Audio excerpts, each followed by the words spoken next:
Hey, how's it going? We're back. Sure, everything is correct. That includes checking the audio quality as per usual.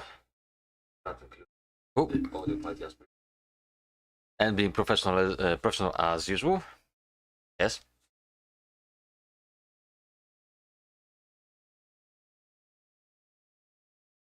Ah, the quality seems to be fine. Yeah, good job, me. Good start. Very good start. So, the plans for today. What do we have in the in our plans? Well, the plan is continuing Sumeru's story. However, the quest I began yesterday, apparently it's a very long one. And I've been recommended to actually leave it for later, and I think I will actually leave it for now. Because yeah, apparently a friend of mine who was watching the stream yesterday decided, hey, I'm gonna actually warn him that this is a very long freaking quest. And so he did. Wrong one, god damn it. So, actually before anything I'm gonna just start tracking perhaps. So, the Dream Nursery I'm gonna postpone for now. And we will continue the main story quest. God, I need to leave my Serenity pot. So, let's go here. And yeah, I have been a little bit busy. I did not explore Sumeru or any of the domains. I'm keeping that for later. That's a new quest here.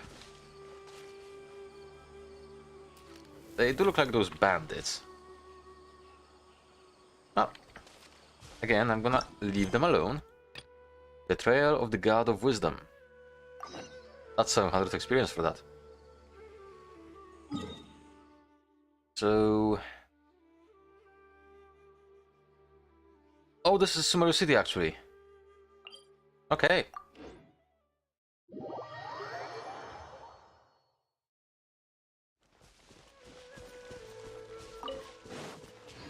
But I've been busy with a few things here and there. I gathered some artifacts for both the Traveler and whatchamacallit, Lissa. Not much, mind you. It's still very much a work in progress.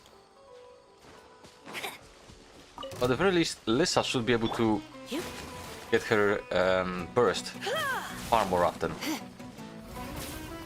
You've been a naughty boy. Try not to enjoy this too much. Potentially deal more damage as well.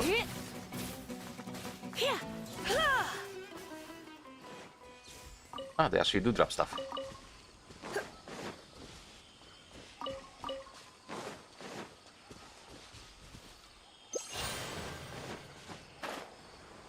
Can I climb on this? I can, and I can also fail. Which is kind of typical me, ain't it?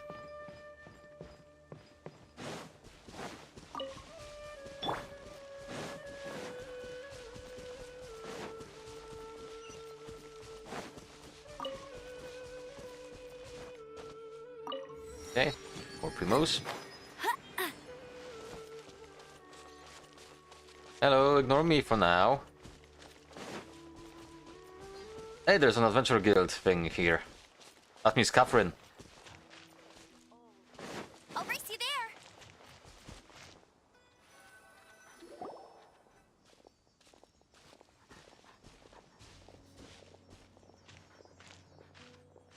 I like it how the dog was just strafing. City. We finally made it. Oh, auto, right. Oh, did you see that? When those people entered the city, something on their heads lit up. One moment, please, you two. It appears this is your first time visiting Sumeru City. Yes. Oh, yeah, that's right. But how did you know that? Because there's currently no information on either of you in the Akasha.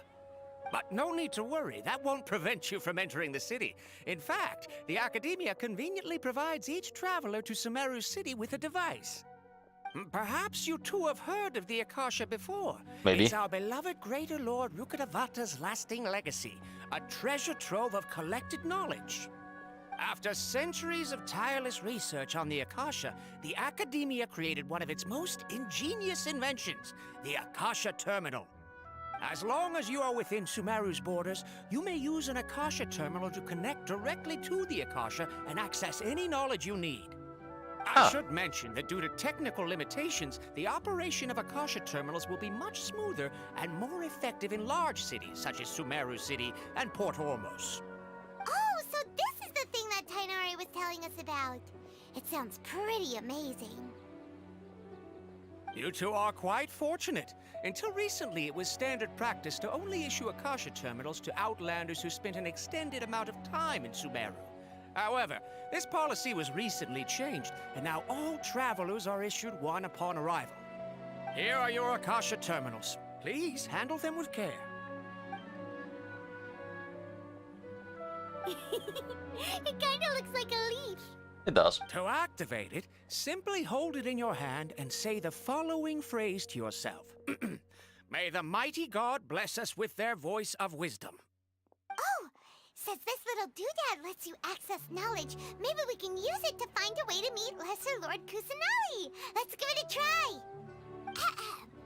May the mighty God bless us with their voice of wisdom. What she said.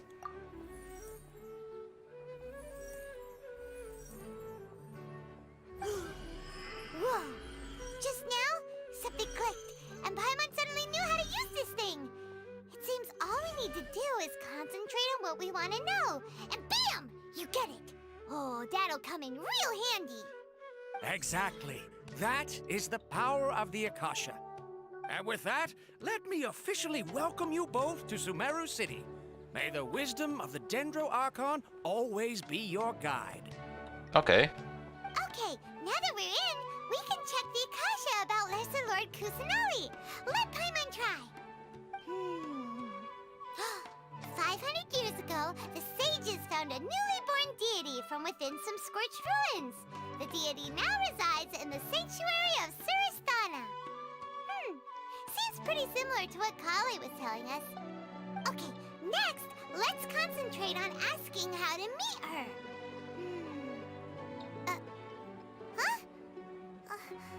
Paimon doesn't sense anything. The Akasha didn't respond to Paimon's question. Ah, the same happened to me. Oh, come on! Focusing on this question feels like when you have something you're trying to remember and it's on the tip of your tongue, but you just can't think of it.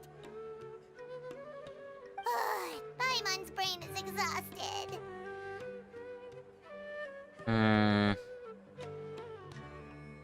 Maybe I'll indirectly find more information about Kusanali. Oh, smart idea. But what are you going to ask it? Depends what are the options.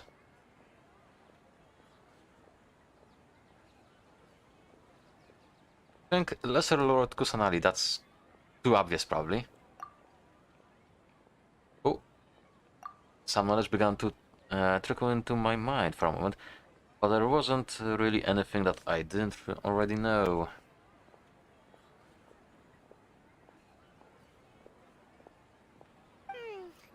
You too? Well, glad it's not just Paimon.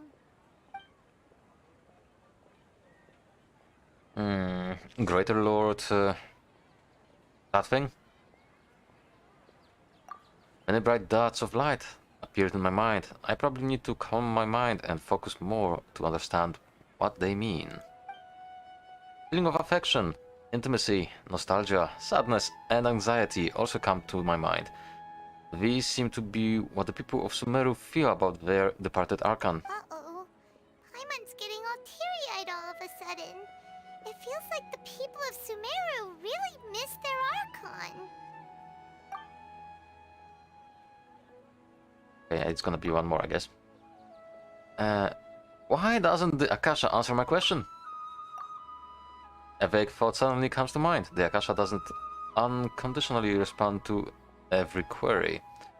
Also, even if the same query is requested by multiple people, the Akasha still imparts knowledge based on each person's identity, age, experiences, and other demographics. Huh. Could it be because we're Outlanders and we've only just arrived in Sumeru? Could be. You know, maybe we're not qualified to receive an answer to this sort of question or something. Well, seems no matter which way we try, we can't find anything that'll lead us to Lesser Lord Kusanali. Guess our only choice now is to try meeting with the researcher that Tainari recommended. He's from Sumeru and even has a position in the academia. Maybe he'll be able to access more info from the Akasha. Probably not. Let's see. Tainari wrote an address on the letter's envelope.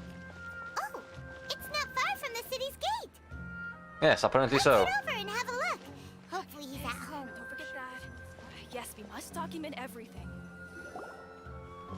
Hello, are you Rohawi? Yes, that's me. Can I help you? Great. You see, Tainari sent us here and... What? Tainari? Please, there's no need to say anything, really. Sure, I admit that the article I published last month wasn't my best work, and maybe the data didn't produce the most convincing results, but... We're not here to discuss academics. Here, this is a letter from Tainari. Oh, let me see... Ah! Ooh, what a relief. You two nearly scared the life out of me. So, you two just have some questions for me? Yes. Seems even Tainari acknowledges my innate ability for procuring information. So, what is it you two would like to know? We want to meet with Lesser Lord Kusanali. Do you know a way we can do that? You mean you want to meet the Dendro Archon herself? This isn't exactly my area of expertise, but let me see what I can find in the Akasha.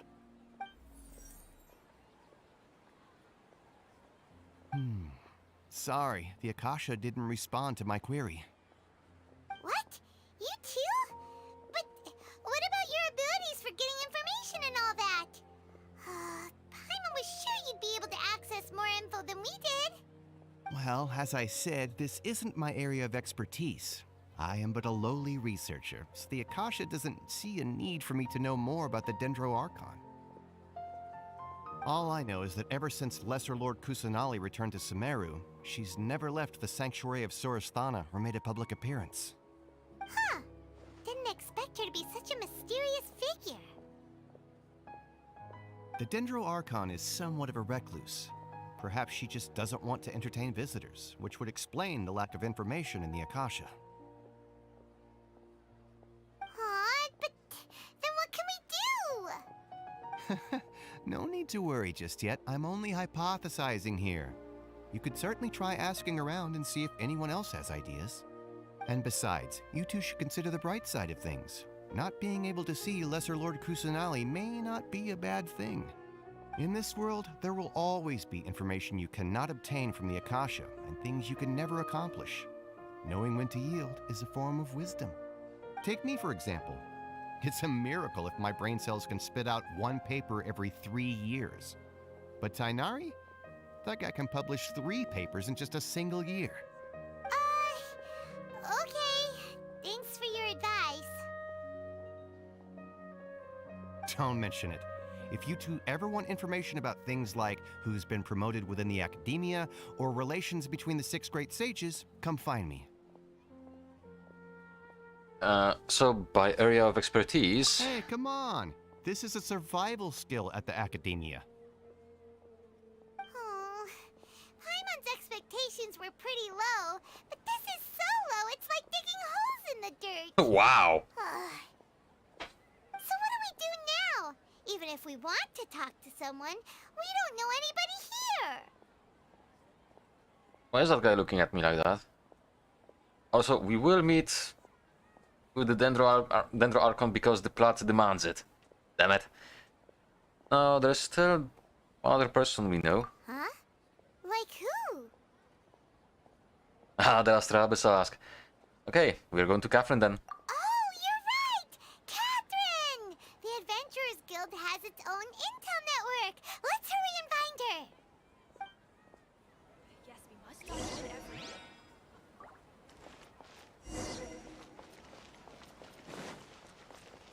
Vendor? No.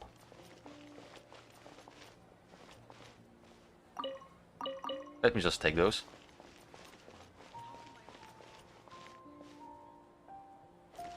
That's a structure.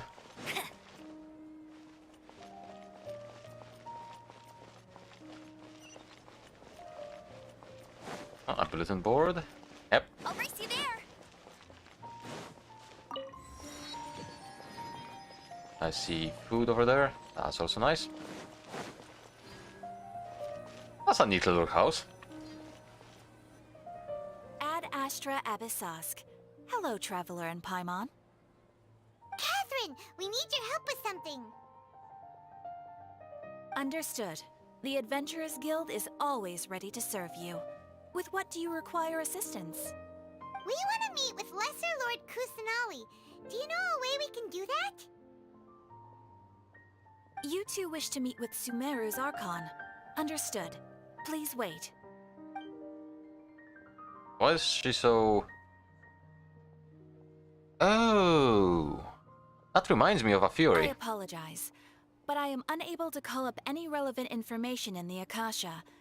I'm also unable to locate any pertinent information in my personal memory. Aww, another dead end. Well, if Catherine can't help us, then we really don't know anyone else to ask now. Please do not worry. I may know of someone who can help you two. In Sumeru, the Adventurers Guild does not serve as the vanguard of information. Rather, there are numerous active mercenary groups collectively known as the Eremites. They take on various contracts and work all across Sumeru, so they naturally accrue intelligence. An Eremite brigade called the Corps of 30 is in charge of Sumeru City's defenses. Not only are they the oldest brigade, but they are responsible for managing and coordinating the affairs of all other mercenary brigades. Corps of 30? What a weird name. Supposedly, they are named as such because their ranks numbered 30 at their inception. Asfand, an advisor with the Corps of 30, maintains good relations with the Adventurers Guild. Though he's already retired, he and his words carry great weight within mercenary circles. If you'd like to get in contact with him, you can find him at the Corps of 30's headquarters, the Citadel of Rexar. Thanks a bunch, Catherine. You're welcome. I wish you two the best of luck. We look forward to your exploits in Sumeru. So, Alright, off to the Citadel of Rexar we go! so about that Fury. People are speculating that, for a while now actually, that Catherine is a automaton. Like the Shogun's puppet, for example. Is it true? We shall see, I guess, in the future somewhere, but they finally shown her back, although I cannot see it again. You could see a keyhole of sorts, and people are speculating that this is how you activate the automaton in this case.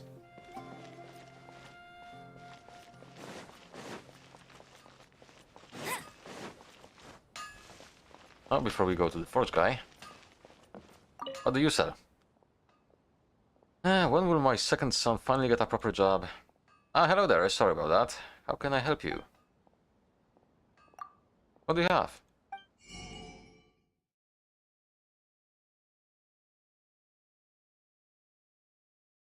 Okay, nothing fantastic. Am I trying too hard? Hey, a hangar. What do you need? Let's see, do you sell anything? No. Oh, since I'm here, I'd like something made. Yesterday I got a catalyst. Okay. Wait. Bronze domain challenge reward. Okay. Let's see, wax and wane.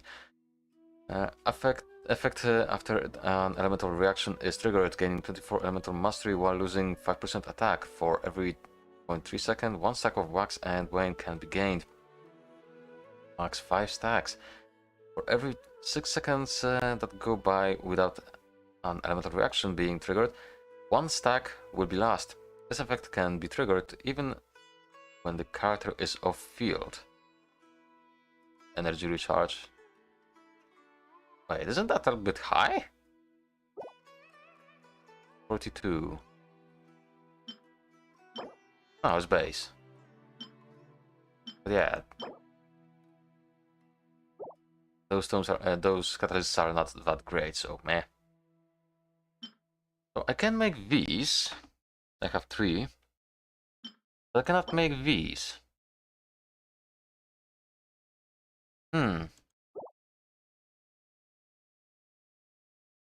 Interesting. Okay, there's an alchemy thingy as well. Let's have a look at this. Maybe you can transmute it or something? Kinda doubt it though. Oh. Ah! Okay, it's rather cheap to make.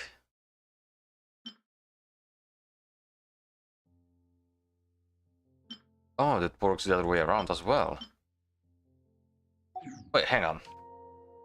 What does that mean? Transdomain.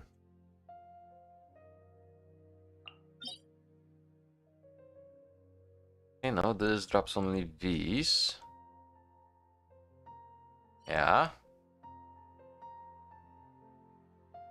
I'm gonna guess Storm Terror does the same.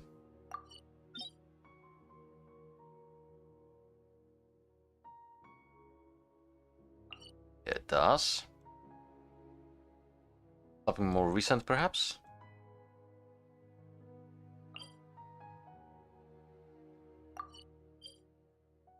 No, it's also the same ones. Hang on.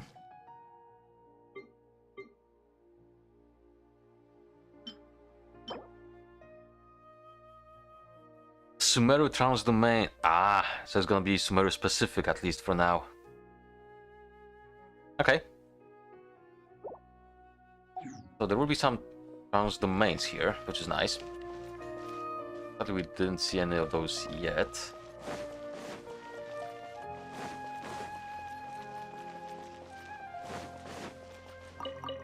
I'll race you there.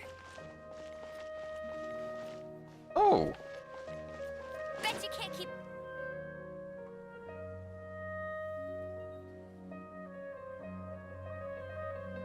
Welcome. The Adventurers Guild told me to expect you to. It's nice to meet you, Osfond. We'd like to ask you about something.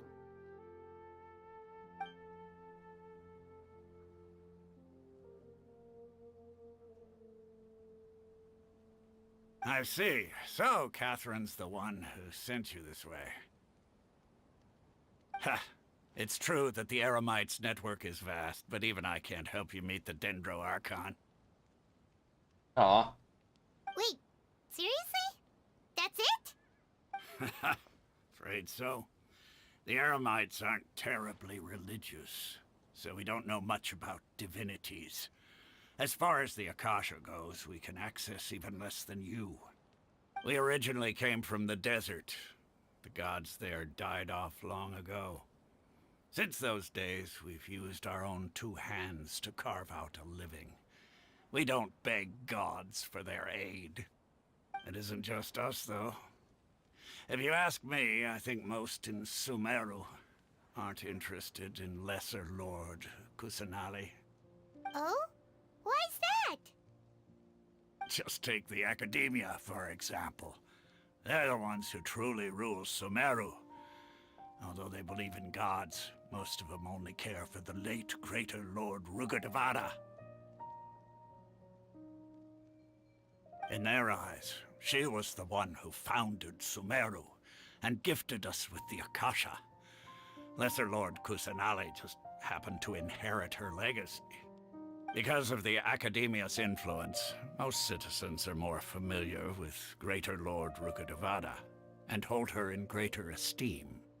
Not to mention that Lesser Lord Kusanali never makes an appearance, and the Academia never announces anything about her. As far as the people of Sumeru are concerned, she's just a god that exists. And that's all. Wow. Really? Aw. After hearing all of that, Paimon sort of feels bad for Lesser Lord Kusanali. Ha! But who knows? We're all just guessing when it comes down to it.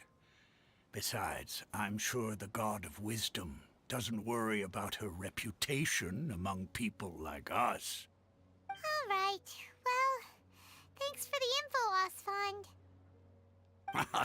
No problem.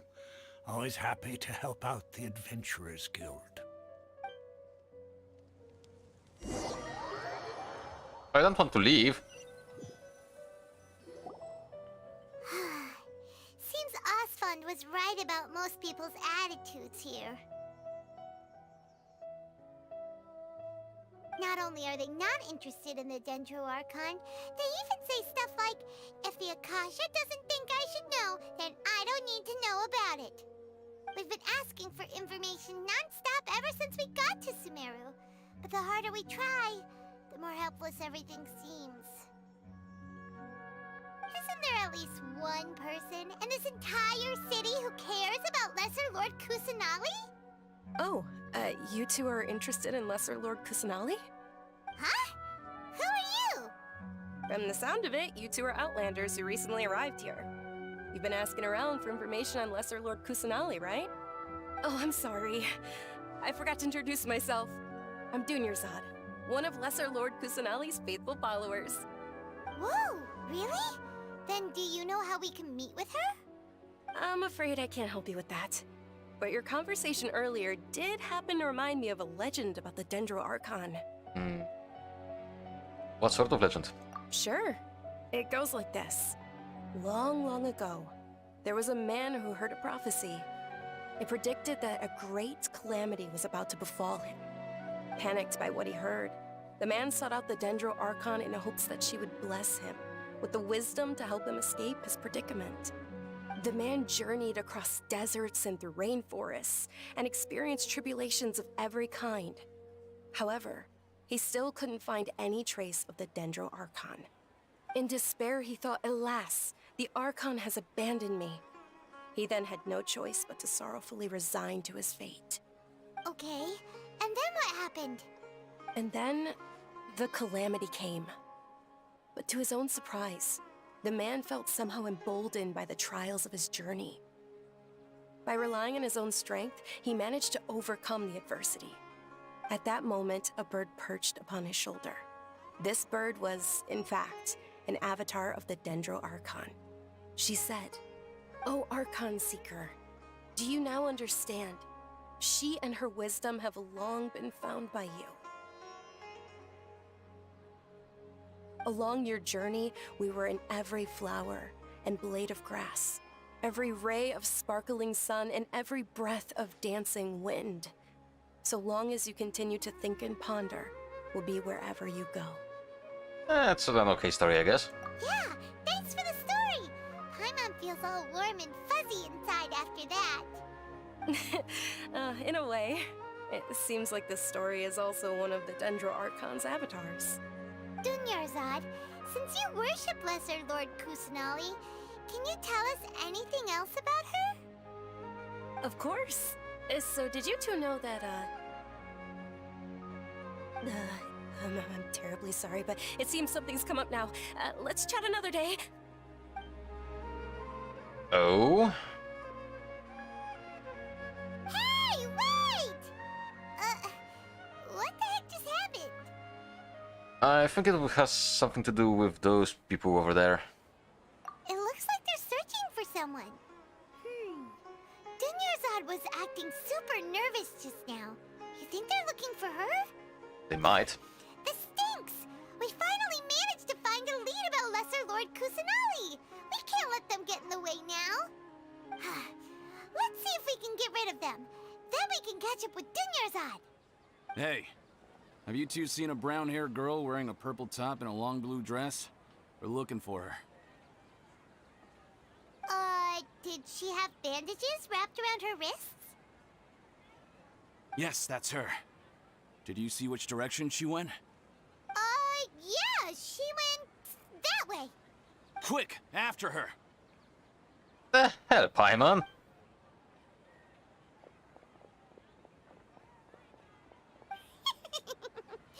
That should keep him busy for a while. Let's hurry and find Dunyarzad. Didn't she just say that she was just leaving the city or something? That would be probably better. Okay, I'll race you there. before we continue, let's go back here. Bet you can't keep up with me. And I wanna see what awaits us here. Hello, Effendi. Greetings, welcome to the Citadel of Rexar. Would you be interested in taking on some commissions? Oh, I cannot yet. Oh, very well. Bet you can't keep up with me. But the city does look pretty nice. And its sizes... well, is reasonably big, I'd say.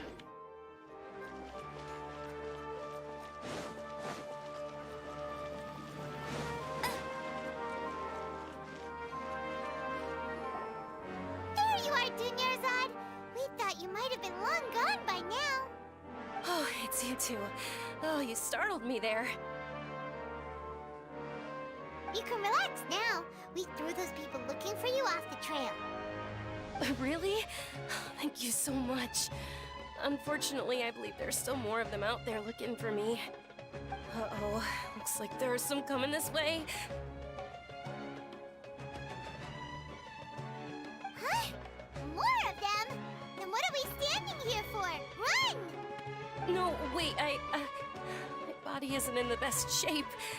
It's difficult for me to run. How about we find someplace to hide? Okay, sounds good. There's a tavern on the other side of the port we can go to. You probably wouldn't expect me to hide in a place like that. All right, let's move out. Stay behind us. We'll keep an eye out for anyone looking for you. Stealth mission?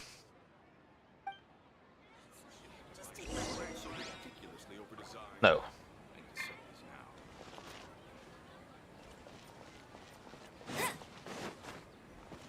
Bet you can't keep up with me. Is it bad that I like stealth missions and all this stealth gameplay in games? I miss it here.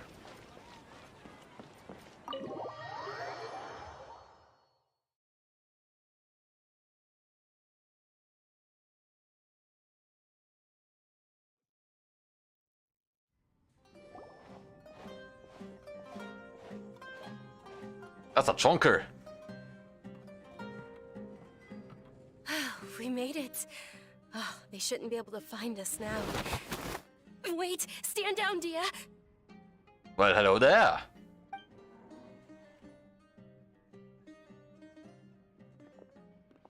My lady, who are these two? Who are you? They're travelers that I met on the street just a moment ago. They happened to notice that you were all searching for me, so they helped me hide. I see. In that case, you two should scram. There's nothing here for you. Wait a sec. Who the heck are you? And why are you shooing us away? I'm Miss Dunyarzad's bodyguard, here to see that she returns home safe and sound. My lady, let's get going. You've been gone for so long that your parents are worrying themselves sick. And if I refuse to go with you? It'd be easier for the both of us if you cooperated. But if you insist on not going, then I'll have to carry you like a sack of potatoes. Hey! Dunyarzad already said she doesn't want to go back. Why are you still pushing her? Stay out of this. You don't understand the situation. Apparently not. Sorry, my lady. Even though I'm your bodyguard, your parents are my employers. I have to answer to them. How much? Wait, what? Yeah. How much more do I have to pay you to become your employer? So you never listen to my parents ever again. Double? A triple? Give me some time and I'll get that much. My lady, this isn't about Mora. I don't know what you think of us Eremites, but let me say this. I like Mora. but I'll never go against my principles. That's why I'm here looking for you. Sure, it's an order from my employer, but my conscience was also telling me it's the right thing to do. And knowing your health, carelessly running around like this is gonna hurt ya. For the sake of those who love you, don't be stubborn. No, you're wrong. I'm aware of my limits, and I know what I'm doing. Honestly, the only people being stubborn right now are my parents. And they know perfectly well that it makes no difference if I'm at home or not. They still won't accept reality. And every time I bring this up, they just change the subject. Dia, you've been living with us a long time already. This should be old news to you. Dia, I know it hasn't been easy for Mother and Father, and I'm grateful for everything they've done for me. But there's someone else in this world I'm also grateful to.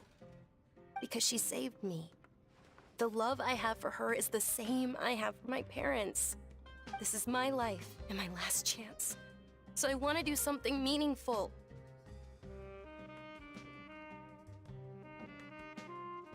My lady, are you sure what you're doing now is meaningful? Yes, I'm sure. At least, it is to me.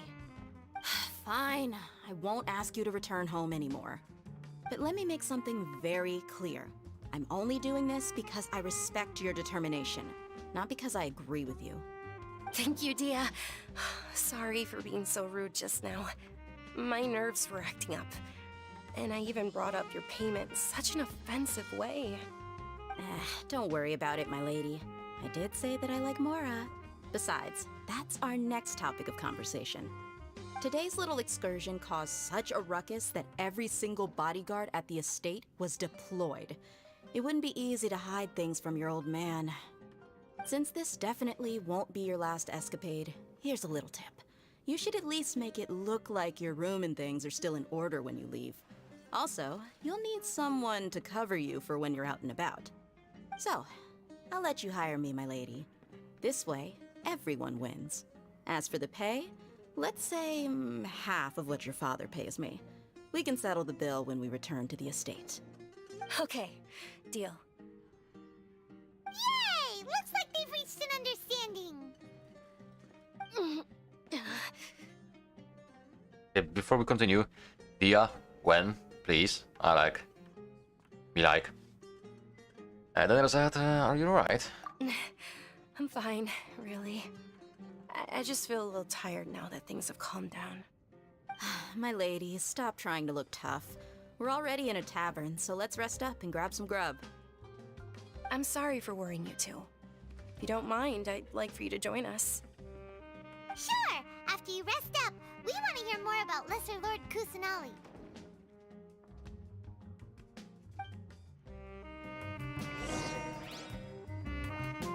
Rest in the tavern for a while. You chonky! That's a chonker! Oh. Ha! Well, if it isn't Dia, haven't seen you in nearly half a year. Word on the street is that you're a bodyguard for the Homayani family now. Ha! Don't you find that kind of work boring? Nah, you get used to it. How about a menu over here? You got it, huh? Isn't this little Miss Homayani herself? We don't get to serve personages like you very often. We'll be sure to prepare our very best. Thank you, sir, but there's no need. I don't have a lot of Mora on me, and I really ought to save as much as I can. But please bring these two the best food you have. They're my new friends, so I want to be a good host for them.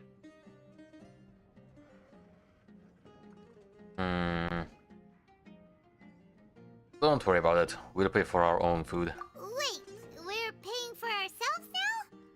Aw, Paimon kinda wanted to try something fancy, but we aren't exactly loaded. What? Guess Paimon will settle for something ordinary. What? How about our coconut charcoal cakes? They're our signature snack, and they run cheap. Look, other customers over there are eating some now. They look kind of burnt and dry.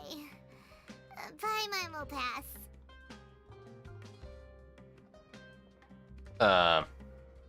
But you've cooked slimes before. What do you have against my slime dishes? Dunyarzad, we asked a lot of people when we first arrived, and almost nobody was interested in Lesser Lord Kusanali. So, what made you want to follow her? Also, just a side note. My Paimon needs a reality check. I have over 9.5 million Mora. And she's saying that we are not loaded.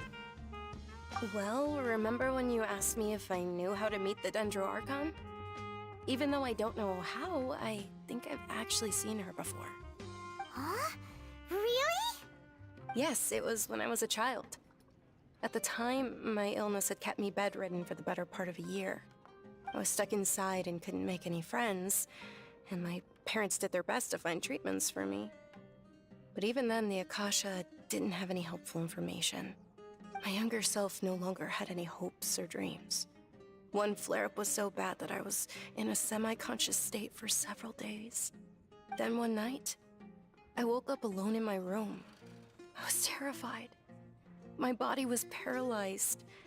Even if I cried, there was no sound. At that moment, an ethereal voice spoke in my mind. Dunyarzad, don't be scared. You don't have to cry. Dunyarzad, don't be scared. You don't have to cry. Who are you? How do you know my name? How do I explain this? You might not be able to understand, but actually, I know everything about you. Really? Of course. I know that you're scared of thunder, that you hate taking medicine every morning, and that you love counting the petals on your mom's skirt. Wow, you really do know everything. Dunyarzad, is there anything you want? What? Not really. I can't go anywhere or do anything. Huh? But aren't you a child? All children have wishes. Tell me what you want, and maybe I can make it happen. But can you make my illness go away? Oh. I'm sorry. But I'm not powerful enough to do that right now. Then, can you be my friend? After that, the voice said, "Okay, I'll be your friend." Although my body was suffering during those days, that voice encouraged me and told me many wondrous things. Beyond my window was the flourishing Sumeru city. Beyond the city was a lush rainforest. And beyond that was the wall of Samiel, deserts, and all of Tevat. Once I finally made it through that bout of illness, I couldn't hear that voice anymore. I told my mother about it, but she said that I must have been dreaming. But I know that that voice wasn't a figment of my imagination. Before that, I had never heard of Tevat. So you believe the voice you heard was... Yes, for sure. If it weren't for that voice, I would have never grown curious about the outside world, nor would I have learned how to read and enjoy so many books. That voice sparked a desire for wisdom. It had to have been the Dendro Archon. I've been hoping for a chance to repay her kindness. In fact, I was running around today to help prepare the Sub-Zerus festival for her. What's the Sub-Zerus festival? It's Lesser Lord Kusanali's birthday, which was the day that she was found by the sages. It's actually an old holiday that originally celebrated Greater Lord Rukkhadevata's birthday.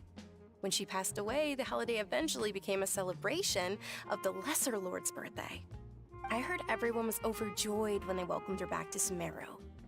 In those days, the festival was a huge deal. But because of the Academia's influence, people have gradually lost interest in the festival. The Academia actively participates in Sumeru's many holidays dedicated to Greater Lord Rukkhadevata. But when it comes to the Sub-Zerus festival, forget any funding. They practically act like it doesn't exist.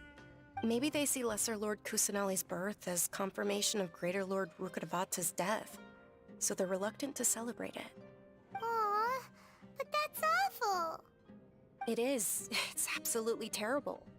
Sure, the Greater Lord founded Sumeru, but hasn't Lesser Lord Kusanali been the one quietly protecting us for the past few hundred years? Just remember that we're still out in public. Don't get too carried away now. I know that people over by the Grand Bazaar still hold the Sub-Zero's festival to this day, but I hadn't met any of them before, so I was never able to contribute. But recently, I made a friend there who also follows Lesser Lord Kusanali. Oh? I gave her my savings because I want her to throw a wonderful festival this year. That's the least I could do for Lesser Lord Kusanali. Hold on, my lady. Does this friend happen to be Nilu, the one who sends flowers to the estate? Yes, that's her. I saw her leaving the other day with a nervous look on her face. It seemed like she was hiding something in her arms. Did you give her something? Yes. Initially, I didn't have much more prepared, so I had Nilu sell one of my skirts. I've agreed with Nilu to meet up at the Grand Bazaar today, and see how things are coming along. Dia, would you accompany me? Sure. That's quite the trip, though. I'll carry you. No, that would be too much, even for you. You might as well just accept the lift. If I let you walk, who knows how long it'll take us. And if anything happens to you, then I'd really never hear the end of it from your father. Can we also come along? But of course. Nilu will be thrilled to hear there are more people interested in Lesser Lord Kusanali.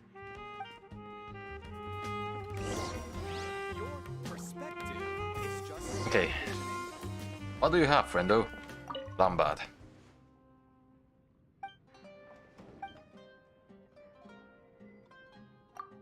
Maybe you have some new recipes? You do! Lambat fish roll, minty bean soup, and shawarma wrap. Oh, whoops.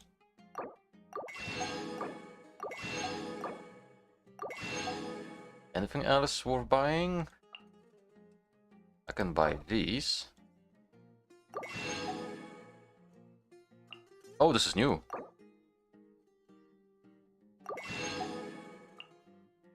Okay, I need to find a cooking station.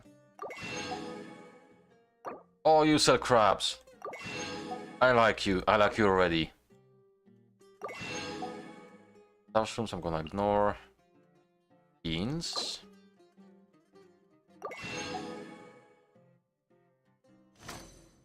Okay, can I cook somewhere here?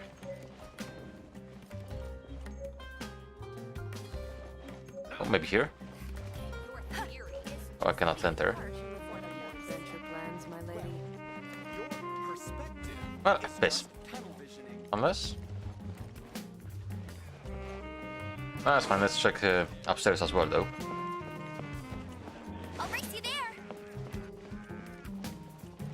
Creatures. This is nice. This looks like a bar. Oh, I cannot. Oh, I can sit on stools. Neat.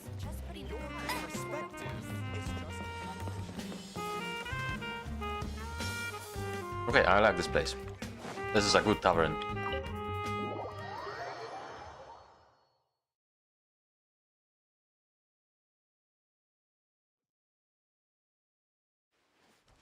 Well, this looks like a... Yes!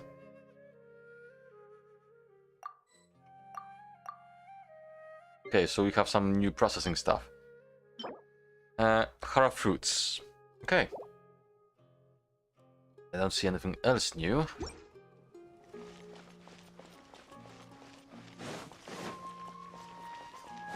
I'll race you there.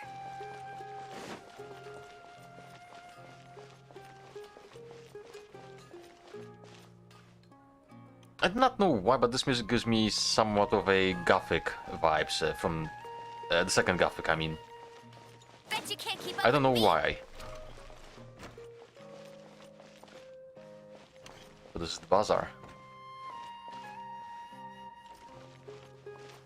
Can I buy anything from you? Ah. I'm gonna guess it's Something that's gonna unlock later, maybe? Toy seller, traveling merchant, spice merchant. I'll race you there.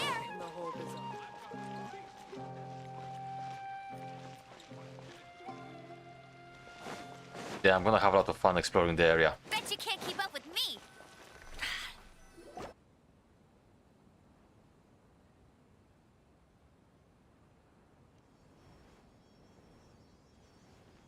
Okay, you look important. Sorry I'm late, Milu. Oh, Dunyarzad. It was taking you so long that I assumed you got trapped at home, but you made it in the end. Uh-oh. But if Dia's here, that means you got caught, right? You could say that, but everything worked out. She's on our side now. Not completely. Oh, and who are these two?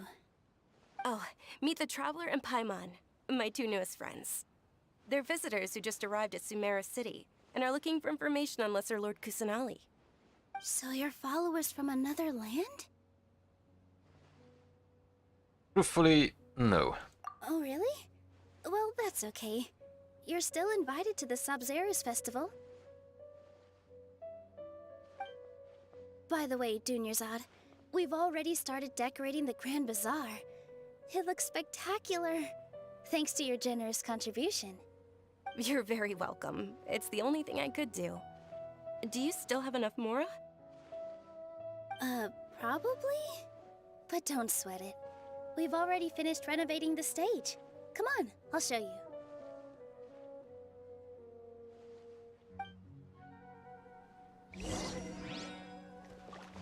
I'm guessing this is the stage then. Wow! This place is amazing! Not bad. Last time I was here, the stairs were full of holes. The stairs were nothing. A little while ago, we discovered that the tree above the stage had a huge chunk of bark ready to fall off. Mr. Zubair was worried sick. We reported it to the academia many times, but they never sent anyone to deal with it. We didn't want anything bad happening, so we were going to cancel all the stage performances. Why didn't anyone come to handle it? Oh, probably because it was the theater asking. The academia looks down on performers like us. They probably think it would be best if the theater closed down completely. We can't let that happen, though. Not only would everyone involved in the theater go hungry, but then we wouldn't be able to hold the Sabzerus Festival anymore. Thank the Dendra Archon for Dunyarzad. With the more she gave us, we hired someone to patch up the tree, and we also gave the stage a much-needed makeover. The stage is going to be even prettier when it's festival time. I can't wait for you to see it. And I can't wait to see you on the stage. You've been practicing so long already. It's almost time for your dream to become reality. It's our dream. I'll do my best for the two of us. Milu, what are you gonna be doing at the festival? Looks like a dancer. She'll be dancing the dance There of we go. Sabzerus, the most important performance at the Sabzerus Festival. Dunyarzad, have you told him the origin of this holiday? I only told them about the Greater Lord and Lesser Lord so far. Okay, then I'll tell you two about how this holiday came to be. According to legend, the Sabzerus Festival was originally the Goddess of Flowers' birthday celebration for the Greater Lord. A long, long time ago, on one of Greater Lord Rukkhadevata's birthdays, her friends threw her a celebratory banquet. Some of the gods got drunk. One started playing music, and the Greater Lord started singing. Plenty. So the Goddess of Flowers began to dance. As she danced upon the grass, countless beautiful parisaras began to bloom wherever she stepped. Those brilliant purple flowers became her dazzling stage. All the gods clamored, "Oh, if only time could stop at this very moment." Sounds like they had a great time. Of course they did.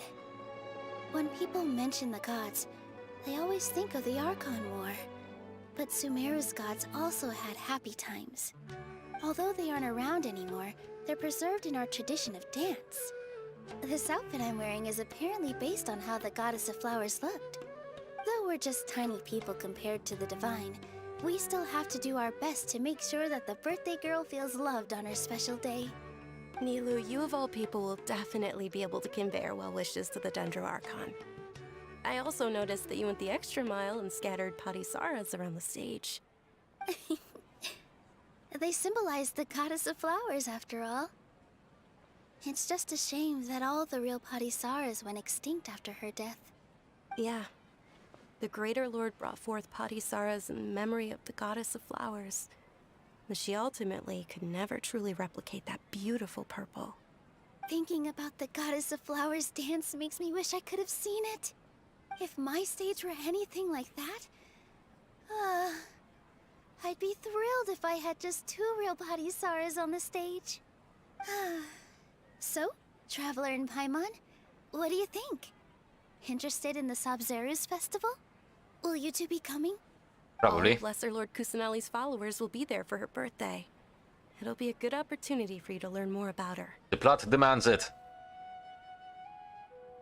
Ooh, Paimon thinks that's a great idea!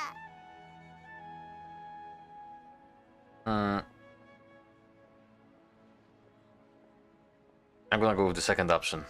You sure it's not because you want to watch Nilu dance? Of course Paimon wants to watch. Those 2 things aren't mutually exclusive, you know. So how about we all attend the Sub-Zerus festival together? Sounds good. Dunyarzad, let me show you which stage decorations we've picked out so far. Traveler and Paimon, if that doesn't sound interesting to you, then feel free to explore the area. Everyone at the Grand Bazaar loves Lesser Lord Kusanali, and we're all looking forward to the Sabzeruz festival. In that case, we'll take a look around. Okay. Hello, Kumari. Swoof. Arf. A natural born singer. Arf.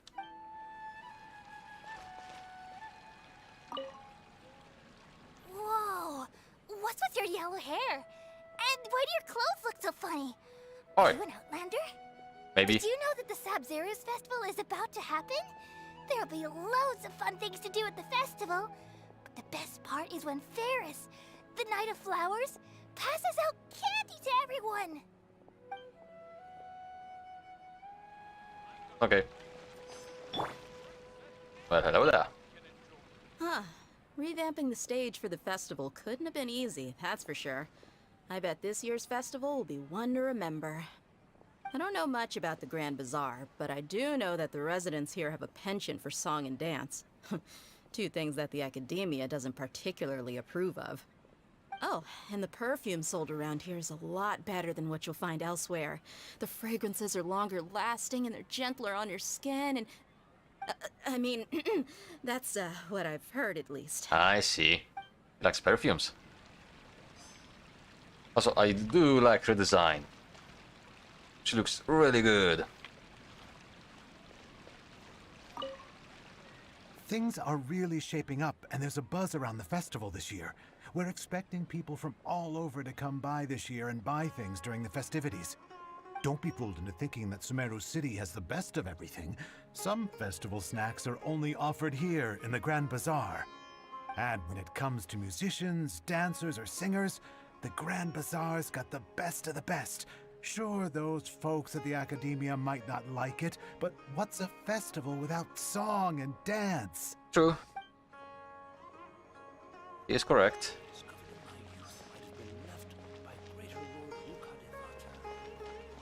What would you say? Ah, dancing at the Sabzeruz festival. You know, I also danced when I was younger. As a child, I even asked my grandmother why we performed the dance for the Lesser Lord when it was originally done to honor the Greater Lord. My grandmother said that Greater Lord Rukkhadevata is a beloved deity and honored by all. And Lesser Lord Kusanali is too. If the Goddess of Flowers ever knew Lesser Lord Kusanali, then she would certainly have wished to be her friend and hold celebrations for her too. The Sumeru's festival has been losing its appeal over the years. That is, until a wealthy benefactor stepped in this year and brought the festival back to life. I heard she forked out a lot of mora to make it all happen. Okay.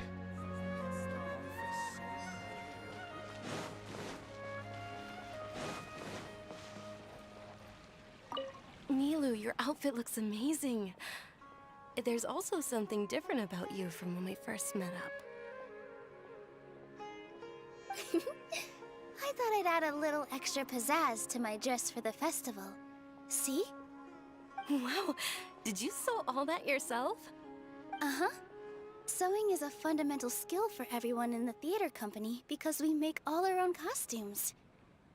Did you know that Mr. Zubair not only can make costumes, but props too? I've noticed that you can't keep your eyes off that crown over there. Would you like to try it on? May I? Of course. The legends say that the goddess of flowers had beautiful horns on her head, so this crown was made to reflect that. Dunyarzad, you look absolutely stunning with it on. It's like I'm looking at the goddess of flowers herself.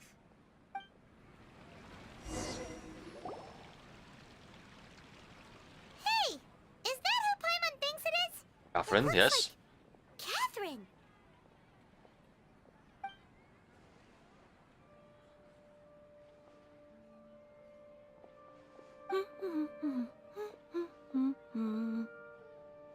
Okay, so I'm guessing she's not a robot after all. She's coming in and enjoying the show. Come to think of it, Paimon's only ever seen her behind the counter at the Adventurers Guild.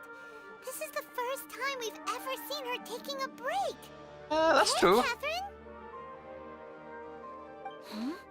Oh, hey! It's the Traveler and Paimon! What's shaken?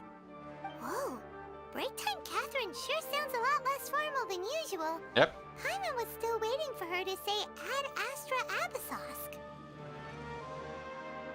Sure. Standing behind the counter at the Adventurers Guild doesn't require any complicated functions. But saying and doing the same old things over and over again can get pretty monotonous.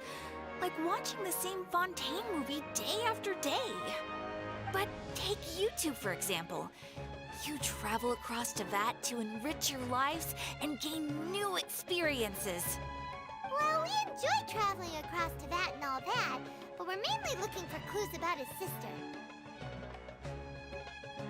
Yes, you should keep searching. Sometimes the answers we're looking for aren't necessarily at our intended destination. Instead, they're found along the way. Huh. Haven't we heard someone say something pretty similar recently? Anyways, what brings you out here, Catherine? Are you also a fan of the Sub-Zero's festival? No, not particularly. I guess you could say that I'm loving the recent atmosphere here. If festivals bring happiness to everyone, then that's where their true value lies. Oh, it looks like it's about time for me to be heading back now. Alright, we'll see you next time at the Adventurers Guild. Oh, by the way, thanks for connecting us with the Eremites. We've already made some great friends in Sumeru City thanks to you. I'm sure you two will get along well with the people here. You've already been blessed by the element of Dendro after all. See you around. Okay, so I guess that whole theory with her being a automaton is out of the window now. There's something really different about Catherine today. Hey, Traveler. Paimon. Oh, hey, Dia. What's going on? I've got something to tell ya. My lady knows you're looking for ways to meet Lesser Lord Kusanali, and she's been trying to come up with a way to help you. Well, I have an idea that might help. Are you serious? We'd love that! It might not necessarily pan out, so don't get your hopes up too much. I'll need to take you two somewhere and ask someone some questions. What about Dunyarzad? My lady is feeling a little worn out at the moment. Nilu's found a place for her to rest. After I take my lady home, let's meet in front of the Citadel of Regzar. Sounds like a plan. Let's head over to the Citadel of Regzar and wait for Dia. Okay, so character-wise, she instantly gives me a little bit of Sarah vibe. But yeah, I would like to learn more about the character because she looks like an interesting character. Plus, the design is visually very nice. Neat. So I wonder, is she going to be like Pyro? Maybe Geo? Probably Pyro. Pyro Polearm. I would like that. Or Sword.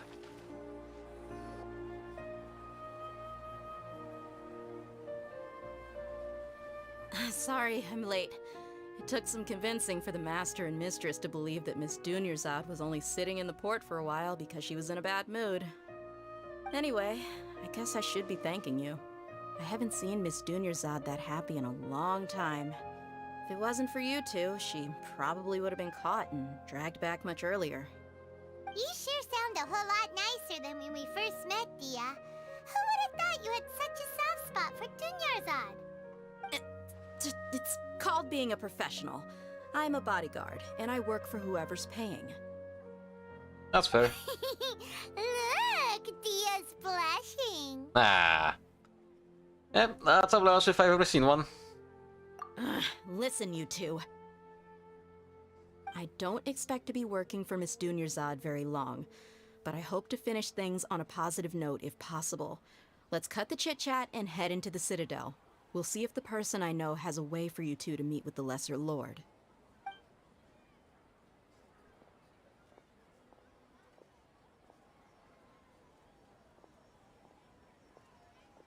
The one thing I got to admit I'm not a fan of in her design, the heels. Oh, hey, Chief. Ha, Dia! What are you doing here? And well, didn't expect to see you three together. I take it you all know each other already?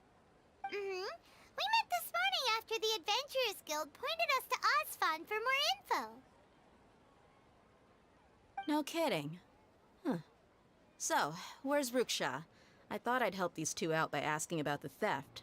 Anything you can tell him? Rookshaw's gone over to the Academia. The Grand Sage recently ordered Sumeru City to begin bolstering its defenses, so people from all over have been called back to the city. Since you've already mentioned the theft, I suppose I might as well tell him what we know. Appreciate it, Chief. Theft? Sorry, what the heck are you guys talking about? Just recently, the Academia lost something, and there's a chance the item is connected with the Dendro Archon. This case might just somehow help you in meeting her. I suppose that's one way to look at it. But if you ask me, the case is more about the Academia than anything else. Let me fill you in. The Academia recently sent a convoy to pick up an important package from Aru village. Word got out, and the convoy was robbed on its way back. The Grand Sage took the whole matter very seriously. Not only did he dispatch the Matra, but also enlisted our help in the search for leads. All we know so far is that whatever was stolen is currently in Port Ormos. You two have heard of Port Ormos, haven't you? Yep. It's the largest commercial port in all of Sumeru. You can travel there by leaving Sumeru City and heading south along the river. The Academia's grip isn't long enough to reach all the way to Port Ormos, so the city's a little more laid back, meaning the population's also a mixed bag. You never know who you'll meet there. Apparently what was lost has a great deal to do with the Akasha, knowledge, and even the gods. I'm afraid I don't have any other details for you, though. If you're interested, maybe you could head to Port Ormos and ask around yourselves. If you want my advice, try introducing yourselves as students of the Academia once you're there. Students of the Academia? Are you serious, Chief? All the Academia students are in Sumeru City, you know. Why should they pretend to be students in Port Ormos? If you're also interested, just go there and see what happens. Count me out. I've got plenty of work to do here for the Homayani family. And take it from me, if you two really do decide to visit Port Ormos, you'd best watch your backs. Let's just say that the Eremites there aren't nearly as friendly as those here in Sumeru City. There are even some extremists who go around shouting slogans like, "Retake Sumeru for the Scarlet King." Word is that more and more are joining their movement. They're becoming a real headache for Chief and the others. You bet they are. The Scarlet King's been dead for thousands of years. Now they start spreading rumors of his return. Ridiculous. Not everyone's like you, Chief. Even the desert natives who abandoned their homes in the wilderness still wish to have a god of their own. Well, Traveler, that's about all the information we have for you. Thanks, Dia! And you too, Asfand! Since we've gathered all we could for the moment in Sumeru City, let's head to Port Ormos and see what we can find next. Miss Dunyarzad is looking forward to seeing you both at the Sub-Zerus Festival, so be sure to get yourselves back here in time for that. Don't worry. And yeah, don't worry, we will. Good. Then we'll see you both at the Sub-Zerus Festival.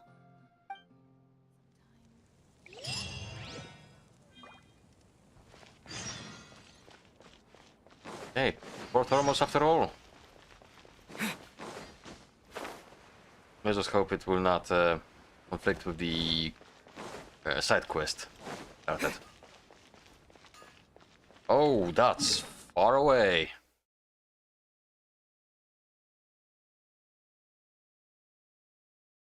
Okay, I guess we're going here.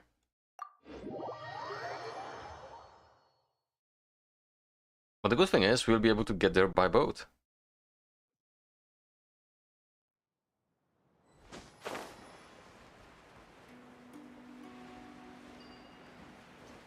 I see you.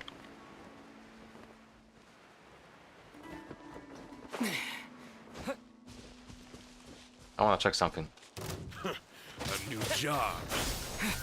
4K.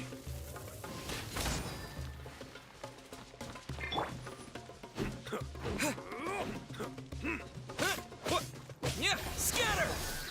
Oh my god, that's 8K. This thing is busted. I wasn't done. I see you. 8K.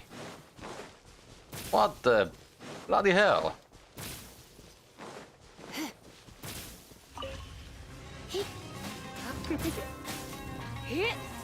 You're in for a little. Go, go, Baron Button! Propagate! So!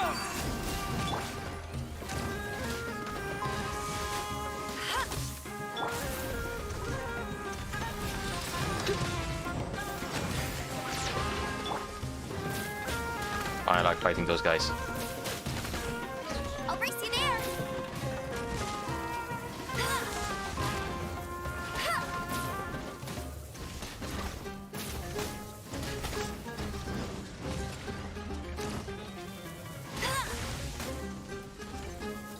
Actually, this guy is pretty weak.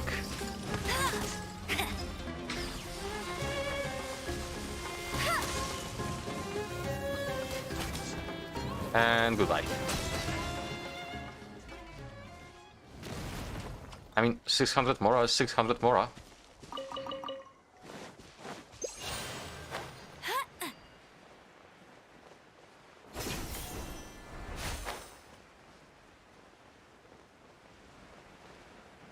Oh, this looks like a camp of sorts.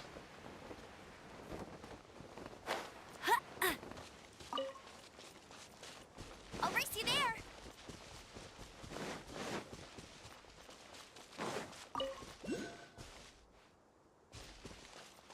Somewhere here, eh?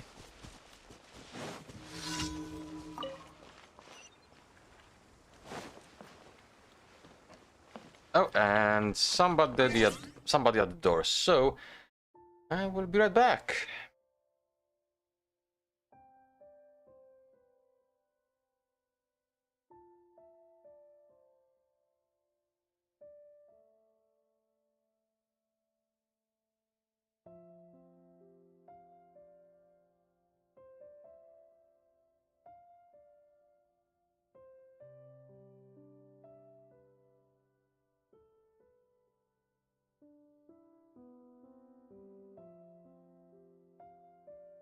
It's one of those days where people will be nagging me. It was so nice yesterday.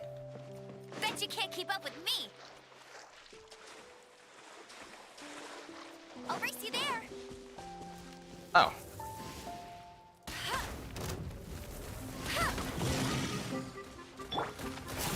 Ooh. That was unexpected. Blitz.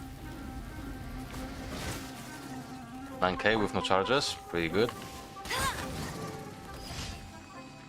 Wait, that was... Really? That's the whole quest? Okay.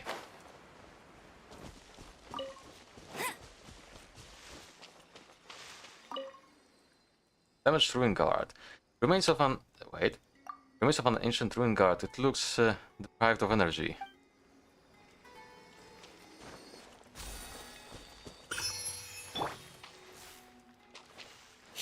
Okay, no, I cannot charge it like this.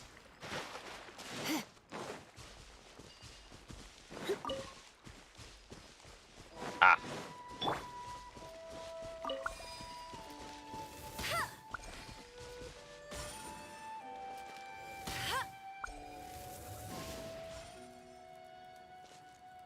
Wait, does it have to actually hit? Bet you can't keep up with me. It does, wow. Opening a chest is like unwrapping a gift. And a time trial. What is that?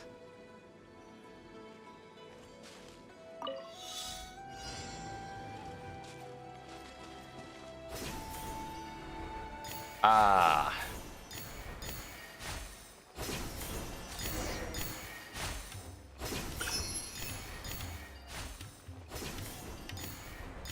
I missed one.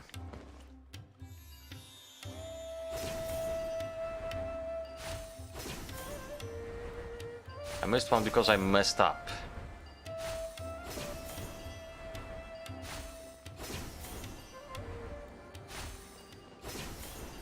Oh my... Oh, I did. Okay. Wow. Close call.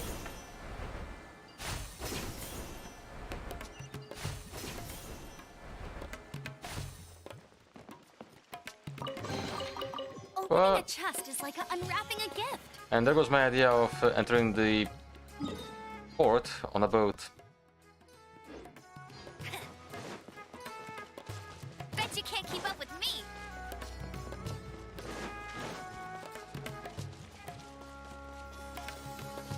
This does look nice though.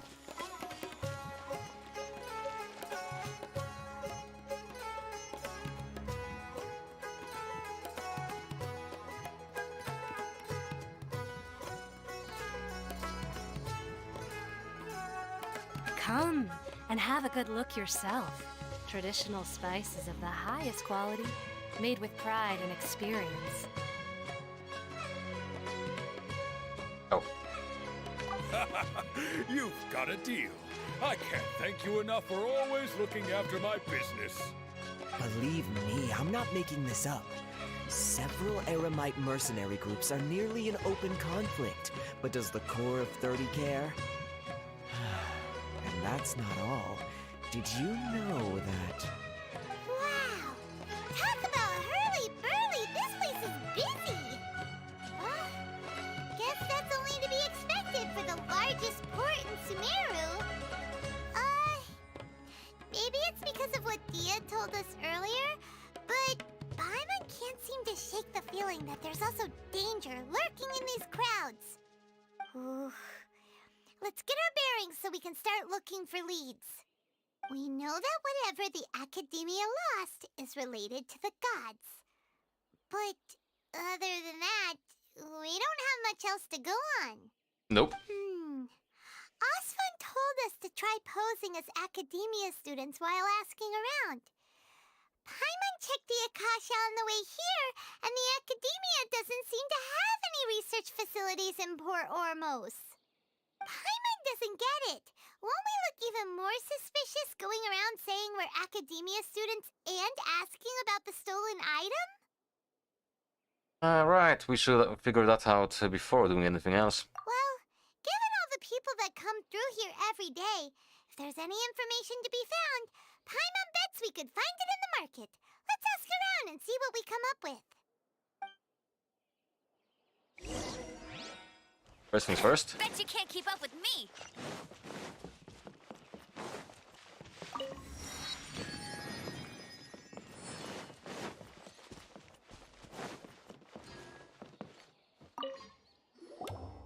Welcome. Welcome. How can I help you too?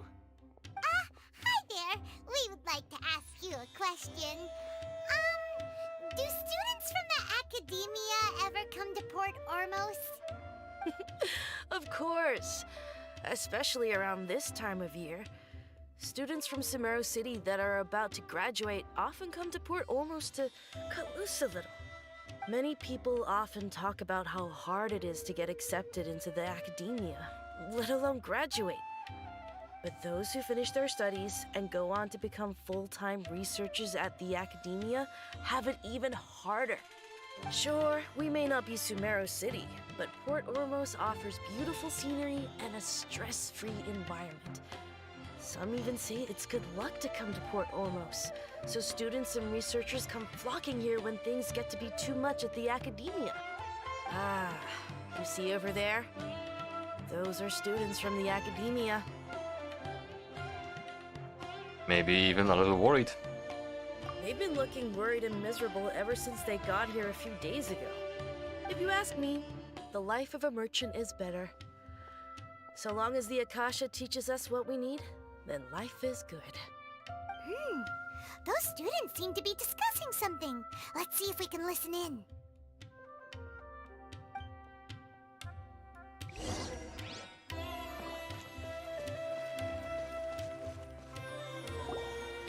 It's no good. I've tried asking around, but I haven't been able to learn anything useful. Not to mention that a bunch of scary-looking Eremite mercenaries have been posted along the streets now. There's been a lot of fighting between the different Eremite factions in Port Ormos. If we choose to move on our own, then it would be wise to steer clear of them. Especially the group that's constantly shouting some stuff about the Scarlet King and some resurrection. I've even heard that the Citadel of Regzar is starting to get fed up with them. What was that group called again? Ein something or other? They're called Ein El Akhmar. Today, I heard that the thing we're after might be in their possession at the moment. Wait, come again? Don't you see? Many of the Eremites in Port Ormos deal with trading this kind of thing. They're usually pretty wary of outsiders, but not so with students of the academia.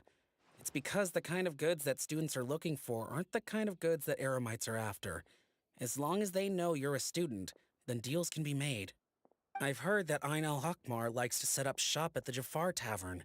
Supposedly, if you're willing to part with 500,000 Mora, they'll give you info on anything. Wait, did you say 500,000? If information alone costs that much, then how could we ever afford to buy what we're looking for? I guess we might as well give up on trying to graduate this way. I wouldn't worry too much. Our field of research is very niche. Who else could possibly be after that kind of shady knowledge? I bet it's practically worthless to anyone aside from us. Well, I guess that makes sense. Then the only thing left for us now is to find a way in. Why don't we all just pool our money together and pay for the information? Whoa! Did you hear that? A niche field of research and shady knowledge? It all sounds pretty suspicious to Paimon. Is knowledge something people just buy and sell like that? Whatever was stolen from the Academia was also related to knowledge. So, what's our plan? Let's go to Jafar Tavern. Wait, didn't you hear what they just said? Buying information is going to cost us 500,000 Mora! Have you lost your mind? Reliable information is worth the price. Oh, alright. Paimon never thought she'd agree to parting with that kind of Mora. But if you know what you're doing, then we should give it a shot. You didn't even know we had this kind of Mora.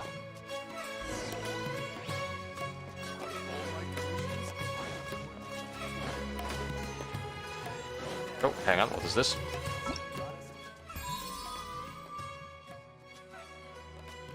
Oh, we can do this now. Neat.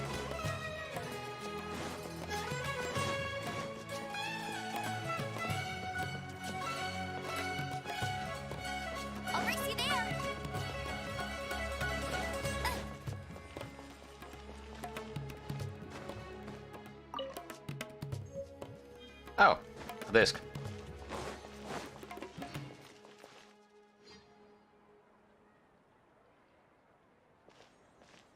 Port Ormos is pretty great. There's so many new and interesting things, not to mention all the tasty food. Sumeru's largest commercial port sure lives up to its name. Look at all the merchants, and everyone seems excited just to be here. No one quite as excited as Paimon. How did things end up like this? All thanks to your artistic license. That's how. I should have made you wait until we got an update from Tanja. But when I finished the prototype Aranara yesterday, you agreed that the kids would like it. That's why we tried bringing it out for a test run today. Well, I never thought they'd dislike it so much. Yeah.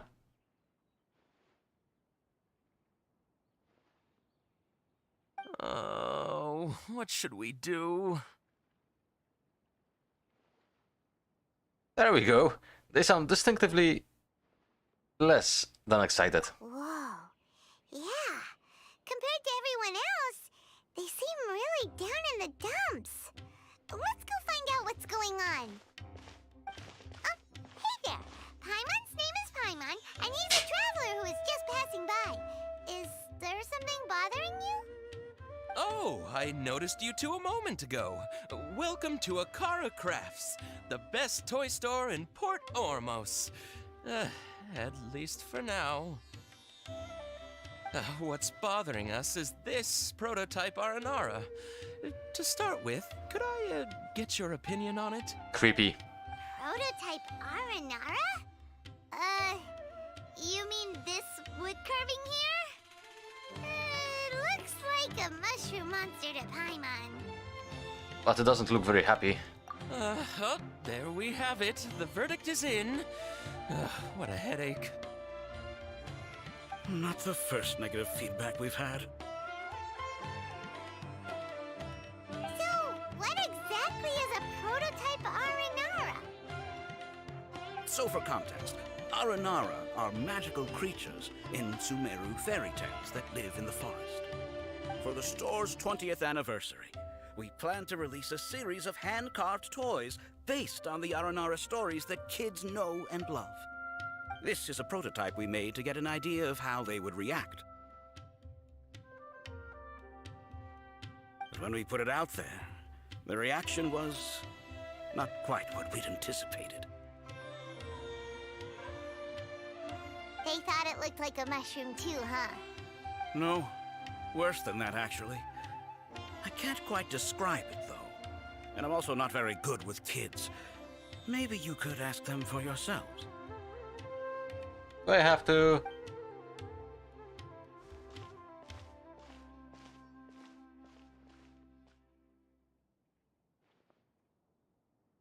This is not an Aranara. No way. I've read Uncle Tanja's Aranara and the Ill Little Fungus.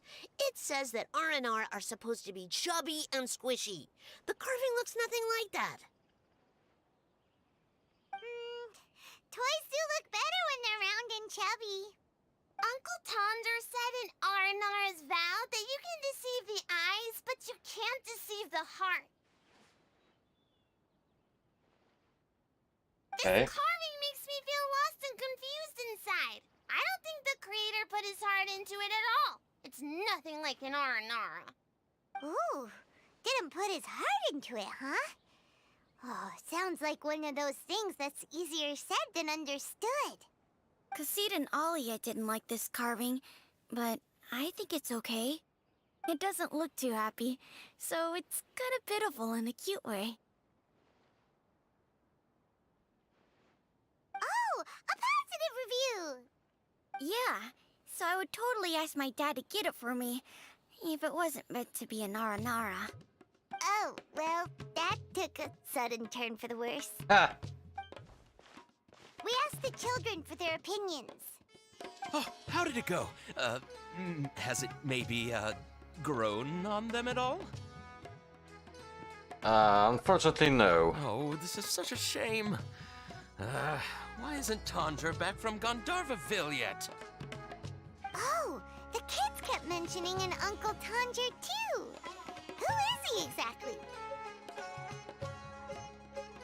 Uncle Tanger is a famous children's author here in Port Ormos. He wrote quite a few stories in the past, but none of them were popular among children. Just like our prototype Aranara. But around a year or so ago, he suddenly had a eureka moment or something, and suddenly the children loved every one of his stories. That's right. My little Ghaffari loves his stories too. The whole reason we decided to make these carvings was because we saw just how popular the Aranara are among children. We asked Tanja for guidance, and right after he agreed, he went off to Gandharvaville with his son to look for inspiration. They haven't returned yet. We were running out of time, so we had no choice but to carve an Aranara based on our own imaginations. As you can see, this was the result.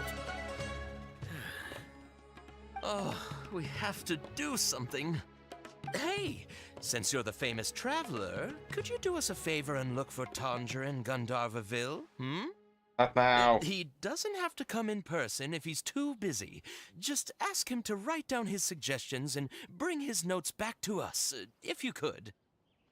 Please, if only to put a smile on the children's faces. And, of course, you'll be well compensated for doing us the favor. They seem pretty desperate. Yep. Let's help them out. To see the kids smile. And also for our reward.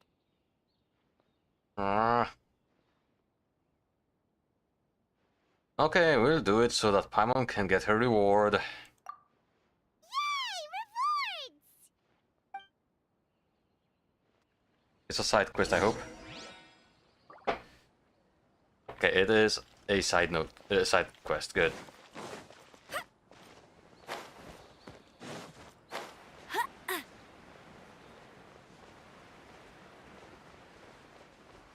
Fresh fruits and veggies, both quantity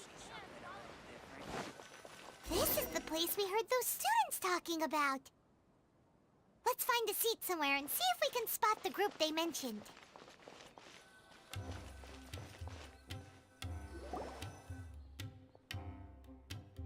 Oh, you've arrived. Please, take a seat. So, they think that they can go toe-to-toe with the boss? Ha! Once we reclaim the power of the Scarlet King, they'll be the first that the boss punishes. They're nothing to be afraid of. Our main rival now is the Caracal Battalion. They've also amassed a significant amount of more this time, so we mustn't underestimate them. How can the Caracal Battalion compete with the boss when they're nothing but a bunch of money-grubbing opportunists out for a quick mora? Yeah, with Boss's fervent devotion, he'll be able to use this power to bring our god back this time. Huh. All these guys talk about is the Scarlet King, so they're probably the ones we're looking for. Greater Lord Ruka Devata. That traitor and her followers must not be spared. The day will come when the Scarlet King exacts vengeance on Sumeru, and all of them shall be punished. What are they talking about? Yeah, Paimon was wondering what they meant too. We should ask about that if we get the chance later.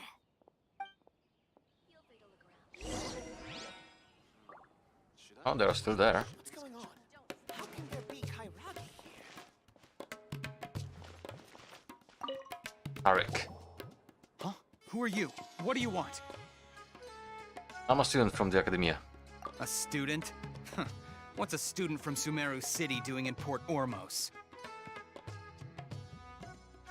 I am looking for info about a certain something. Ah, well, if it's info you want, you've come to the right place. The question is, can you afford it? 500,000 Mora. Paimon can't stand to see so much more go. But there's no other choice right now. Here, this is the merchant's address. Whatever you're looking for, you'll find it there. Well, what are you waiting for? I just have one more question. Oh, that's right. We heard you mention the Scarlet King just now. We're actually interested to know more because we're, Smooth. Fine. Since you've already handed over the Mora, I guess I can throw in a little extra info. As you can see, members of Ain al-Ahmar are devout believers of the Scarlet King. Years ago, the Scarlet King founded the great desert nation that was our homeland. It was an advanced civilization, far beyond anything you'll see in present-day Sumeru. The Scarlet King was the rightful god of wisdom, but he was betrayed by a companion he trusted. She even stripped him of his title, God of Wisdom. So, you mean the traitor was... Greater Lord Rukkhadevata, yes.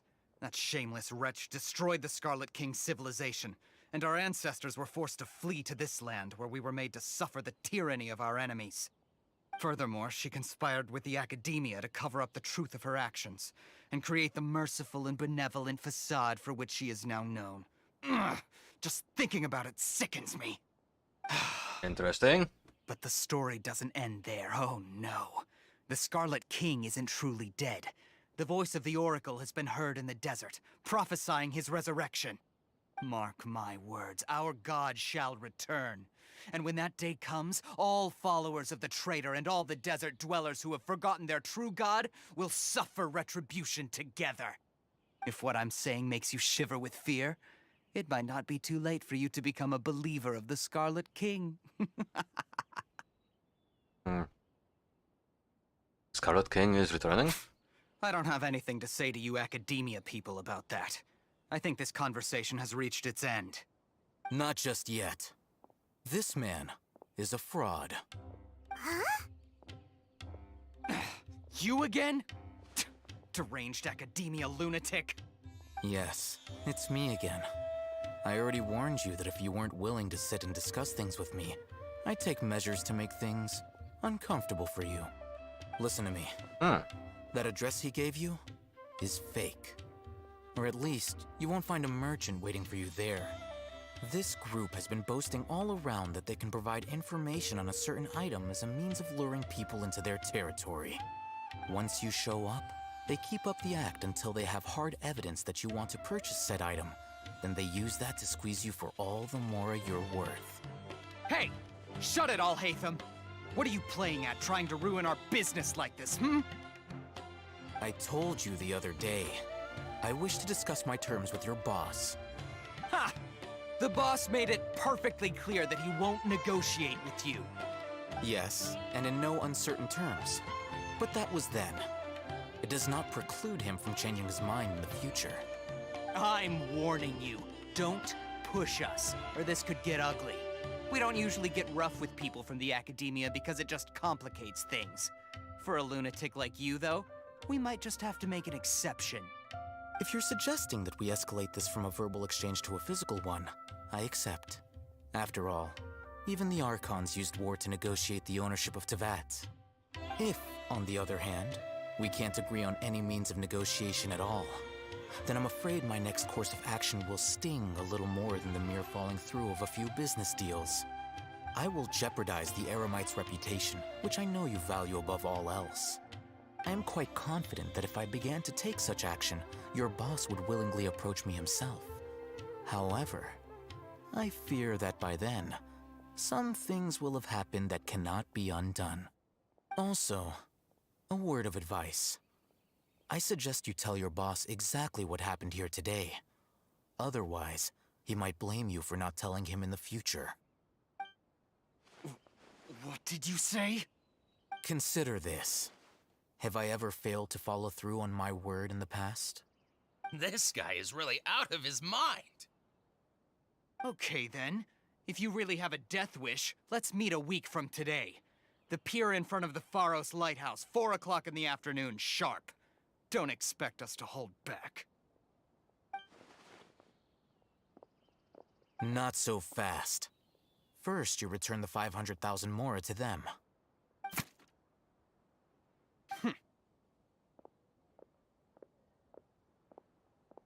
Oh, he dropped it on the Please, floor. I beg you, don't provoke them. We can't afford any trouble with this crowd. They haven't even paid for their food yet. Ah, Mr. Iman. There appears to be fewer staff in the restaurant recently. This wouldn't happen to be because they're all busy spreading the word to the students, would it? Well... Someone who chooses to do business with a group like that really can't afford to get so flustered the instant someone confronts them about it. Consider the meal compensation for our silence. I'd say you're getting an excellent deal. Whoa, did you see that? He not only got us our Mora back, but sent the Amorites running too! Plus, he seems to know a lot about what's going on around here. Let's catch up with him and ask some questions. Yeah, he does look like an interesting character as well. After him! Wait, first, anything... No, nothing to look at. I'll race you there. And he's gone. Oh no, he's not. It's Al-Haytham, right? What do you want? Thank you for your help back there. No need for thanks. My goal was to get to them, and you two gave me just the opportunity I needed. He has good design. Oh, I advise you to keep your distance from them. Since they weren't able to make off with your Mora in the end, they might harass you again in the future. Alright. Goodbye. Hold your horses! We still have something to ask you about! Since you tore through their scam right in front of them, you must know the real story about certain something, no? Who exactly are you two? And why are you inquiring about that? This is gonna backfire, ain't it? I'm a student from the academia. A student? Right. Look, you should know that those thugs conducting business with you had nothing to do with your lie. I know a thing or two about swordplay. Huh? Oh, yeah! He's really strong! Weren't you saying something about a physical exchange? We can help with that. He doesn't even have a vision. Forget it. Maybe not, but he can still use elemental energy. Otherwise, there's no way we'd go asking for info from from guys like that. Those hot-headed thugs are definitely gonna bring a lot of backup for your next meeting. Even if you don't go alone, you won't regret taking us with you.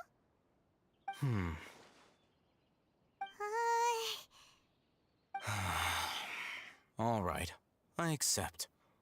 Got a pen and paper? If you're searching for someone who sells that kind of merchandise, I'll give you one of their addresses, and you can try your luck. We'll reconvene at the appointed time by the pier. It doesn't matter if you show up or not.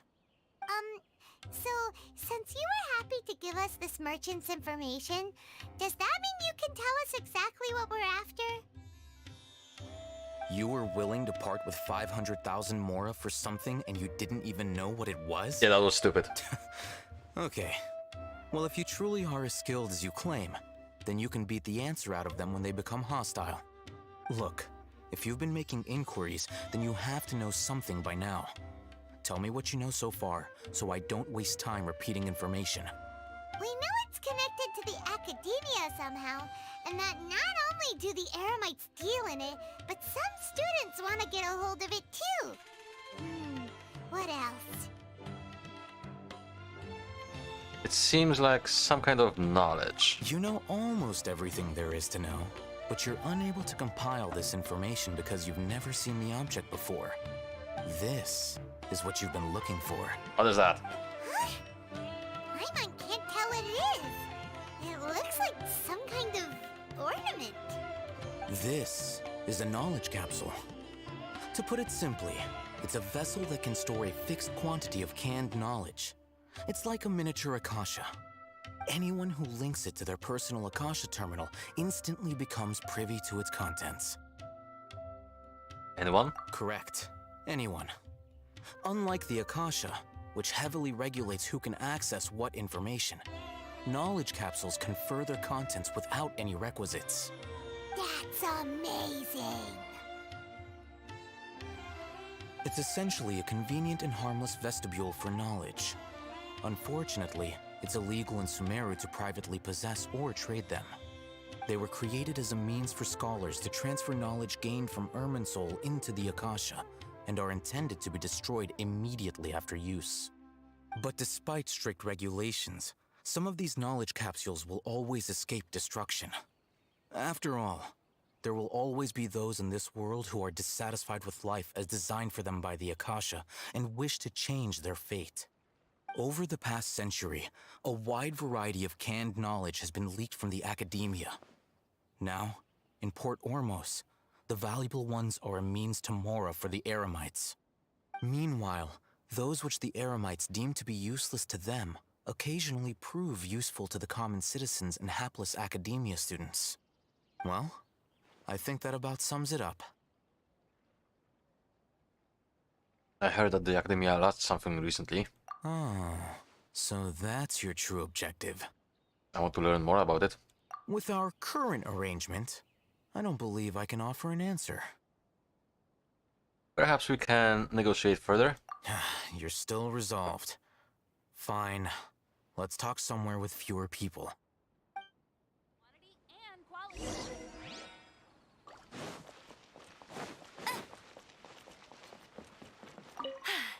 Told you I'd win.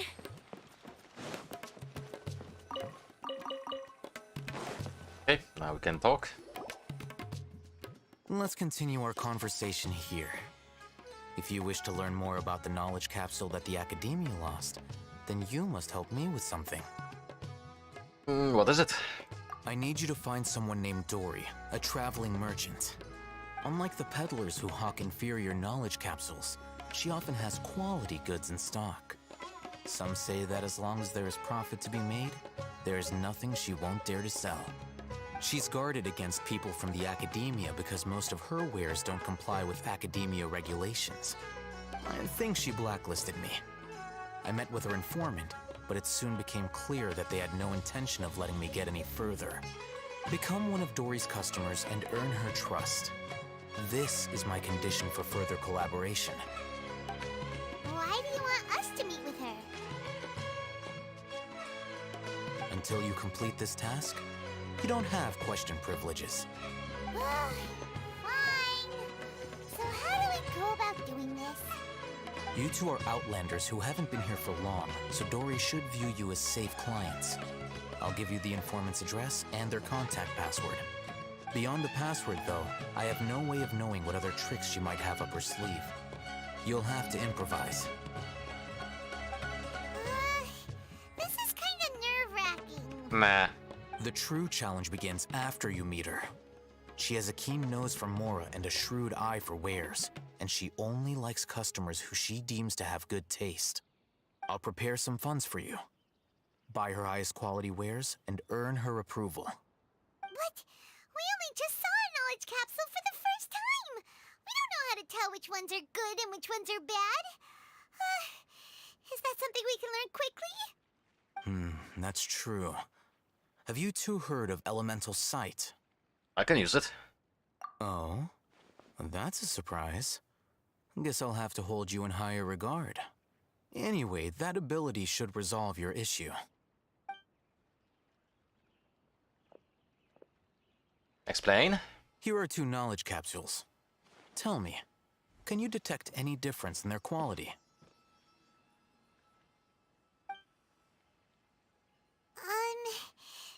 They look the same to Paimon. Try inspecting them with elemental sight. Okay. How'd it go? Did you see anything? Yep. The one on the left shines brighter. Rumor has it that higher quality knowledge capsules generally appear brighter when viewed through elemental sight. That's because knowledge originates from Irminsul, the root of Dendro power itself. The more powerful the knowledge, the richer it is in Dendro energy. However, some canned knowledge with a high concentration of elemental energy is of little use in contemporary times, so those capsules are of little value. Using elemental sight is merely a stopgap measure, but it should suffice for earning Dory's trust. That sounds pretty impressive. Here's a sheet with the informant's location and contact password, and here is the Mora for purchasing canned knowledge. Don't be cheap. You'll need to spend to catch Dory's eye. If there's any Mora left over, just keep it. Ah, of course she's happy. And be sure to exercise some caution. There have been Matra present in Port Ormos lately. Your efforts will be for naught if they catch you. Matra?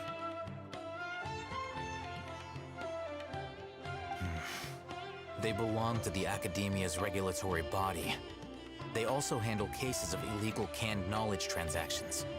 Like I said, the Academia has banned both their trade and possession. The Matra are razor sharp. You're in for nothing good if they lock their sights onto you. If you two want to back out, now's the time. I'm willing to take the risk. Okay, then we have a deal. If you succeed in your dealings with Dory, come find me at the Wikela Funduk. We'll have an open discussion then. Nice. I like. Me like. Very much. What Al Haytham wrote? Dory's informant is a traitor near Old Ormos. Let's follow these instructions and try to get in contact with him.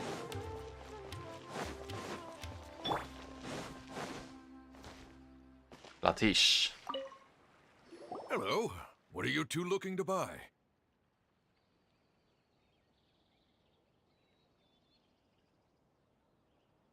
I probably should read the note, shouldn't I? I want to buy some unripe hara fruits. What a unique palate. We have unripe hara fruits, but we usually keep them in the back. I'll have someone escort you. Okay, I was correct then. Following the paper got us past the first round. Ronak, these two want to buy unripe hara fruits. Show them to the warehouse. Got it. You two, please follow me. You two have a fascinating fashion sense. We haven't seen a customer wearing a Sumeru rose for quite some time. Hold on. Let me think. Sumeru rose means common merch. No, look again. We're obviously wearing morning flowers. Ah, my mistake. I do apologize. Whew. That pop quiz sure was scary. The warehouse is up ahead. Please follow me.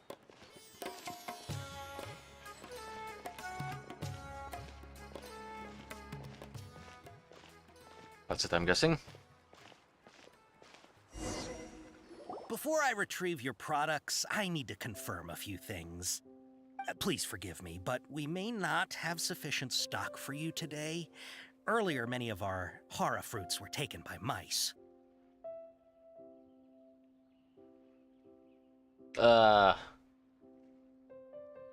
Congratulations to you. Thanks. If better goods come in, you'll be the first to know. You look like you have some skill. Why don't I pick out some fruits that'll make you dizzy?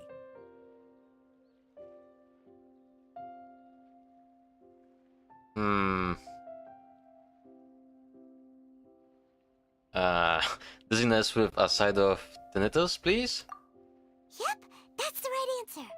But eating hara fruit that makes your head and ears ring sounds like a bad life decision. Yeah. Would you like your hara fruits to be packaged in the Sumeru City or Port Ormos style?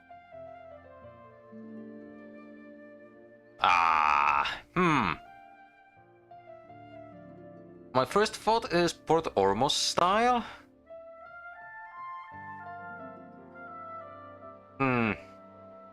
But my skimming part wants it Sumeru City style. Sneeze. Sumeru City style. I'm guessing that you're going for a more traditional packaging since this is your first time here. Wait a sec. Sumeru City style means we're only buying a few things. He won't take us to see Dory if we do that. Oh. Piss. I'm sorry. But as things currently stand, we won't be able to fulfill your order. Why don't you two think things over? He's cautious of us. Let's take a closer look at the paper. Yes. Okay, let's try again. Before I retrieve your product, Yes, please we've been forgive there. me, but we may not have sufficient stock for you today. Earlier, many of our hara fruits were taken by mice. Congratulations to you. Thanks. If better goods come in, you'll be the first to know. You look like you have some skill.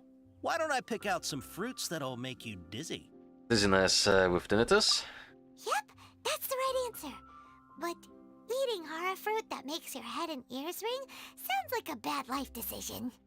Would you like your hara fruits to be packaged in the Sumeru City or Port Ormos style? Well, we have to pick Ormos now, we see. Wow, you two sure are generous customers. We'll be sure to package your products beautifully. Okay, everything has been confirmed. Miss Dory is waiting for you up at... Shoot, it's the Matra! Run! What? The matcha? Where? I'll hate them said we're done for if they catch us. We gotta get out of here.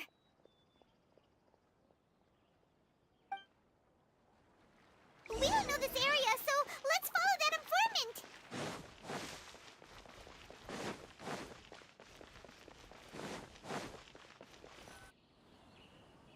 He ran that way.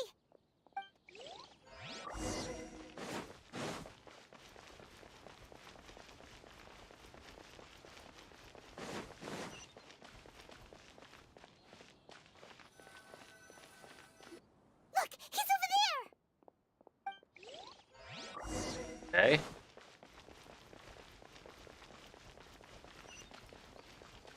Okay, first.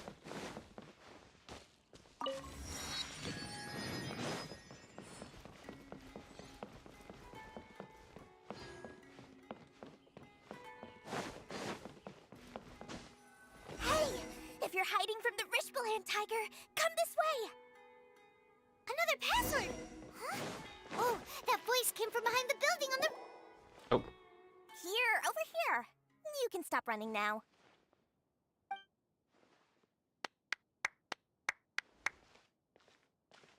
Design. You're the one who was calling out to us just now. But, are we definitely gonna be safe here? These two good customers wish to buy some hara fruit, Miss Dory. And if there's nothing else, I'll just excuse myself. Oh, very good. Thank you. Huh? Wait, you're Dory? I'm unsure thought you'd look a whole lot scarier. Hey, what are you trying to say, Princess Pea-Brain? Yeah. I can be scary enough when I need to be, believe you me. If you don't watch what you say, then you can forget about doing any business. But it seems you two have actually done pretty well so far. Not only did you manage to find the informant, your reactions were also pretty sharp. You don't really look like criminals or anything, but I bet my Mora that you've been involved in some shady dealings, haven't you? Yep. Paimon's not sure if that's supposed to be a compliment, but we'll take it. I can't risk doing business with people who start huffing and puffing after just a few paces. No matter how much Mora they might have. Not only will they get caught by the Matra, but they'll also get us into trouble.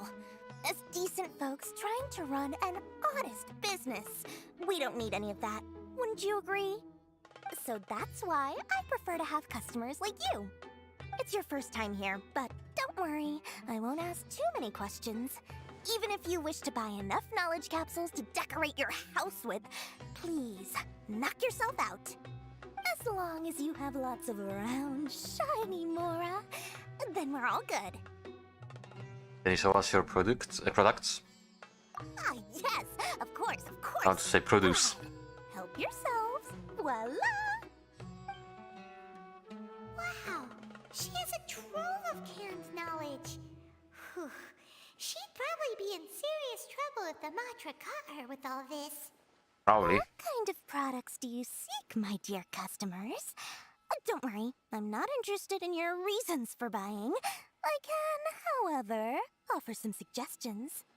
Take this one, for example.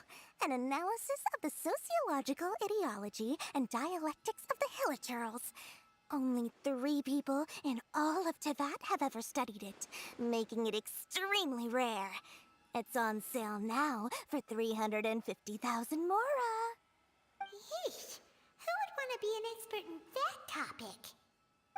Or how about the architectural styles and construction methods of Teyvat in the early Archon War period? With this one, you can become an expert in historic architecture preservation and find an excellent, well-paying job in nearly any nation. Nah.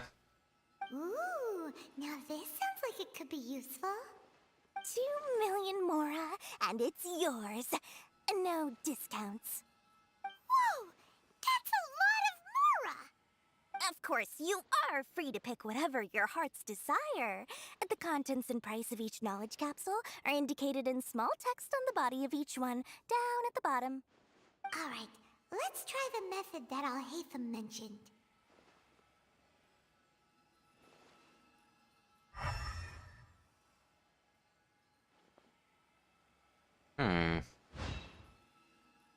I'll take this one. I don't really have a choice even.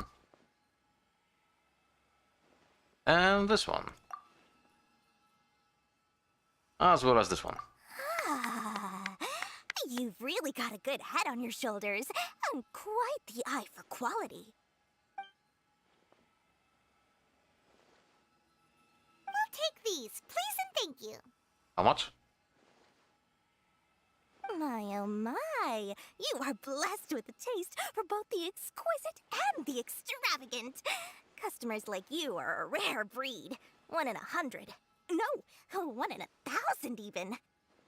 Listen, I have a special offer for you two.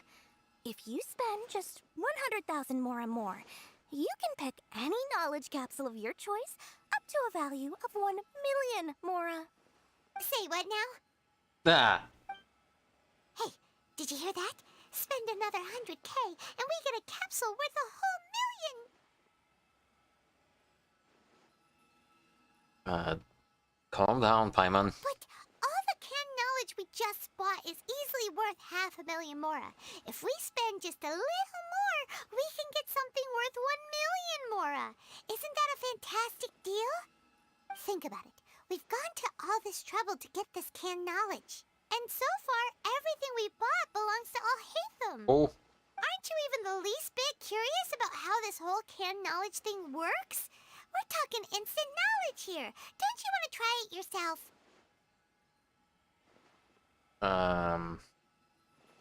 I think you're the one who's curious. Come on, come on. We still have around 100,000 of Alhaitham's Mora left. So let's put it to good use by finding something useful for you. Ahem. You've got a deal, Dory. We'd like to spend an extra 100,000 Mora. Excellent! Then please, select from this fine collection of canned knowledge over here. Hold on a second. Paimon thought we could choose whatever we wanted. Why can't we choose the ones from over there? Oh, but my dear customer, the knowledge capsules over here are worth 1 million Mora each. I'm sure discerning customers like yourselves will be able to find something to your liking. Please, take your time. I think I may need to be AFK for a few seconds. Be right back, folks.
Okay, and back. Hopefully people will leave me alone now. Uh-oh, Paimon has a bad feeling about this. Let's use Elemental Sight again to check these. Alright, I'll have a look.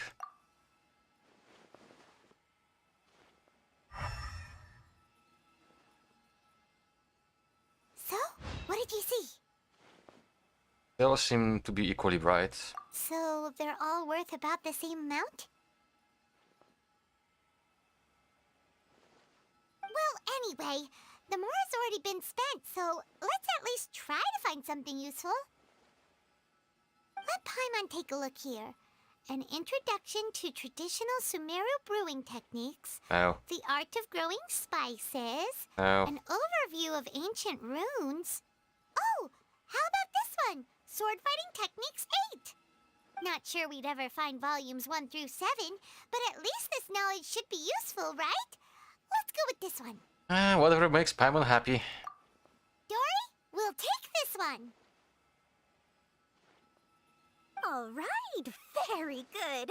I'm expecting some new goods in the next couple days, so be sure to check back again soon. Whether it's canned knowledge or anything else you need, bring your Mora to Dory and doors will open. Okay. Our dealings with Dory went smoothly enough. Let's head to Wakala Funduk and meet up with Alhaitham. Hopefully now he'll finally tell us about what the Academia lost. Dory? Mora, Mora, shiny Mora. Little goblin. Please, come back anytime you need something. Okay, so I hope it didn't take my cash. No, it did not. Good.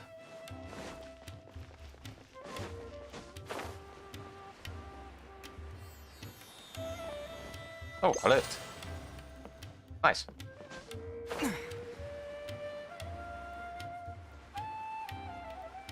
Hang on.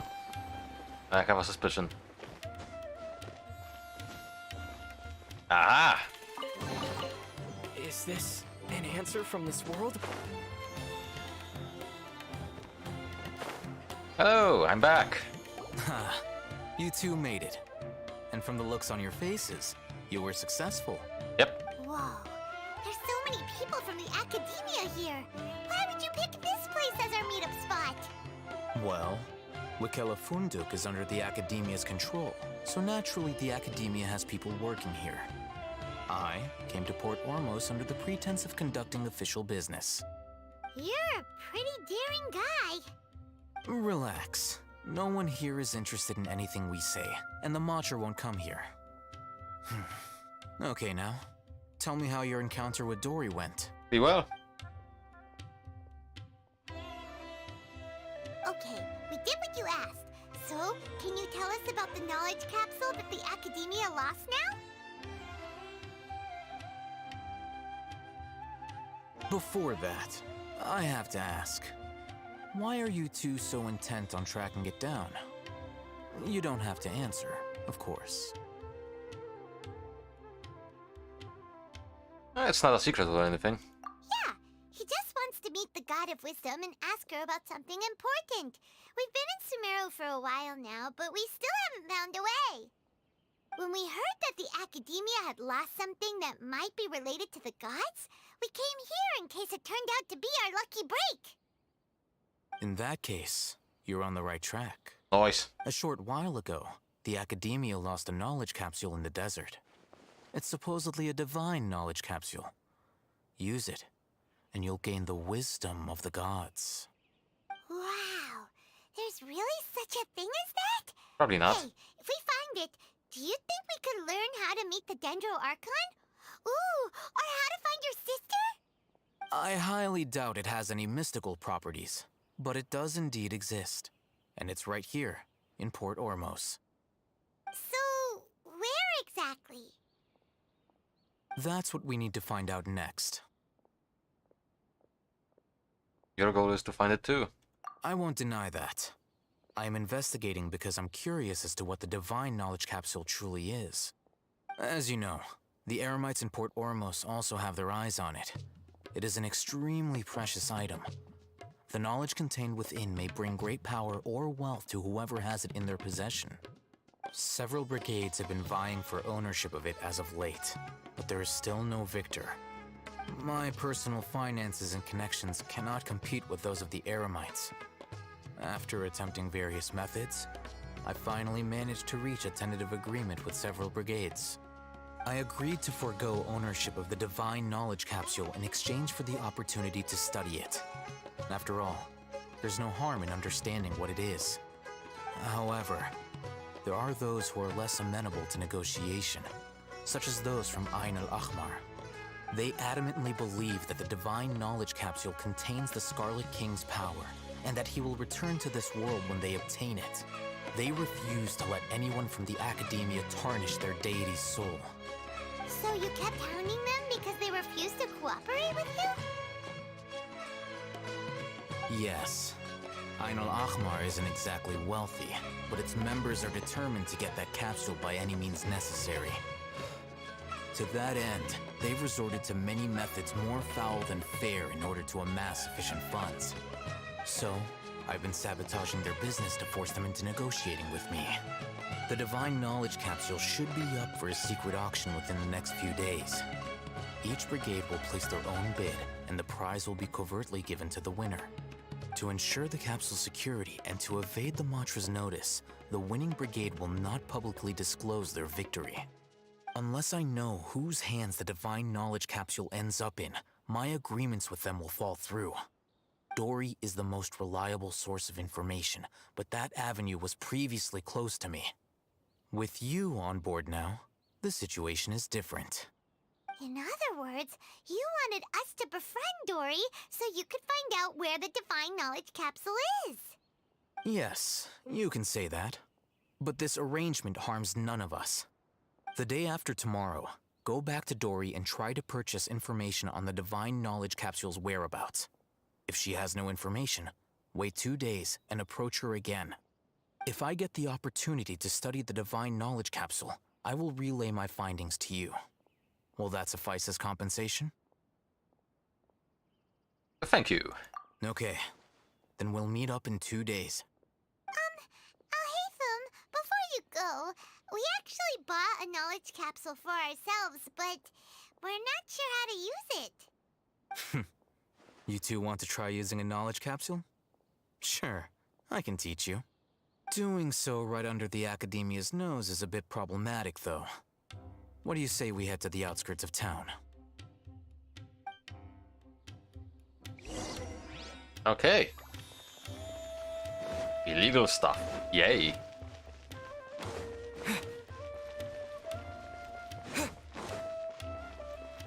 YouTube, this is not drugs. I'm not talking about drugs. Don't ban me.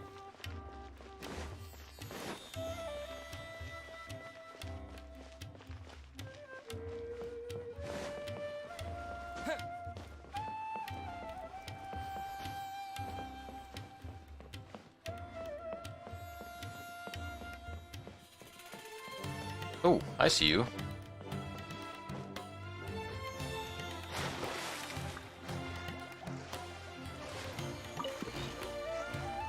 How much?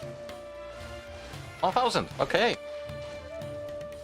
I mean, keep in mind, the most more you can get from a non-boss monster you can kill is 600.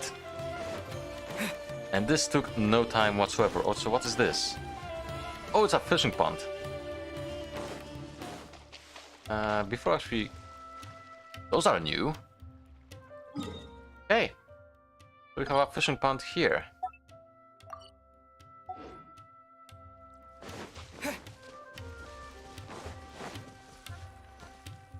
Alright, this place works. Show me the capsule you purchased. Here. Sword Fighting Techniques 8. Huh. A combat class knowledge capsule. This class is something of a rare find these days, since most have been taken by the Eremites to augment their battle capabilities. Really? Ah, yeah, what a great buy! Is it? If you want to determine the efficacy of this capsule, I can evaluate your combat ability. However, effects will likely be minimal if you already possess a high amount of strength. Oh, we can conduct a controlled experiment where you fight 2 battles. One before using this knowledge capsule, and one after. While you fight, we can use an Akasha terminal to monitor your various physical parameters. There may be variances in your physical strength between the 2 tests, as well as a disparity in your opponent's abilities. But don't worry. I'll run statistical analyses afterward to mitigate any confounding effects. Wow! Haytham! You must have been one of those guys at the academia who got top grades on everything. Paimon's curious about something, though. You definitely weren't one of those students who needed canned knowledge to graduate from the academia, right? So, why are you risking getting caught by the Matra for this capsule? I'm also curious about this. When you are unable to understand a researcher's actions, most cases can be attributed to curiosity. This is but one theory.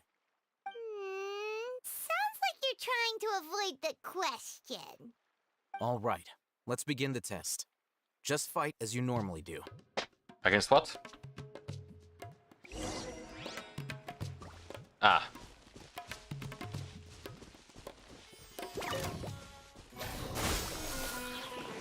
Those crits, man! Those crits!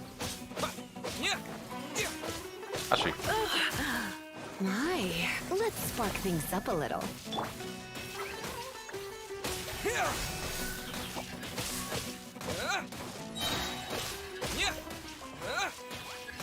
Germinate! Scatter! And now it's time for it to explode. Oh. Or not.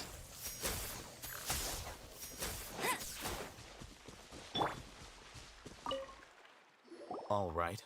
I'll link your Akasha terminal to record data. The next step is to use this knowledge capsule. Hold it in your hand. I'll help you establish a connection with it so you can activate its power.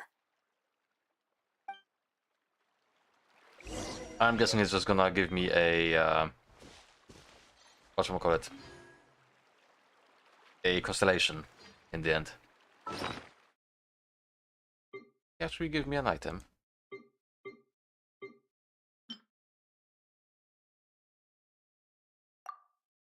So if we use it,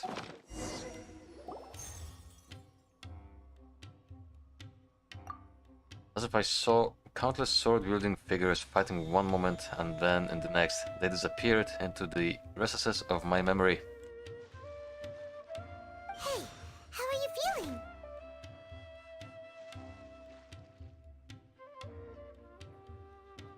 Whatever was inside of that capsule became a part of my memory. You mean that it worked? Maybe. All right. Time for round 2. Fight with the same composure as before. I can't. I don't have the burst.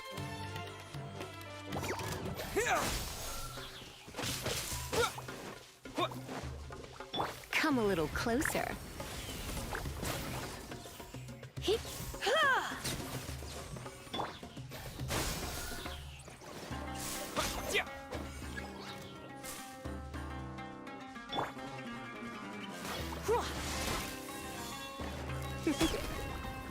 You've been a naughty boy. Propagate! 7.9k. Ooh, that has a big splash.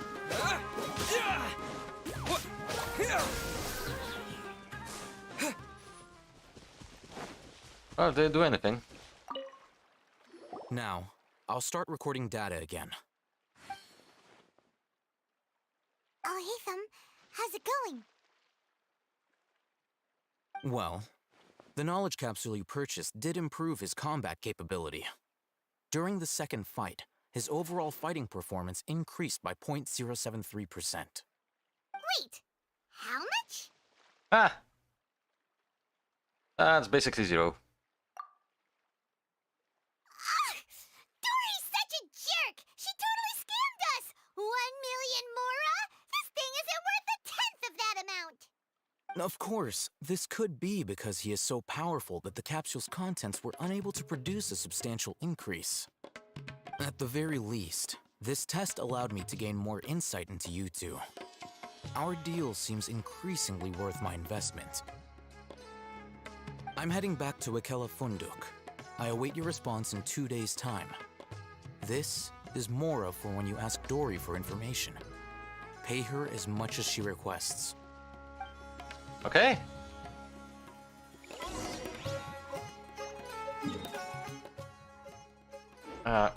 Wait, let's wait. Wait until 7, 2 days from now. Okay, but first, I see this thing here. Propagate!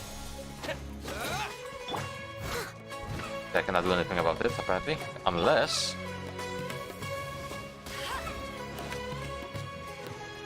Okay, I cannot do anything about it. Oh, wait. Maybe I can. Bet you can't keep up with me. Well, hello there. Oh.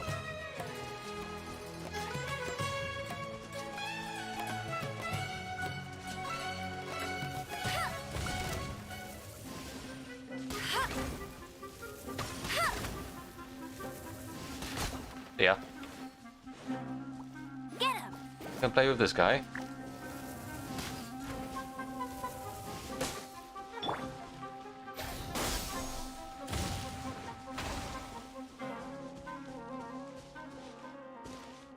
Oh, this one wants to fight though. Let it rain.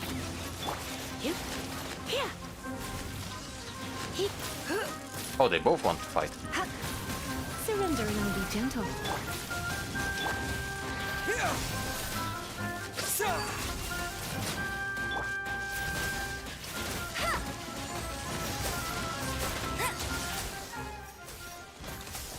Okay.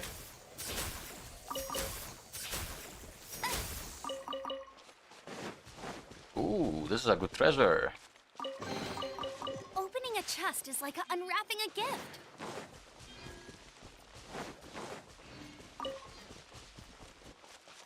Okay, and those fish, what are those? Okay, I have no idea what to expect here. Oh.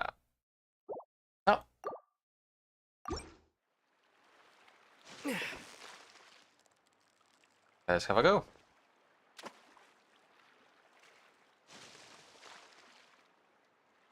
Okay.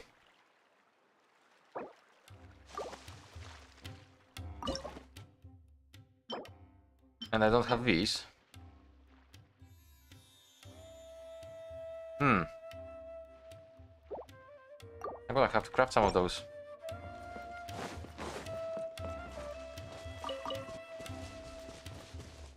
Oh well. Maybe later then.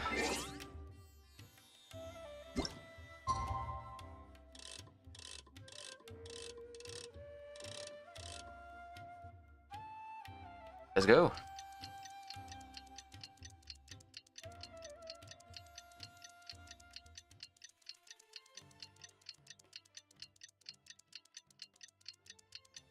I would love it if there was a toy or something that actually allows you to set up a camp. A proper camp.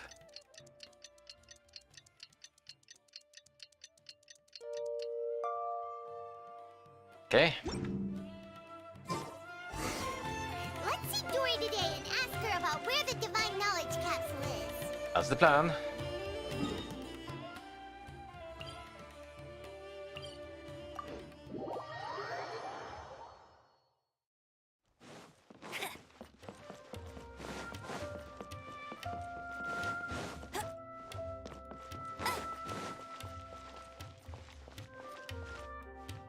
Hairdresser. Okay. Here, over here! Oh, welcome back, my loyal patrons. What can I do for you this time? You name it. Canned knowledge, supplies, or anything else you need. I'll find a way to get it. Chair. Where there's a waterfall of Mora, there's a way. Can you really get us anything we want?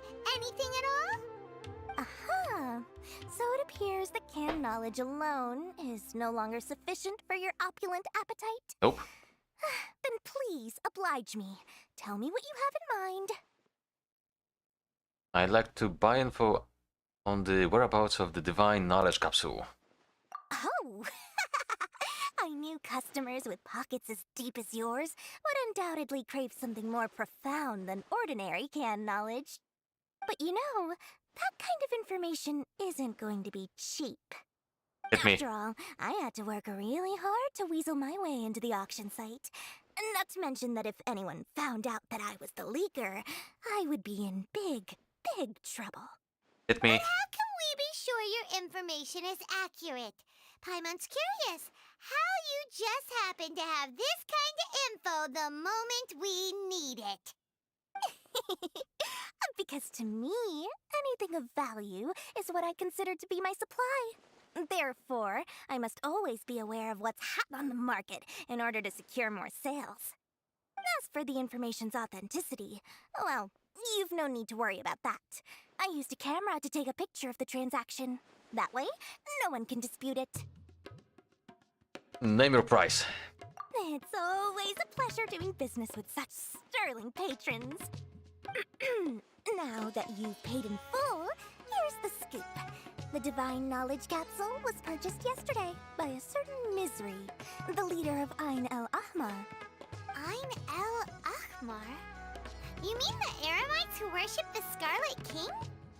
Ah, so you're already familiar with them. Yep. The group has done everything in their power to obtain the Divine Knowledge Capsule. After all, they believe it contains the power of the Scarlet King. That Divine Knowledge Capsule is unlike any other canned knowledge I've seen before. It was glowing bright red. The capsule is clearly visible in the picture I took. You can look for yourself. Thanks for the info, Dory. Please, it's my pleasure. It's all thanks to discerning customers such as yourselves that my efforts yesterday were not in vain.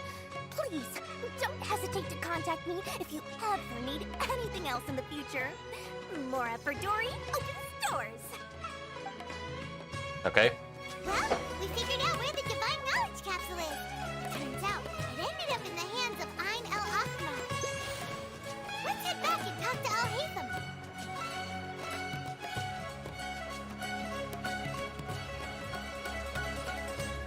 Ah, he's waiting here. Also, are you a merchant? I'm gonna guess you don't sell anything. That's more like it. Al-Haytham, we got the info you wanted. Really? All right. Let's hear it. The very group that we're about to face. Dory even gave us evidence to verify the intel. Have a look. Huh, look at that. Clear as day. It must have taken some guts just to infiltrate the scene of the Eremites' transaction. But then to get close enough to take a picture like this. Bold move, Dory. Very bold move. All right. The person in this picture is indeed Misery, the leader of Ain el Ahmar. And the glowing red capsule he's holding appears to be the Divine Knowledge Capsule. Was it red, though? In which case, if we play our cards right, when we confront them next week, we should be able to force them to show their hand. At first, Paimon didn't get why you were provoking these Ain el Ahmar guys. But now, it sort of makes sense. Everything's playing right into your hands. After we defeat them, we can finally have a serious talk with their boss and get them to lend us the Divine Knowledge Capsule. Thank you for your time and efforts. Take a few days off while I make some preparations. Let's meet up again on the afternoon of the arranged date, 3 o'clock sharp. We'll be there. See you then.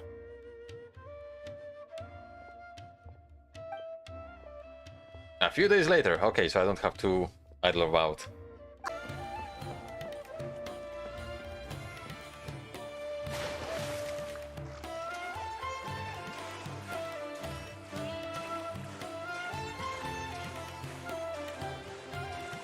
This should be interesting at the very least.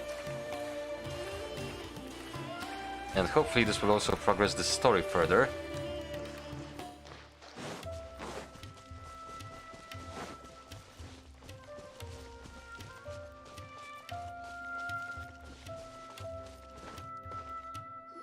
Al-Haytham. I knew you were crazy, but I didn't know you were crazy enough to actually show up. Only 5? It was I who demanded that these negotiations take place. I was more worried that you might go back on your promise. But to your credit, it appears that you're sticking to your word. This is turning into quite an occasion. I also brought some backup. I assume you don't mind. Backup? Aren't you the brat from the restaurant the other day? You've come to support this lunatic because he helped you out?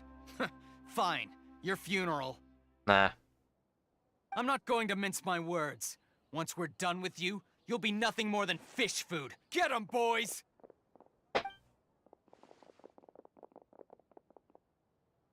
Uh-oh, here they come. Good luck, you two. Ah! Wow. Thanks, Paimon. That's close enough. Oh, you're close. Scatter! Love the jungle. You're in for a little shock.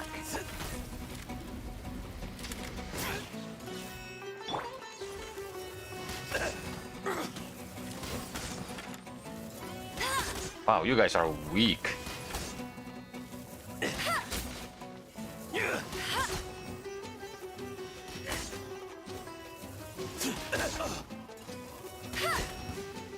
Following orders. Feeling lucky today? Propagate! Lisa, go. Full charge. Okay. Could be better with yours. Coward. Ah, you're Tarek. Ooh. Race you there.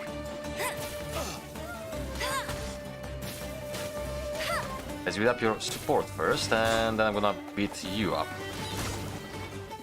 Personally. You live.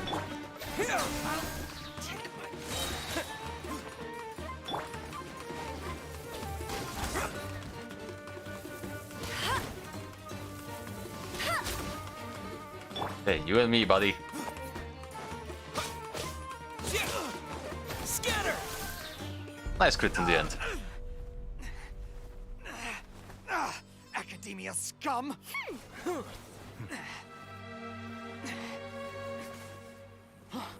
Boss! Finally! Did you use it? Great! Now we can... Huh? Boss? Boss!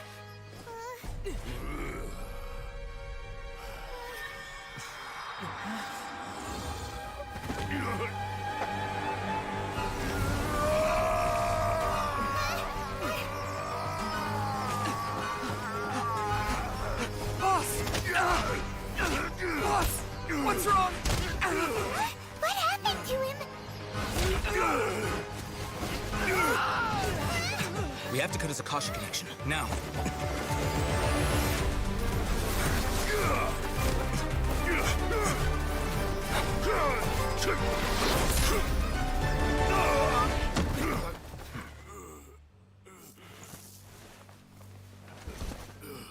Target acquired. Arrest him.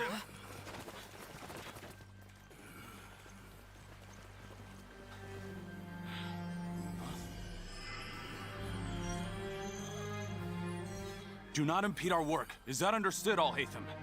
Of course. I was only trying to help. Take him away. Oh, he got it.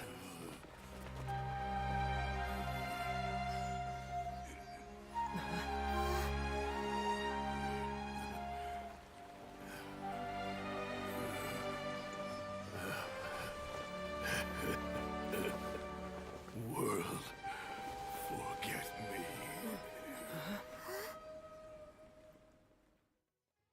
Okay. What in Tibet just happened? It's like that big guy suddenly lost his mind. It looks like he used the Divine Knowledge Capsule. You mean the Divine Knowledge Capsule did that to him? Speaking of which, Hypatia did mention. Oh, yeah. You mean how some researchers go insane after getting knowledge from Irminsul? I've heard of numerous incidents of researchers in Satyavada life going insane. The state that man is now in suggests that this is a similar situation. This divine knowledge capsule does appear to be linked to the gods, but beyond that, it doesn't seem anything like the rumors suggest. Possessing it doesn't grant you divine wisdom or power. Did you hear what he said? World, Forget me. What could that possibly mean? That's exactly what I heard before at Irminsul. If the mantra took him away, then that means the Academia got the Divine Knowledge Capsule back too. No? What a shame. We were so close. Still, Paimon didn't expect the Divine Knowledge Capsule would be so dangerous. Imagine if we tried to open it. Oh, who knows what would have happened to us? As things stand, there is no reason for me to remain in Port Ormos. I believe our collaboration has also reached its end. Oh, we were so busy trying to find the Divine Knowledge Capsule that Paimon forgot to ask you something. Since you're a member of the Academia, do you have any idea how we can go about meeting Lesser Lord Kusanali? Truthfully, I don't. Lesser Lord Kusanali appears to exist outside of Sumeru's entire administration. Most of the time, you wouldn't know she exists at all. Moreover, since the Academia possesses the Akasha, a symbol of our deity's wisdom, scholars have no reason to desire to make contact with the deity herself anyway. Everything about Lesser Lord Kusanali is such a mystery! I'm heading back to the Academia. How about you two? Back to Sumeru? It's almost the day of the Sub-Zero's festival! Yep. Maybe we should head back too. We've been rushed off our feet over the past few days, so maybe a little rest and relaxation will do us good. Yeah, let's return to Sumeru City. Then we'll part ways here, Alhaitham. Until we meet again.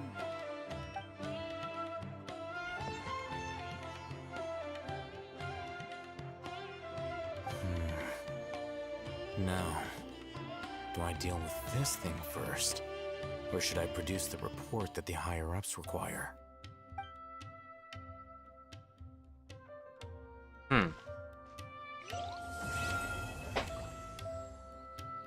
Hey, Act 1 completed.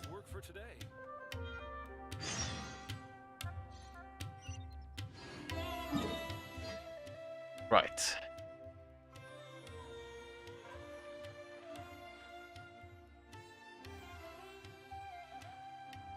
Ah, this is the closest one. Okay.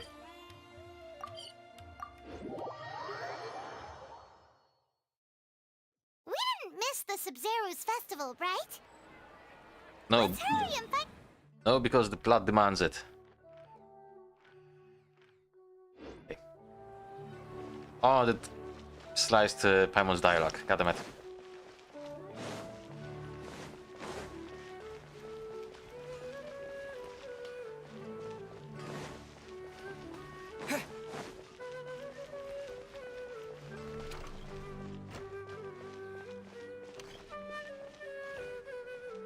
I don't see any changes. There she is! Dunyarzad! We're back! Just as promised, Traveler and Paimon. I'm so glad that you two came back to celebrate Lesser Lord Kusanali's birthday. It looks like we made it back in time. Indeed. The festival's tomorrow. We've been preparing for so long that I can't help but feel a little nervous. There's no need to be nervous. Paimon's sure that Lesser Lord Kusanali will feel everyone's gratitude. Thanks, Paimon. I hope that everyone who comes to the festival will also have a good time.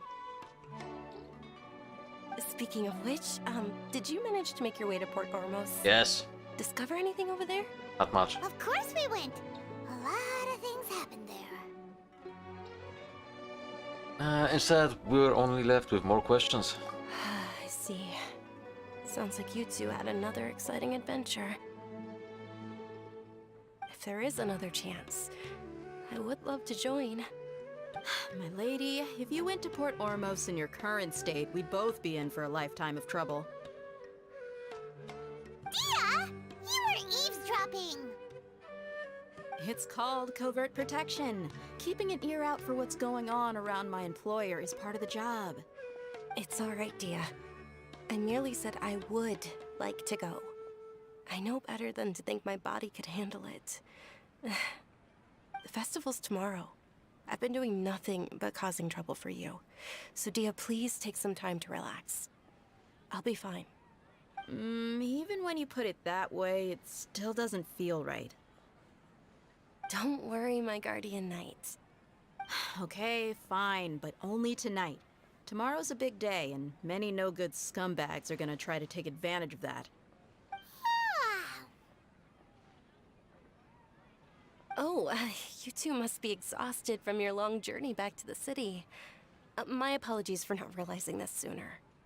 I've already prepared a room for you to rest. Please follow me. Whoa, you're so thoughtful. Paimon's so ready. So, we'll be having a room? They rented a room for me? I'm not gonna be sleeping on the street? Holy crap!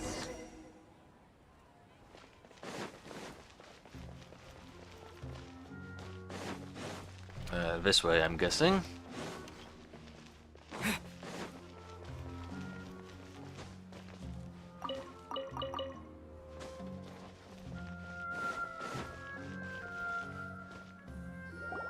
Here we are. It's also fairly close to where I've been staying. It looks really nice.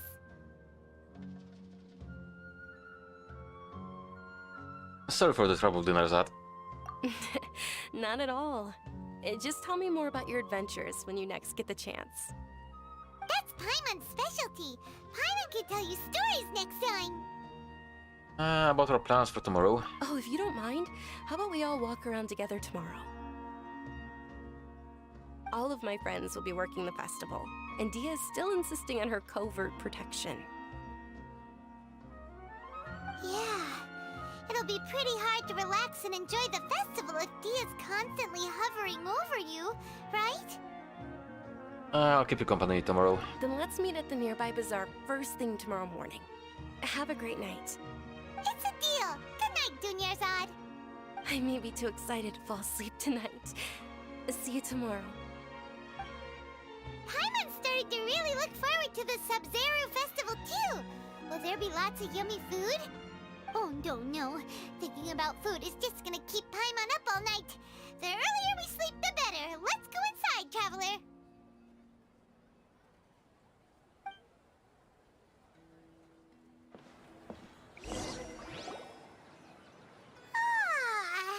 Did we oversleep? Ooh, that's a nice little room. We should go meet Dunyarzad right away.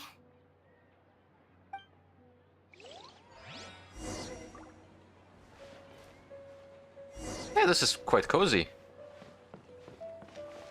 I'm gonna guess there's another room. Okay. Well, at any point, this is really nice.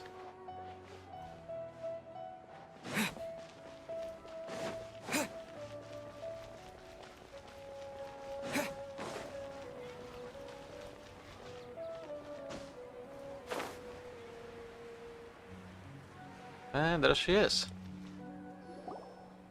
Traveler, Paimon, I've been waiting for you two. Good morning, Dunyarzad. We must have overslept a little bit. I blame Paimon. Not at all. Yeah. I arrived early. Today is finally here. I must cherish every moment as if it were gold. You've worked so hard for this day. You gotta enjoy it to the fullest.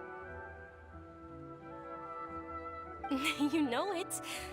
It's just that, as expected, I had some trouble falling asleep last night. I'm hoping my body won't be too much of an issue today. Well, shall we? Let's start with the stalls over there. Many vendors came out of the blue to support the event, and they insisted on covering costs themselves. Let's go give them some business. They paid for everything out of pocket? Oh, sounds like they're not in this just for the Mora. They all said that contributing to a lively festival atmosphere is more important than money. Especially since we don't often get to celebrate Lesser Lord Kusanali's birthday. Ooh, they're selling food over that way! Let's go take a look! This is a stall offering foods from the Haftmewa feast. Oh, you could tell straight away. I thought most people nowadays wouldn't know. Mushrooms, flowers, and all kind of fruit?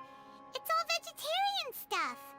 Oh, Paimon's a little disappointed. Wow. So, what's the Haft-Mewa feast you mentioned just now? It's another Sub-Zero's festival tradition. People used to set their tables with 7 different foods. Generally speaking, the most common selections were foods like Rukushifa mushrooms, lunar lotuses, Sumeru roses, sunsetias, kapulatas, hara fruits, and zaytun peaches. So, the Sub-Zero festival is a vegetarian holiday? You don't have to be a vegetarian to enjoy the spread. We just use the 7 foods to symbolize the 7 virtues of the Dendro Archon. Wait, but if that's the case, if Sumeru uses vegetarian food to represent the Dendro Archon, then wouldn't the Pyro Archon's festival be full of food like roasted fowl, juicy meatballs, grilled steak? Yeah. Oh, Traveler, we have to go to Natlan as soon as possible! I hope your wish comes true one day, Paimon. Thanks! Alright, how about we also check out some of these other stalls?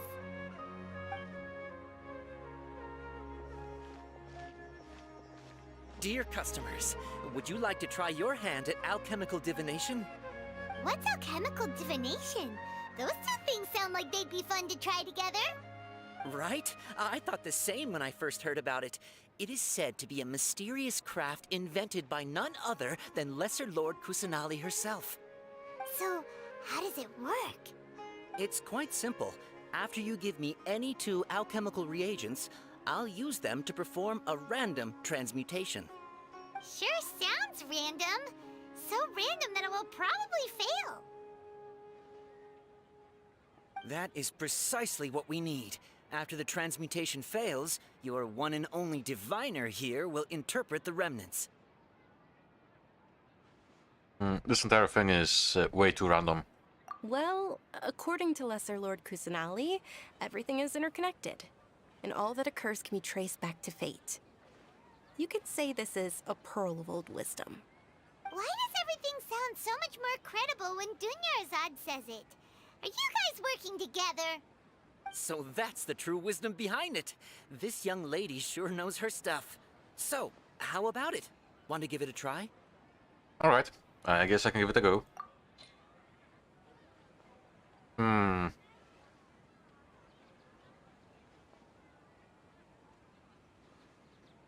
I'll try this. And perhaps...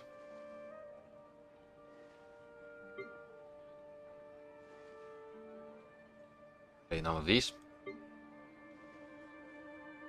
Okay. This ore. Okay, one moment. It's the moon. Paimon wants to take a look too! Is it? It looks more like a pie that Paimon bit into. Generally speaking, the moon signifies... It means... wait a moment. Is he really looking it up in a book? Yep. Oh, I remember now. It means illusions and lies. Illusions and lies? That sounds rather ominous. Yes, but this book says that if you trust your intuition and overcome your fears, the sun will surely rise. He's not even trying to hide his book anymore. Yeah. Naturally, fate will only ever show you the beginning of a journey. It is up to you to forge your own ending. Oh, thank you so much. I'll keep that in mind. Oh, it's nothing. I'm just learning as I go. Apparently so. Guess that was still pretty interesting. Okay, on to the next stop. They say the Sub-Zero's festival was very lively a long, long time ago. Large flower carriages used to parade through the city. As they headed towards Port Ormos, people would throw flowers, candy, and liquor all along the way. Dunyarzad's eyes are sparkling right now. I wish I could have seen that spectacle. But if you ask me, I'm sure Nilu's dance of Sub-Zeros will be just as impressive.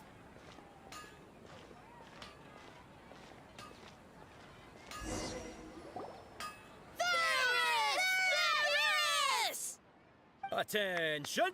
Soldiers, fall into formation if you want any Yalda candies.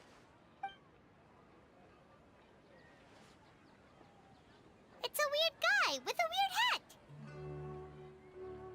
Hey, it's Dunyarzad! Wow! Miss Dunyarzad, the children love you even more than the Yalda candies. In the few short days it took to prepare for the Sabzeruz festival, the children have all grown very fond of you. The Hallowed Knight of Flowers. It's an honor that you know my name. Attention! In the name of Ferris, the Knight of Flowers, I commend you on your contributions to the glorious Sabzeruz festival. All right, little soldiers, take your Yalda candies and don't forget your loyalty to Lesser Lord Kusanali. Dismissed! Yes, Knight Ferris! Just what is going on here? Ferris, the Knight of Flowers, is another Sabzeruz festival icon, and one immensely popular with children. Yeah, In the apparently so. past, the actor portraying Ferris would also sit on a flower carriage. It's all thanks to Miss Dunyarzad's sponsorship that the children can make such wonderful memories today. As are we to you, Vihar. Oh, not at all. Oh, speaking of tradition, do you want some Yalda candies? They're a festival staple, and I happen to have some boxes readied here. Take a look and pick whichever one you want. Whichever one. Don't these boxes all look the same? That is the fun part. Each box contains a random flavor. It's up to the luck of the draw. Flavors include lavender melon, hara fruit, sunsetia. Ooh, those all sound pretty good. And there's also lizard tail and oni kabuto. Huh? What's up with those two flavors? Oni Kabuto is a little spicier than Lizard Tail. Dunyarzad, you tried them before? Traveler, help Paimon pick one. Paimon wants the Sunsetia flavor. Don't blame me if I choose the wrong one. It's alright. Paimon believes in you. I don't. I also believe in your intuition. Great. These boxes of candy are numbered 1 to 5 from left to right. Which one do you want?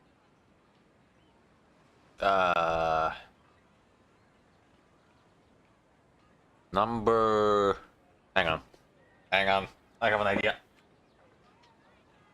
Okay, there we go. I have a dice in my hand. It's a d6, but I guess it's fine. If it's gonna be a 6, I'm just gonna reroll. And go. That's 1.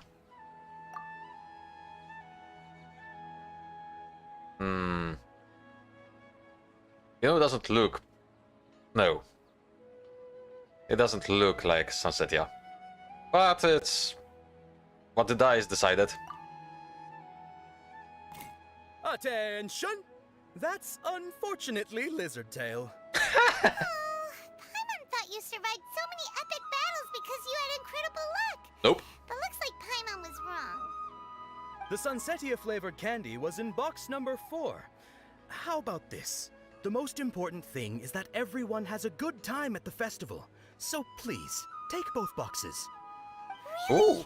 Thanks a lot, Knight of Candies. It's Knight of Flowers, not Knight of Candies. Paimon really wilted the carriageless Knight of Flowers. They all basically sound the same. We got our candy, so let's keep going. Wow. Oh, actually, I just remembered that I left something behind. Since you're here, can you come with me to get it? Not a problem. Dunyarzad, you probably forgot because you're so excited about the Sabzeruz festival. How embarrassing.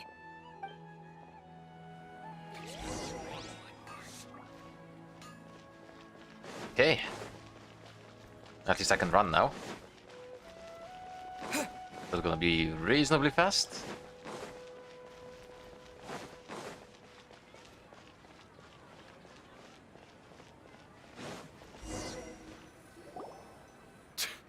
We're too late. Who knew the little lady was such an early riser? I know, right?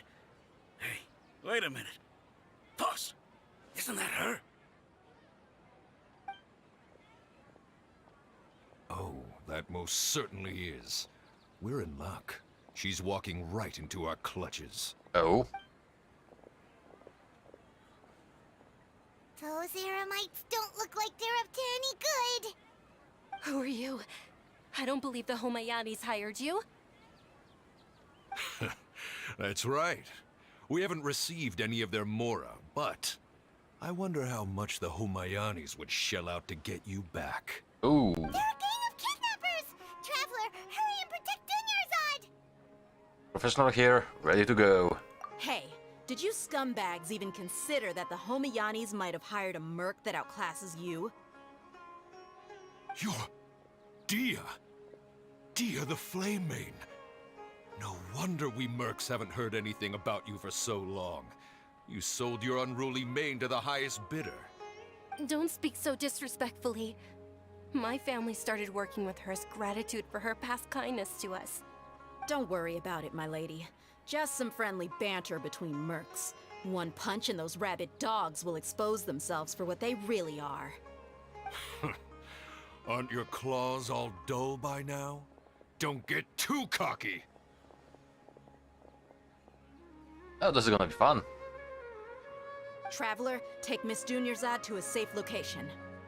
I wanna fight! We're gonna stay and help! There's too many of them! We can't guarantee anyone's safety here, apparently. You're right. Alright, fine. Please be careful, Dia. Don't waste your time worrying about me. This is my job. Look out for yourself. After I've wiped the floor with them, I'll go find you all.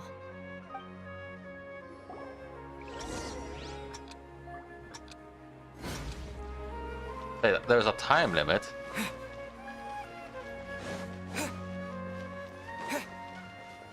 Really? This much time?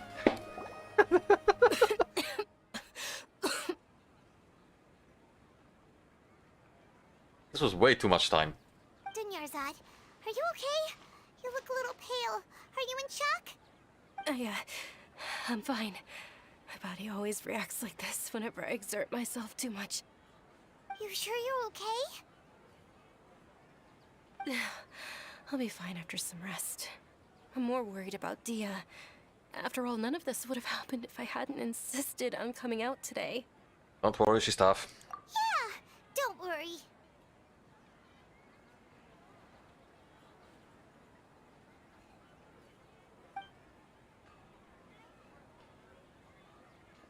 My lady, Traveler, found ya. Dia! You took care of them so fast! Any more of them? Or rather, did anyone follow you? Nope, I just checked. Dia, your arm. Oh, this? I'm fine. It's just a scratch. Normally, they wouldn't have been able to land a hit on me at all, but I'm still getting used to this new greatsword. Please, let me take a closer look. Come on, it's nothing. Us mercs aren't as fragile as you think.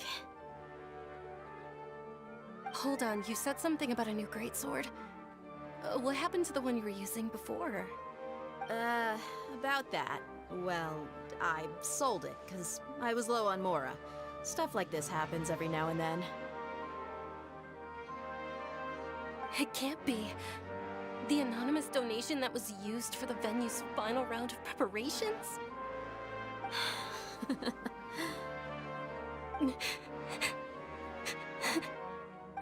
Hey, Miss Dunyarzad, I wasn't trying to make you cry. I'm not gonna lose my commission because I made my employer cry, am I? Okay, making your employer cry won't affect your commission, but selling your weapon without permission and getting hurt? I'll have to reevaluate your performance. You're so unreasonable, my lady. Thank you very much, Dia. Okay, so she's using a great sword. Don't be like that. I get embarrassed really easily.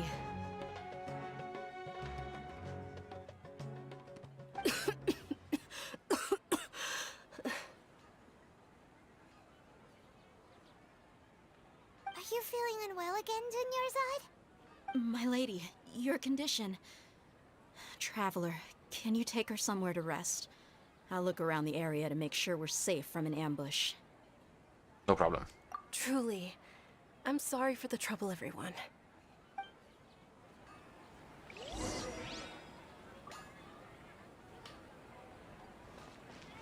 Apparently, we're going this way. Oh, hang on, disc.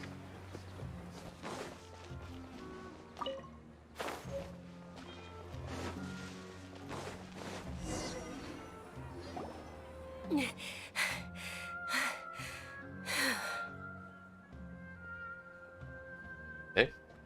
Are you feeling better, Dunyarzad? Yes, much better. Just give me a few moments and I'll be good to go. Just how serious is your illness? I didn't realize you were concerned about it. I guess I shouldn't continue to keep it a secret. I was actually born with Elazar. It's terminal now. Oh. But you're not gonna turn into a giant snake monster or anything, I hope. Can't believe it's Elazar! Oh, you've already heard of Elazar. In that case, you probably know about its severity. Sumeru's current medical advancements still haven't been able to find a cure. The disease's progression can only be delayed through environmental therapy. Dunyarzad. There's no need to be sad. I've always lived with Elazar and I came to terms with it a long time ago. Compared to the simple fact that I'm afflicted with this, its effects on my life have been much more painful. I know that my family loves me dearly. They've done all they can to provide the best environment for me so that I can live for that much longer. However, I know I will one day succumb to this. Did you know? Before I ran away from home this time, the world outside of my home didn't even know that I existed. Since I was a child, all I could do was sit on my bed and stare at everything outside of my window. I'm sure my family's worried and disappointed in me for running away, but I just didn't want to have any regrets. I wanted to meet other people.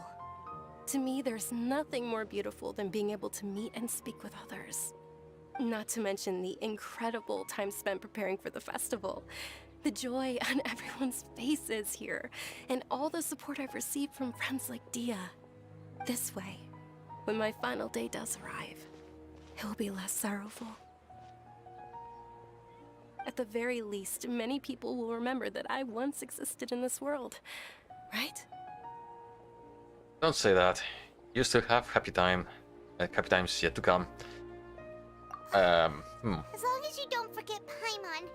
Paimon also won't forget about you. Foreshadowing, maybe? A bit? Even if you forget Paimon, Paimon will still remember you. Thank you two so much. I apologize for the depressing conversation. This is out of character for me. To be honest, Lesser Lord Kusanali gave me the courage to do all of this. If it weren't for her encouragement, I wouldn't have taken that first step.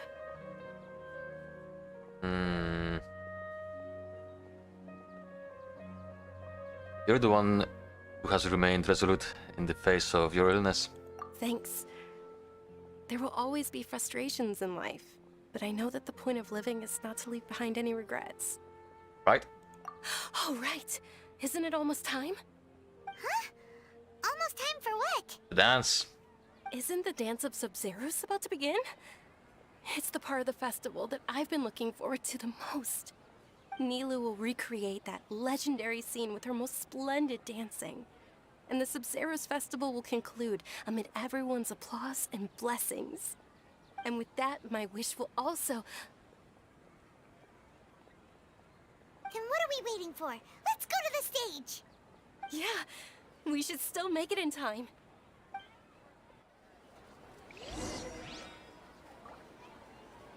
And it's dark.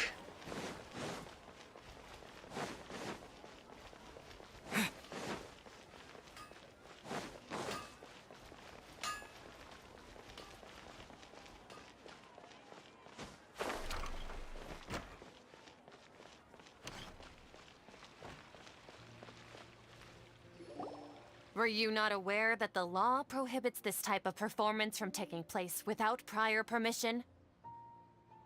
Over there! Someone's yelling at Nilu! I think I just saw the Academia's Grand Sage. Why is he here in person? But the Dance of Sub-Zerus is one of the key parts of the Sub-Zerus Festival. If we can't perform it... The Sub-Zerus Festival. The law also prohibits the private hosting of large-scale religious festivals. Only the Academia can host such an event. Wow. If you continue to resist, we will have to order an investigation into every single event organizer.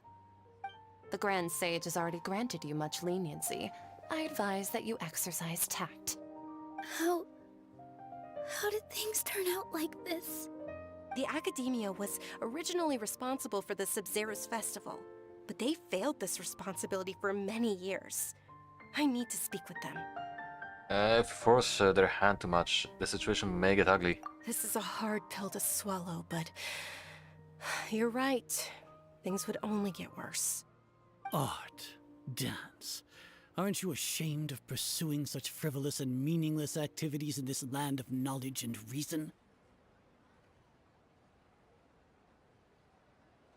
Our Archon created the utopia that is Sumeru City for all scholars who sought validity, verity, and truth, while people like you wish to defile it. No. I believe that our Archon never rejected the arts. Even the Goddess of Flowers dedicated a dance to her. With your lack of intellectual credentials, I do not believe you are qualified to debate with me. What you should be doing is finding workers to tear down this ridiculous eyesore. What a prick. When we return, have the scribe draft an ordinance before the next Nyagarbha Day that prohibits public art performances. We will announce it to the public later via the Akasha. Understood. I will inform him when I return. What a prick. Holy crap. The Sub-Zerus Festival. Go celebrate the birth of that god to your heart's content. Nilu, are you okay? Oh, Dunyarzad. You all saw that just now? The Grand Sage ordered us to stop the performance. Yeah. Let's go somewhere the Academia can't find us and perform there. But how do we let everyone know? And what about the atmosphere and the stage? Or we could get people to block them off so they can't interrupt the performance. No. They just threatened to investigate the organizers. If we were caught... Nilu, it's all right. Don't worry about it. But you've been looking forward to the Dance of Sub-Zerus so much. And I know how important this festival is to you. I don't want you to have any regrets. It's okay. Seeing you care this much about my feelings is more than enough. It would be too risky to continue the Sub-Zerus Festival at this point. I don't want to get everyone in trouble. If you say so. But you can sneak out for the next Sub-Zerus Festival, right? We'll make sure the next one is a smashing success. The next one. Yes. Okay. It's a promise. It will be a smashing success. Well, that sucks. I can't believe this is how things turned out. Those heartless geezers. Is there anything else we can do? It really is okay. There's nothing we can do about it. Still, I'd be lying if I said I had no regrets. I would have loved to see Milu's dance.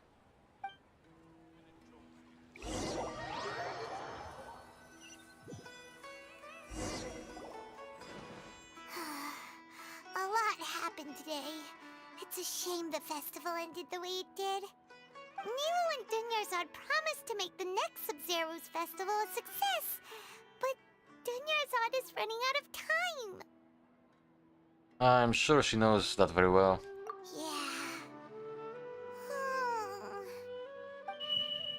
Beep. All connections have been secured to construct the most stable framework possible. project has entered its most critical phase. Power has begun to flow from...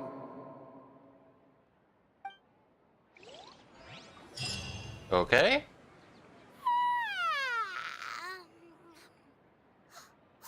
We're gonna be late! It's all because you wouldn't get out of bed!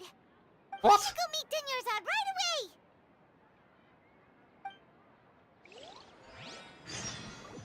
I'm sleeping for myself, not for you, Paimon. Jesus.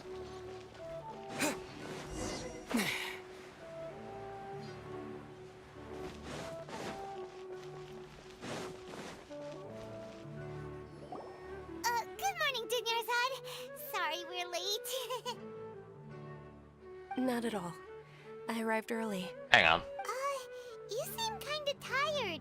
Did you not get enough sleep? I'm doing well. There's no need to worry. Shall we go? Let's start with the stalls over there. Deja vu? Sure! Traveler? Why are you just standing there? Let's get going!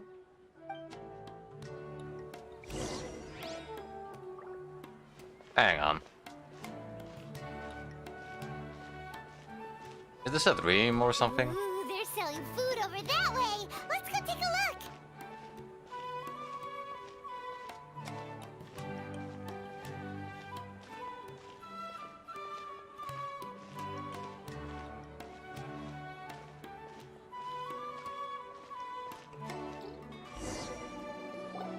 This is a stall offering foods from the Haftmewa feast. You are quite well informed, miss.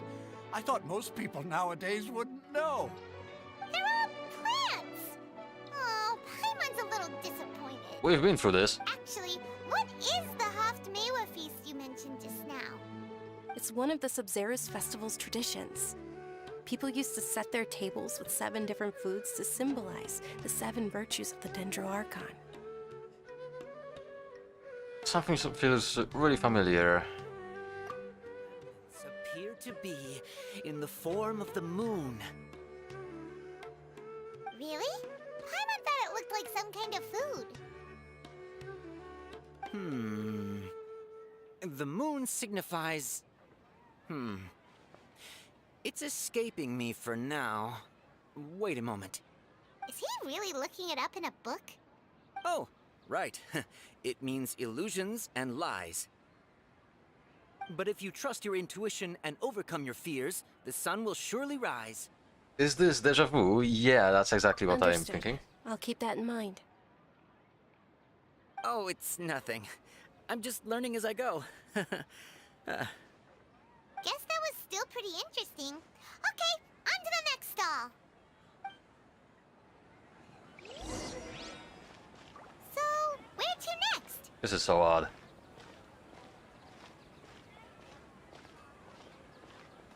The Night of Flowers.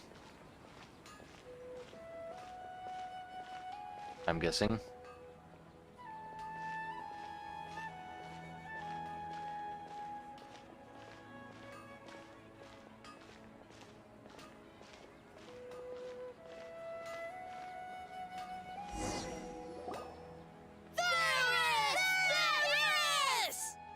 All right, soldiers. Now that you have your Yalda candies, don't forget your loyalty to Lesser Lord Kusanali. Dismissed. Yes, Knight Varus! What's going on? Is this a play? Ferris, the Night of Flowers, is another Subzerus festival icon and one immensely popular with children. It's all thanks to Miss Dunyarzad's sponsorship that the children can meet the Night of Flowers.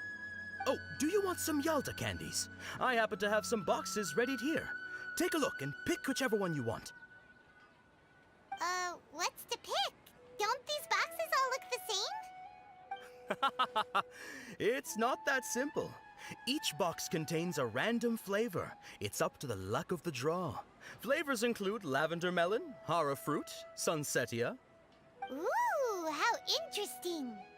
And there's also lizard tail and oni kabuto.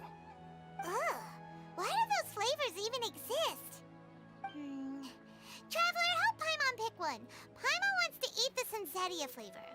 Okay, now we know which one it is. These boxes of candy are numbered 1 to 5 from left to right. Which one do you want? It was 4.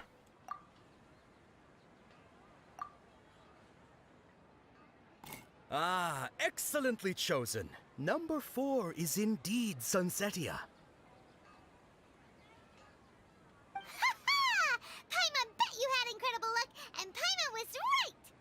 Not just now. I don't think that was luck.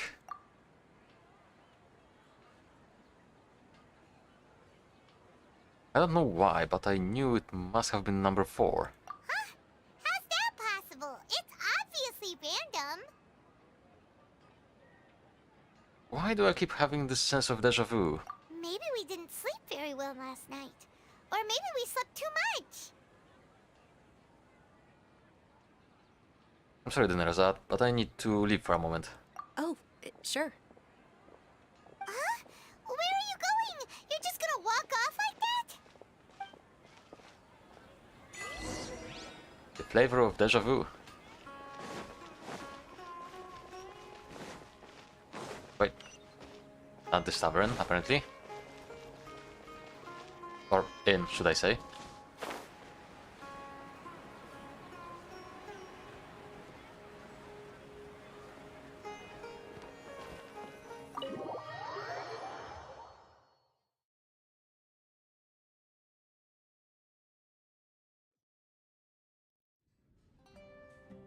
A feeling of deja vu? Oh, Paimon knows what that is. It's when you feel like you've already experienced whatever is going on. Yep.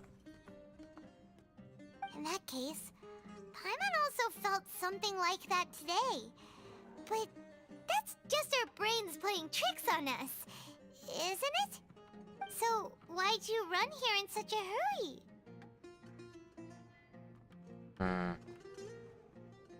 I want to see if I can get rid of this deja vu. So that's it! You're intentionally doing things you usually wouldn't and seeing if you still get that same feeling of deja vu. Welcome, you two. Are you here for lunch? What would you like to eat? 1 coconut charcoal cake, please. Got it. You don't look like you're from these parts, but I gotta say, you've got good taste. I'll give this order to the kitchen. Coconut charcoal cake? Isn't it that burned thing that didn't look tasty at all? Oh, Paimon understands what you're trying to do now. You'd never normally order something like this.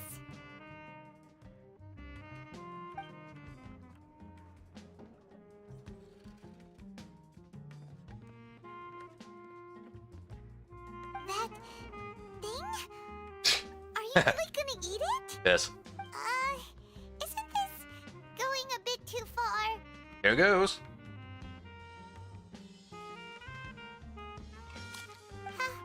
How was it? The look on your face is telling Paimon that it tasted awful. Oh, it actually tasted really good. Then, you mean...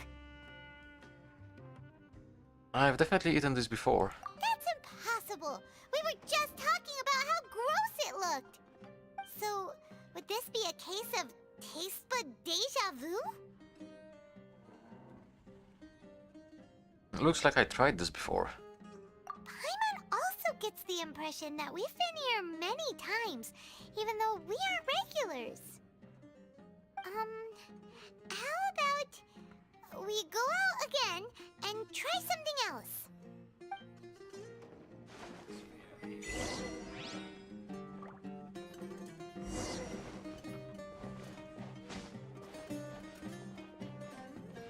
Yeah, a bit of mind games, I see.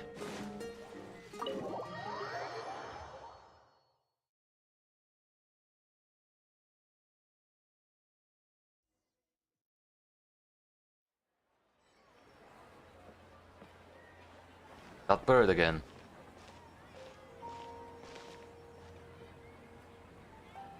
Hey, Dinnerazad is sitting by herself on that bench over there.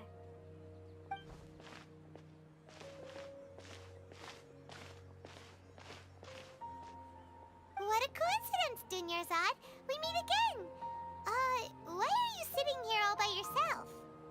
Oh, I ran into some kidnappers just now, but thankfully Dia came to my rescue. I started to feel unwell after that, so I sat down here. Kidnappers? Oh my goodness, are you hurt? I'm okay. Dia's arm got scratched, but it isn't serious. Whew. That's a big relief. But, Dunyarzad, you seem a little down today. It's the Sub-Zero's festival, and you've been looking forward to it so much! Not at all. I've always been like this. Excessive physical exertion or strong emotions tend to aggravate my illness. Besides, no matter how amazing today may be, it is but a single day. After however many more days, my time will come to an end. Interesting. Paimon doesn't quite follow you, and Paimon feels like something's really got you down right now. I'm so sorry for leaving you behind earlier. It really is fine. I don't mind. Have you noticed anything out of the ordinary? Huh? Did something happen? Dunyarzad, have you ever felt deja vu? You know, like when you've already experienced something that's happening right now? Deja vu? No.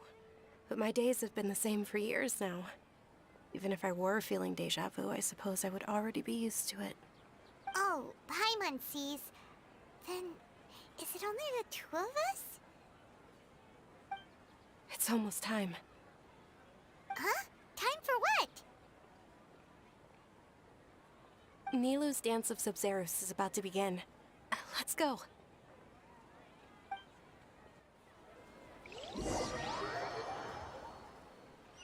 I wonder if it's gonna play the same way.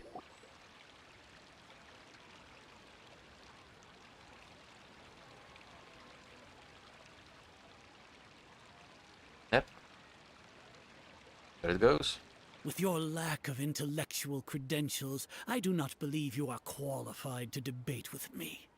What you should be doing is finding workers to tear down this ridiculous eyesore.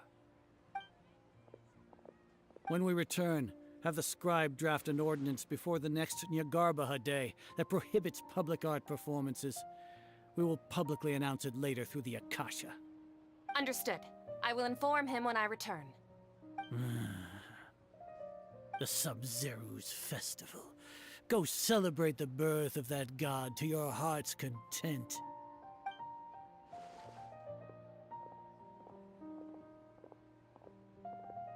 Rick.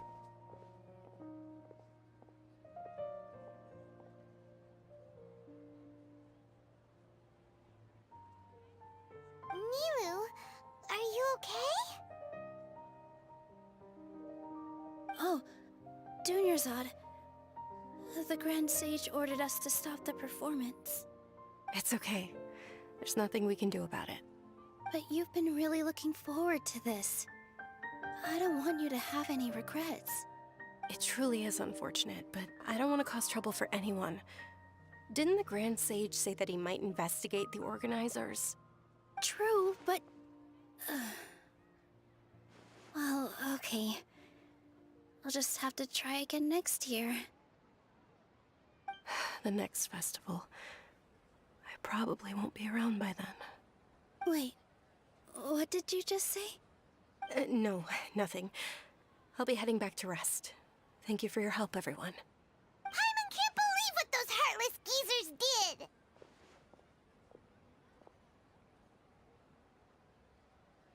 For some reason, I felt like this outcome was inevitable. Did Dunyarzad already go back? We should also return and get some sleep.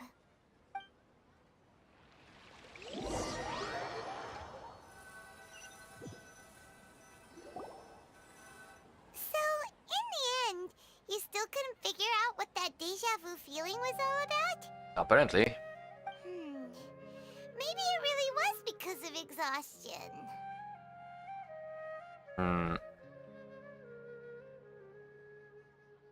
I'm feeling pretty groggy. Same here.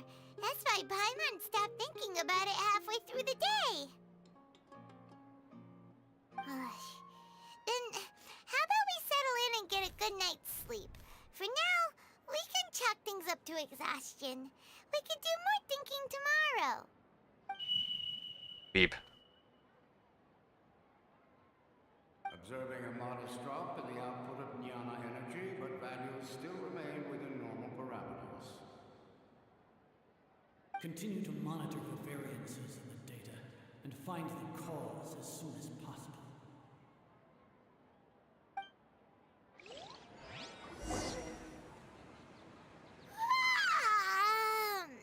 Why does Paimon feel so tired after so much sleep? Anyway, we should go meet Dunyarzad right away.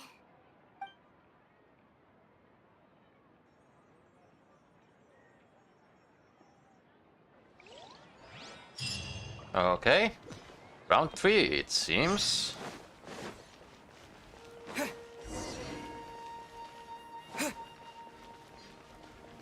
However, we did get some rewards.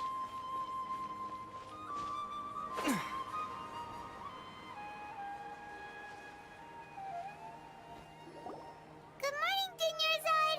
Sorry to keep you waiting. Not at all. I arrived early. Oh, she doesn't sound good. Huh? Paimon thinks you sound kinda tired. Did you not get enough sleep? I'm doing well. There's no need to worry. Shall we go? Let's start with the stalls over there. Great idea! Let's get going! Traveler?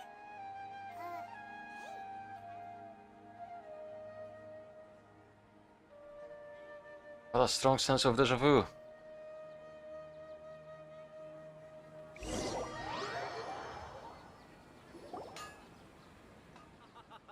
It's all thanks to Miss Dunyarzad's sponsorship that the children can enjoy the Sub-Zero's festival.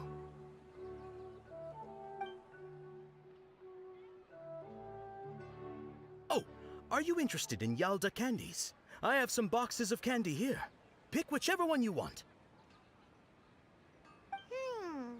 Not much of a choice. All these boxes look the same. It's not that simple. Each box contains a random flavor. It's up to the luck of the draw. Flavors include lavender melon, hara fruit, sunsetia. They all sound pretty tasty. And there's also lizard tail and oni kabuto. Huh? What were those last two?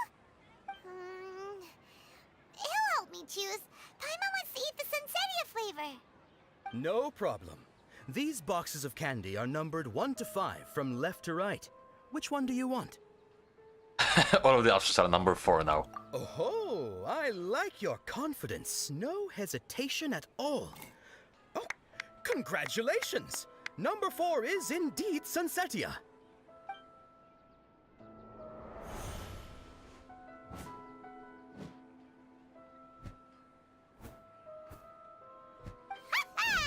Paimon knew he always had incredible luck. I don't. Number 1 is lizard tail. Paimon's not really interested in the other flavors. Ah! Wait. How did you know? Don't tell me that you already knew which flavor was in each box. What? He was right about all of them? That couldn't have been luck. How is this possible?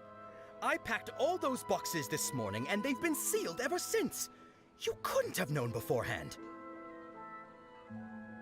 Mind reading? X-ray vision?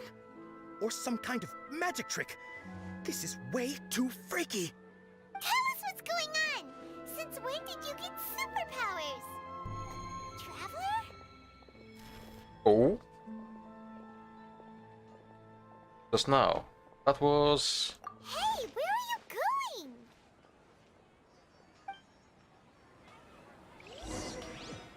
peculiar. Did you see something? Us leaving Dunyarzad without letting her know is kinda rude, you know. Yeah, it is.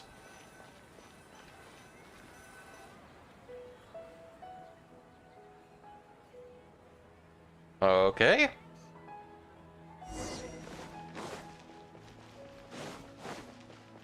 So who is she?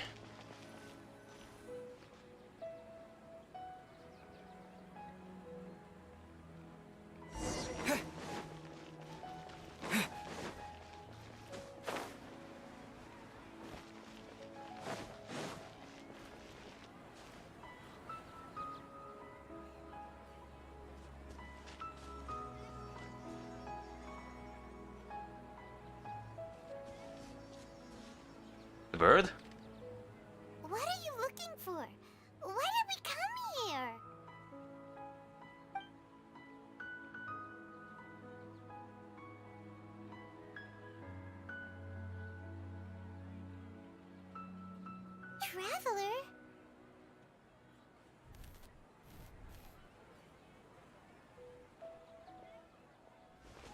Huh. Over there.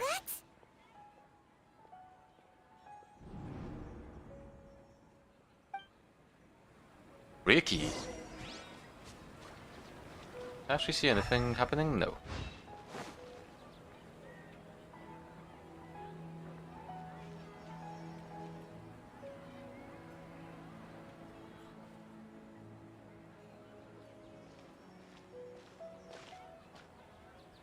It's a lolly.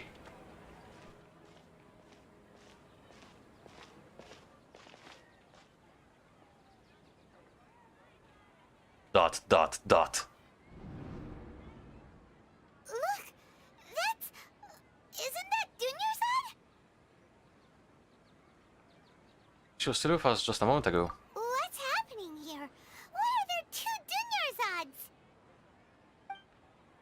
You already know that this isn't your first Sub-Zero's festival, don't you? Alert! Huh? I'm sure you already know how to use this. A knowledge capsule? Where did you get it? What's inside? You should use it too, Paimon. You know Paimon? Let's use it together. Well, this seems kinda sketchy, but Paimon feels like this is what we should do. The real question is, who is she? What the? So many days worth of memories. This is our 20th time at the Sub-Zero's festival? Huh? No. The 30th? 40th? Just how many times have we been to the Sub-Zero's festival? Have we been trapped in a single day? If it weren't for you, we wouldn't have even realized. What the heck was inside that knowledge capsule?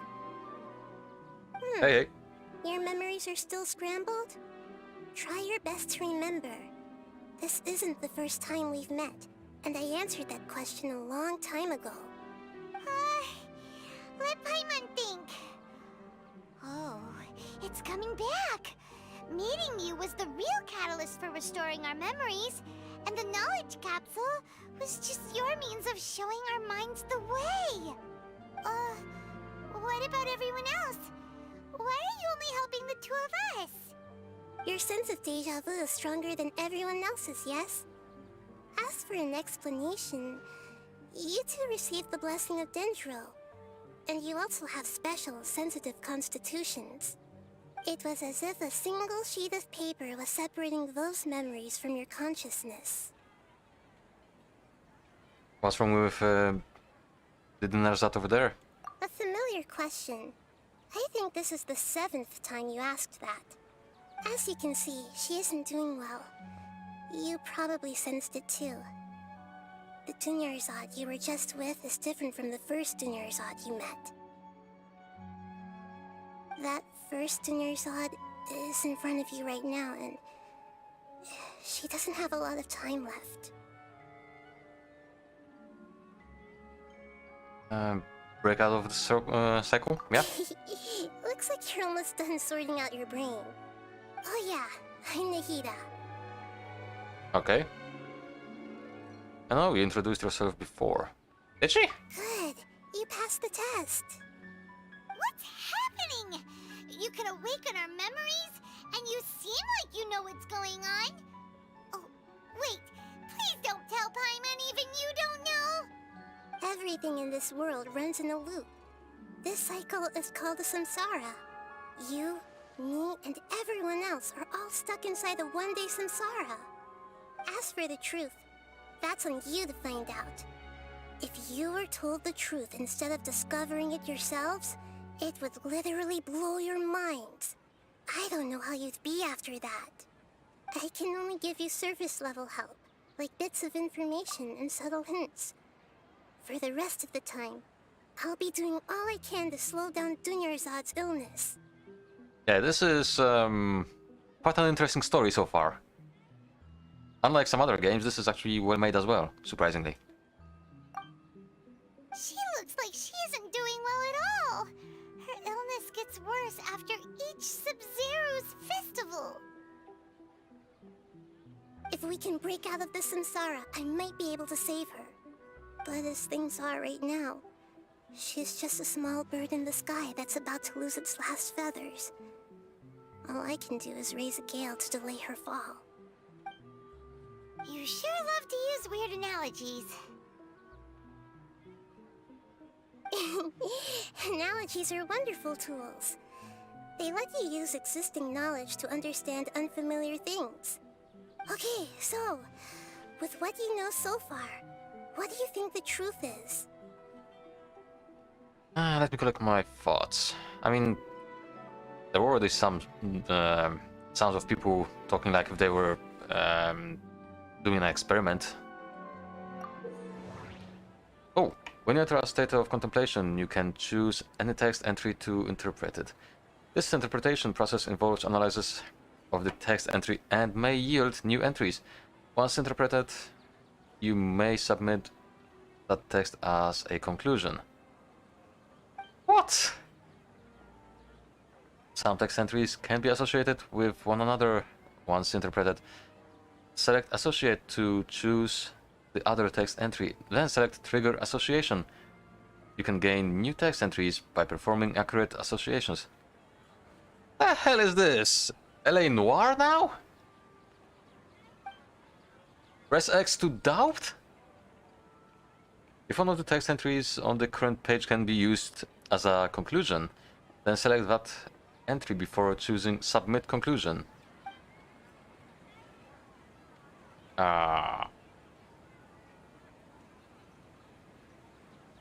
Okay, let's start with this one. Alchemical divination result. Interpret. The moon, illusions, and lies. What do they all mean?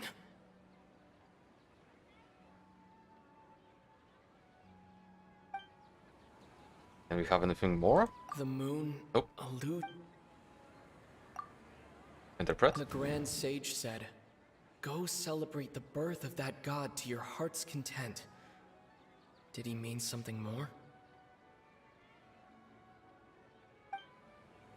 The Sub-Zero's Festival Samsara. We've already experienced the Sub-Zero's festival many times, and the day of the festival seems to be in a perpetual samsara. Wait, did he? The moon, illusions, and lies. What are they? No, he didn't. Okay, deja vu. What's happening right now seems to have happened before. This feeling has been getting stronger and stronger.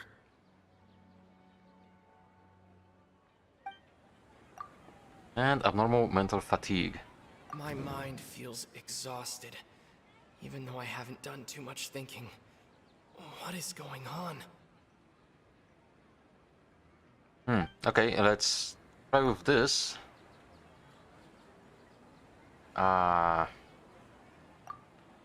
Associate with the Grand Sage speech. Maybe we'll get something. I can't seem to cohesively piece everything together.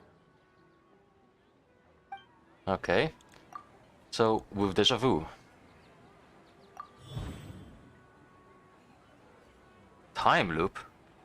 That should be it. The flow of time is endlessly cycling within one single day.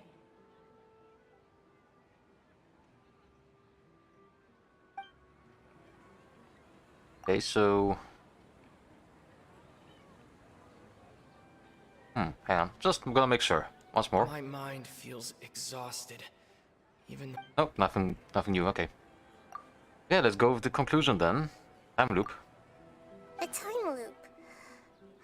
You've given similarly wrong answers in the past. This. A pity. Yeah, that was too obvious, wasn't it? Still the wrong answer? Paimon thought that made a lot of sense. It feels like time's just repeating itself. A simple time loop can't explain some of the phenomena. You two are still missing a lot of information. Unfortunately, I can't give you any more hints. Okay. Dunyarzad. Will I The get another Sumeru chance? festival is happening every day, but that doesn't mean we can waste an infinite amount of them. Hurry and find the truth before today's festival ends.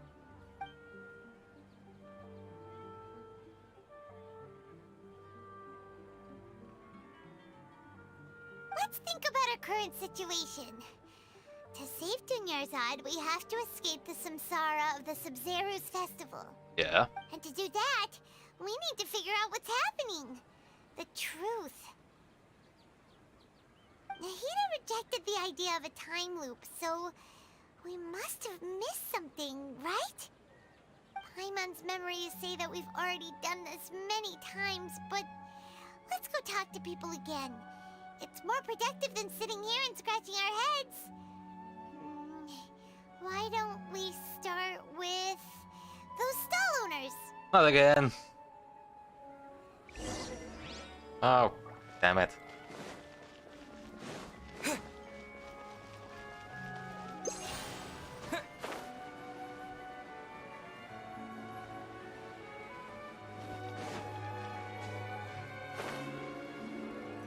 Okay, you.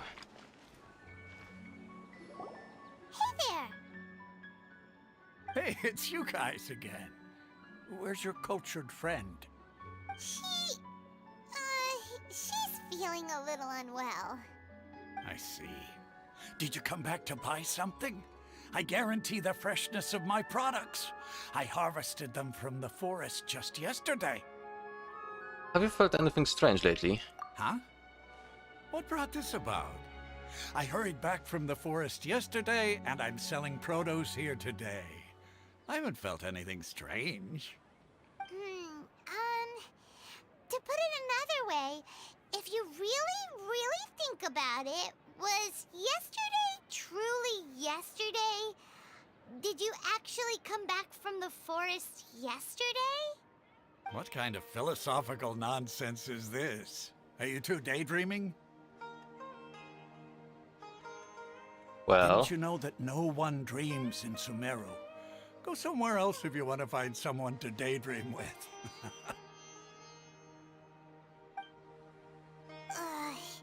He actually has a point. Is this a dream? Is everyone dreaming? No one dreams in Sumeru. True. It's so weird that people here don't dream. Why is that? Anyway, if this all really were just a dream, we would have woken up a long time ago. Let's keep asking around. Okay. Next on the list, this guy. Oh, it's you two. Was my divination so accurate that you felt compelled to compliment me in person?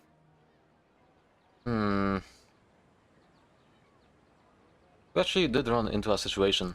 Ooh, I knew it! I told you, the god's divination is highly accurate. You just hadn't fully understood its significance yet. You're really excited about this, huh? That's exactly why we came back. Help us better understand it. Help you better understand it? Well, that isn't exactly what I excel at. So, yes, we you're know. admitting that you don't have a clue? Anyway, what kind of situation did you get into?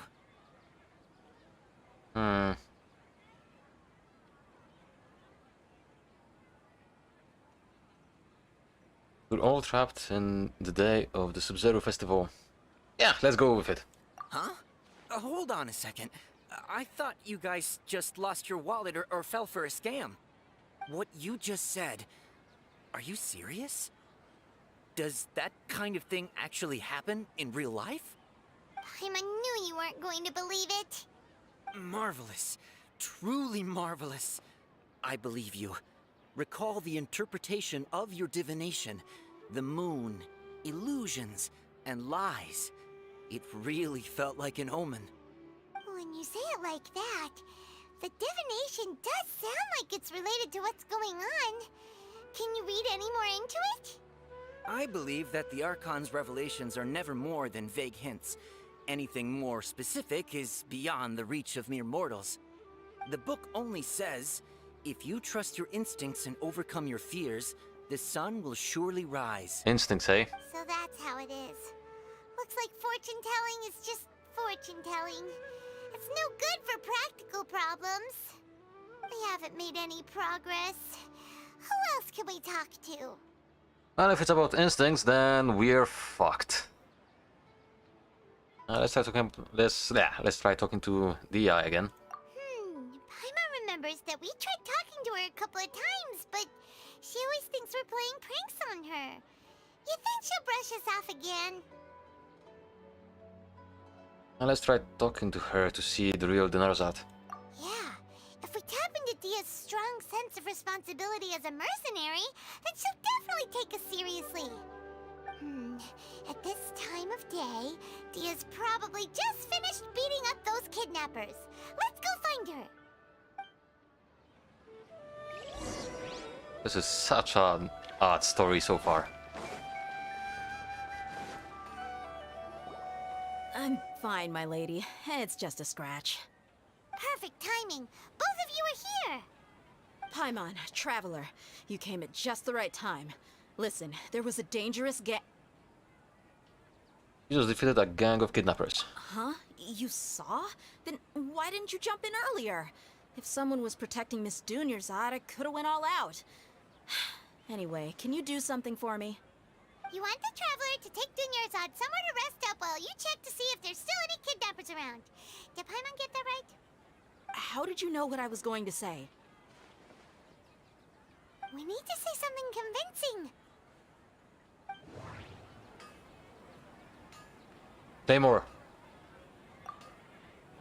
Dia sold her greatsword to raise additional funds. And then she was injured because she wasn't used to her new weapon. Submit. Tell her, Traveler!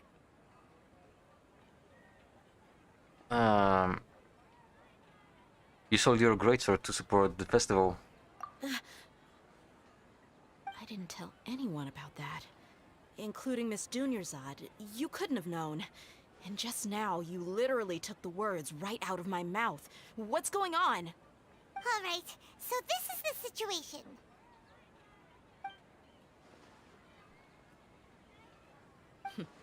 It's kinda hard to believe what you just told me. First, let me make something clear. Most of us desert dwellers might not be the scholarly type, but we do have basic common sense. Haven't you noticed something off about Dinarzad? She's quieter than usual. Uninterested in anything and really gloomy. Yeah, she isn't the same as before, but her parents said that this is how she was like at first. Huh? At first? I don't quite understand what you're all talking about. I'll go rest on the bench over there. My lady, are you angry? Come with me, I'll show you some evidence. All right, I'll give you the benefit of the doubt since you knew about my greatsword. Let's make this a quick trip. Miss Dunyarzad isn't completely safe here.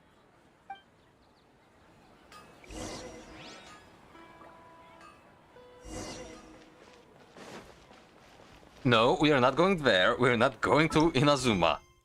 Piss off, game.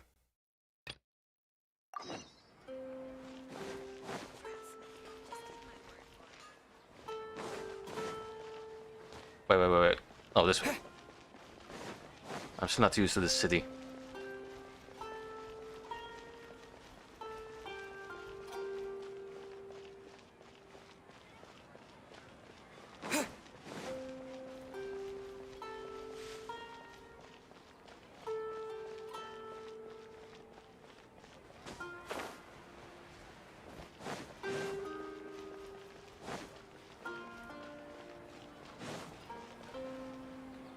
Okay.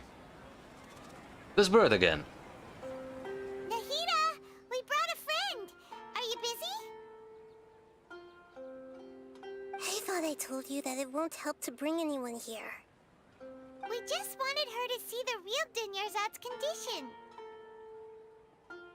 The real Dunyarzad? Where and who are you talking to? Huh? I told you that you two are special. Other people can't see me or Miss Dunyarzad here. Well, rip.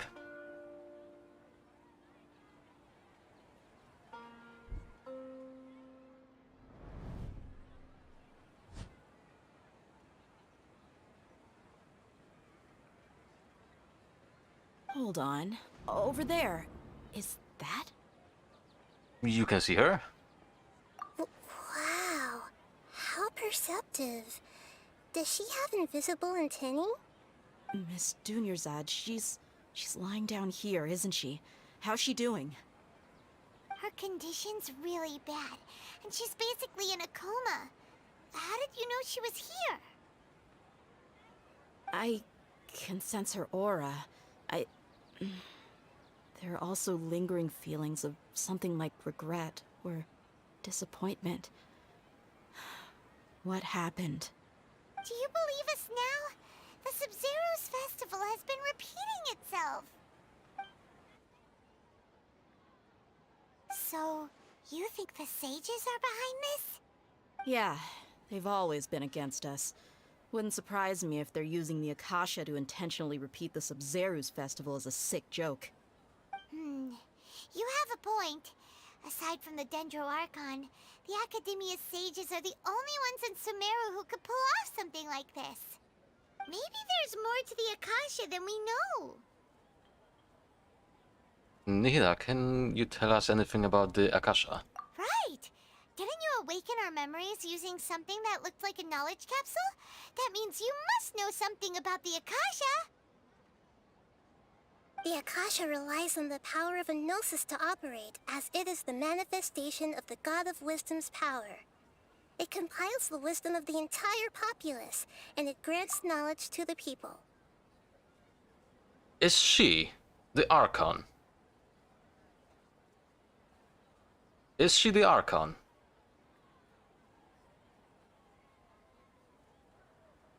I'm interested now. A gnosis could do that? No wonder the Akasha is so magical. It's being powered by the gnosis of Sumeru's Archon. So, this Nahida you mentioned, what did she say? She said, and Paimon quotes, "The Akasha relies on the power of a gnosis to operate, as it is the manifestation of the God of Wisdom's power. It compiles the wisdom of the entire populace and it grants knowledge to the people." Compiles the wisdom of the entire populace and grants knowledge to the people. Wait. What's up? I get the grants knowledge part. That's what people have always used the Akasha for. But compiling the entire populace's wisdom? How does that work? Did she mean that the sages enter new knowledge into the Akasha?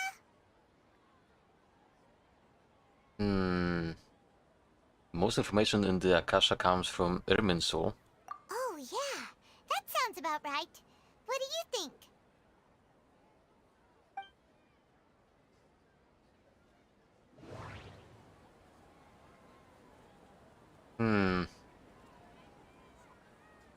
Okay, let's try with people from Sumeru do not dream. People in Sumeru don't dream. What a strange phenomenon. Okay, I don't think there's anything here. These probably will also repeat, so... Information on the Akasha.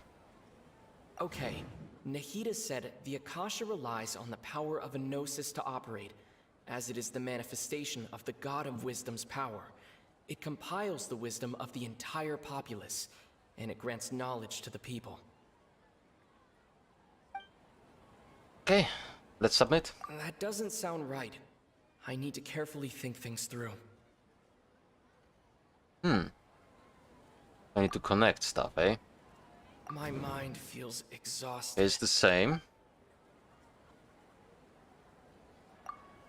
Deja What's vu. happening right now seems to have happened before. This feeling has been getting stronger and stronger.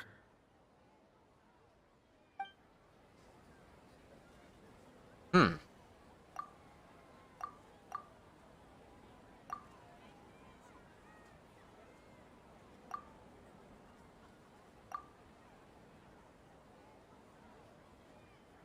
This is... I'm thinking about the deja vu. Let's try it. That doesn't sound right. I need to carefully Okay, think so things through. it seems there will be no bad choice here. Okay. Fatigue. You mean the Akasha is causing our mental fatigue? Huh. Now that I think about it, my head's been feeling unusually heavy. When the desert dwellers set off on their quest for knowledge, a sage once said, knowledge always comes at a price. Compiling the entire country's knowledge. You think the Akasha pulled a 180 and is extracting information from us? But how would it do that? Who knows? The Akasha can put knowledge into our heads, so who's to say that it can't also poke around in there? We don't know any specifics. What's the point of doing something like that? Just think about it. If you could combine the knowledge of every single person in Sumeru, then you can basically turn Sumeru City into a single massive brain. This hive mind could make breakthroughs in problems that even the smartest geniuses can't crack. An excellent deduction. And the analogy comparing Sumeru City to a massive brain? I love it. In that case, we should take off our Akasha terminals right away. Maybe that'll solve this problem. Probably not. Somehow I don't think it'll be that simple. Yeah, I was only wearing this for show in the first place. Didn't expect the sages to cook up such a conspiracy. Mark my words, when this is over, I'm getting evidence and exposing this whole thing to the public. How does everyone feel? Actually, I also noticed something else. Huh? What is it? There's always the sound of a beep. Yes. Oh, that!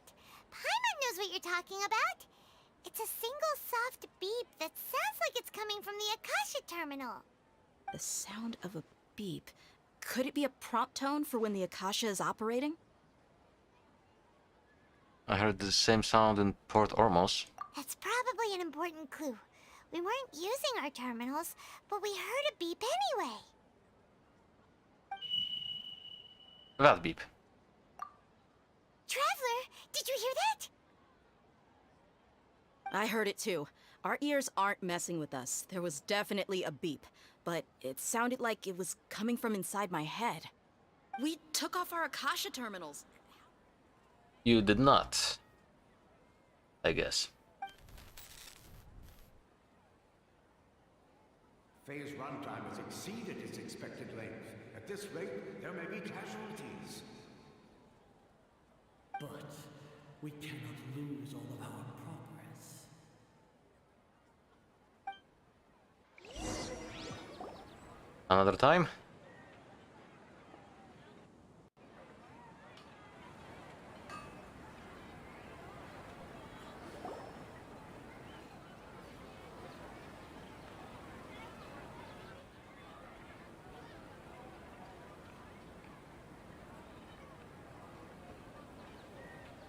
Paimon remembers everything! Good. You adapted quickly this time. At the end of last night? We definitely took off our Akasha terminals last night, but we still heard that beep. Why is that?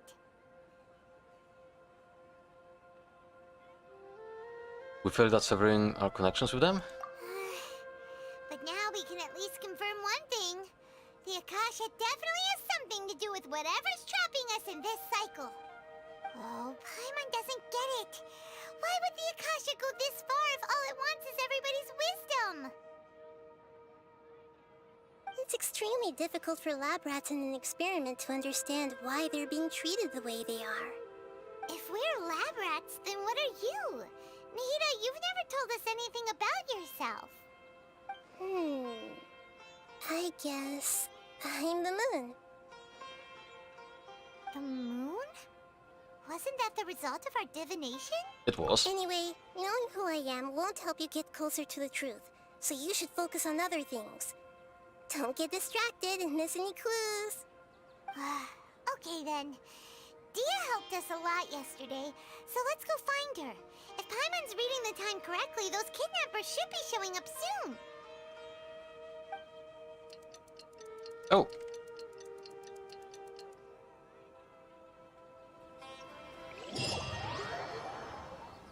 At least it's not annoying. It is some good stuff about there it. you are. I've already taken care of those kidnappers. My lady, did you get hurt? Hold on, something's not right. Dia? What's wrong? Why are you both gawking at me like that? You didn't get hurt this time. Huh? What do you mean this time? Why are you so surprised that I managed to get out unscathed? Those kids were amateurs.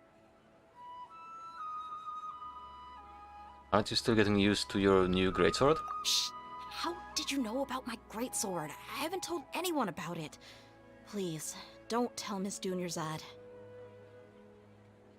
So Dia's lost her memories after all.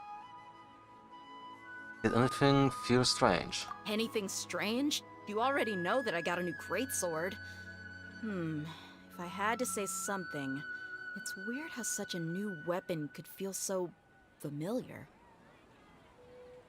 It's as if I've already used it to fight a countless number of battles. You're saying that although you don't remember using it, your body feels like it does? That's right.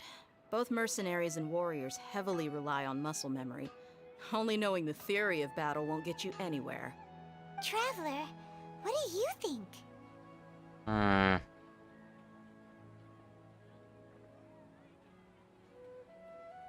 Could it be because we removed our Akasha terminals? Yeah! Paimon's feeling really hopeful. Is it possible that we have already broken free? No, we did not. Oh, you're right! Earlier in the Samsara, something like this would have never happened. We'll know for sure at the end of the day. I have no clue what you two are talking about, but it's still dangerous here, so... So you want us to take Dunyarzad somewhere else to rest while you check if there are still more kidnappers around, right? How did you know what I was gonna say? Can you read minds? No. Forget it. Go and do your thing. Nah.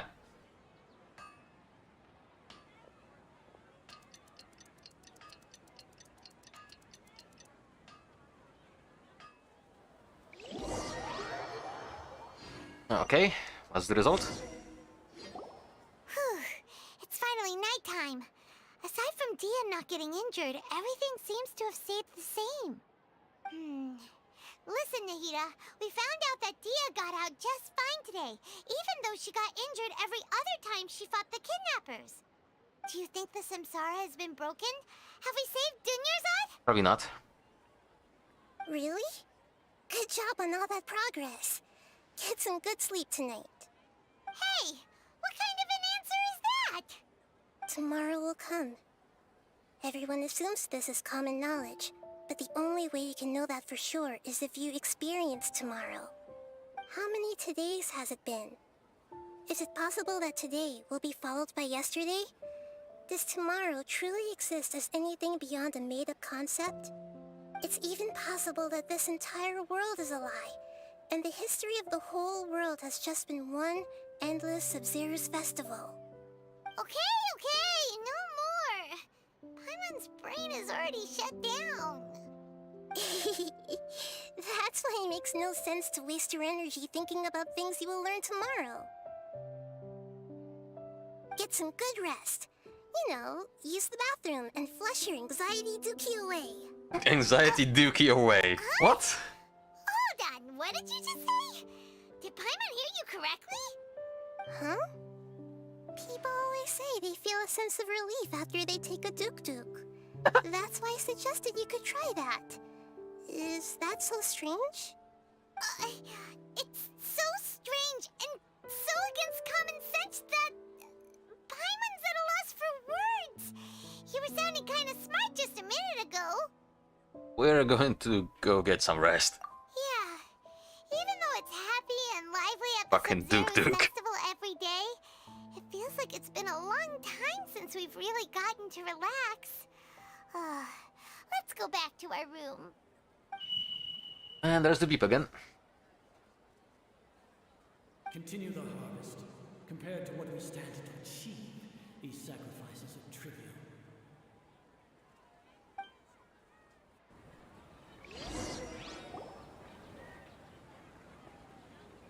We're still in the same day.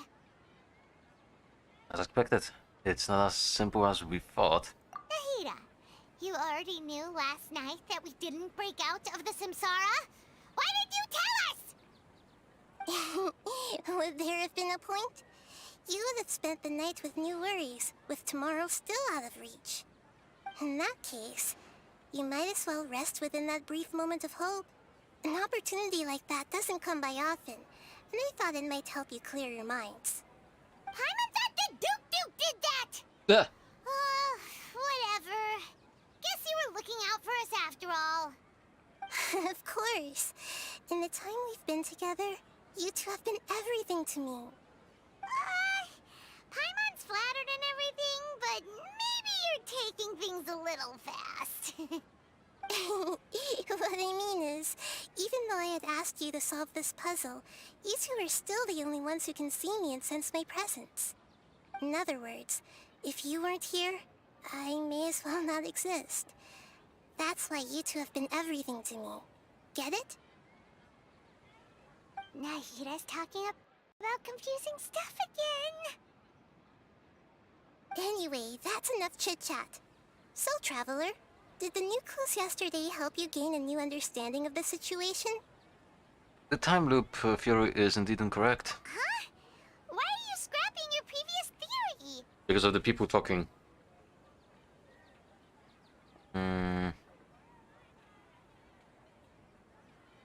Dia's fighting skills have been improving. Oh, yeah! You're right! Gosh, how did we not notice that? In a simple time loop, people's physical conditions should also reset. So, what's your new hypothesis? Either that, or I'm guessing because it uses the noses as its base. But your theory is also good.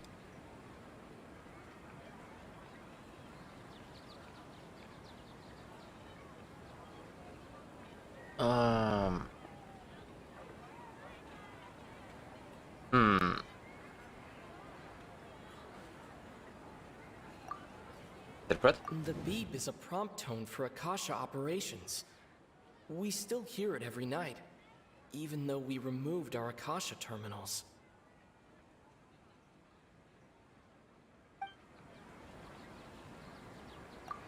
Mercenaries rely heavily on muscle memory, and Dia was able to use her experiences to avoid injury in later samsara cycles. Can we associate with the Akasha sound?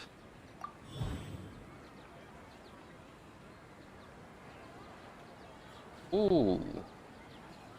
Memories are deleted every day. If all our memories of a day are erased at the end of that day, then we would unwittingly relive the same day again and again.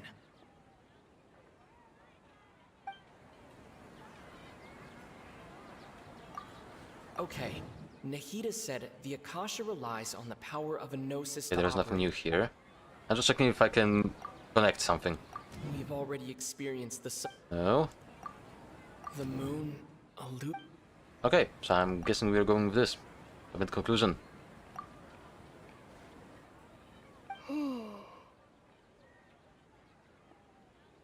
We aren't in a time loop. Instead, our memories are being erased at the end of each day. Oh! Then the beep we hear every night could just be indicating the deletion of our memories. That's why when we wake up, everyone thinks the Sub-Zero's festival hasn't happened yet. It's already the next day, but everyone still thinks it's the day before. But muscle memory can't be erased. That's why Dia has been getting better at using her greatsword. Now everything makes sense. A brilliant deduction. Nahida, tell us if we're right or wrong. To put it simply, it's as if you've mistaken a pyrocrystal fly for a firefly in the night. You lost sight of its true nature because you focused too much on your perception that it glows. That isn't simple at all! Still the wrong conclusion, huh? Why don't you go talk to Miss Dia again? You might learn something new. Right! She did help us find our latest clue after all. Let's go! Oh lord. Ah, game, you're not taking me there? Yes!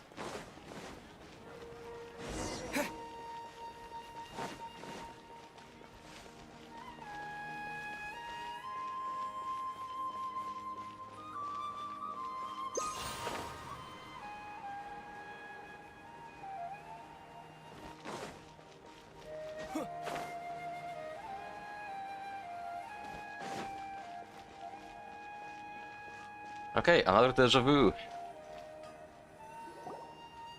There you are. Really took me a while to find you. As expected, Dia also didn't get hurt today. Get hurt? Why would I? Don't underestimate me. Well, you're still getting used to your new greatsword. Huh. Truth be told, I also think it's pretty strange. It just suddenly felt so familiar in my hands and... wait a second! How did you know I got a new greatsword to begin with? I didn't tell anyone about it. Traveler, could you explain the situation to her today? Paimon's gotten a little sick of doing it.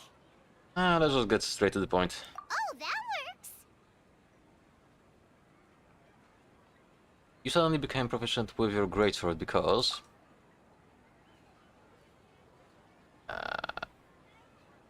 we've lived through this same day many times already, and our memories of the day are erased every night. What happened to you guys while I was gone? Did you get brainwashed by some cult? Don't think too hard about it. Just take what we're saying at face value. Alright then, let me get this straight. You're telling me that my body's already gotten used to this greatsword, but my brain just doesn't remember it? Yes, your memory's being erased every day.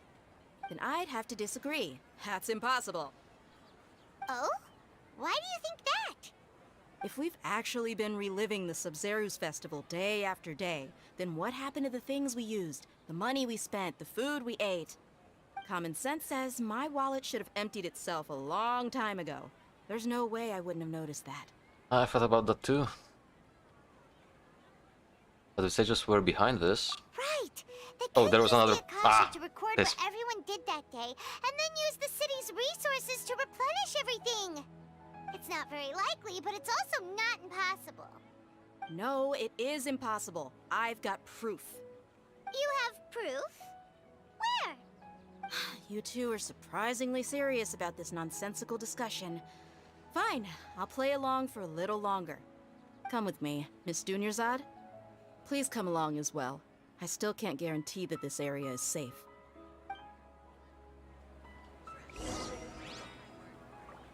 Paimon can't believe it's Dia who wants to show us something this time. 2 days ago, we were the ones taking her to see Dunyarzad. But I need to finish that quest at some point.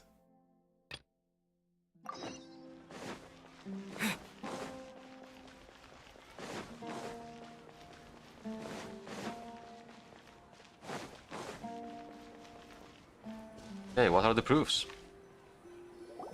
This is it. Huh? This is a wooden training dummy. What about it? See those marks on the dummy? Those are the result of several days' worth of practice. Let's say the sages didn't replace it every day. Shouldn't it be hacked to pieces by now? That's true, but what if they did? Then the sages would have had to reproduce every mark I left during previous training sessions. I'm a professional fighter. My martial school has always emphasized the importance of refined control. The force, angle, and entry point of each strike is calculated and deliberate. That's why I remember every mark on the dummy, as well as my state of mind as I made each strike. It's just as they say, each swordsman has their own unique style, and even the same swordsman can't make the same cut twice. It would be impossible to copy these marks. Is it really impossible? What if they use some fancy machine to carve every single mark? People often say that a camera's photo can never replace an artist's painting because the former has no spirit to it. The same thing applies here. At a mere glance, I can differentiate carved marks from the results of combat training. That makes sense. Whew. I hope that cleared things up for you. Hey, is this that new brain exercise game that's been super popular with the scholars lately? It's surprisingly fun. Anyway, it's getting late. I should escort Miss Dunyarzad to Nilu's stage. See you later. Well, back to square one. Is our memory deletion theory also wrong? Probably not.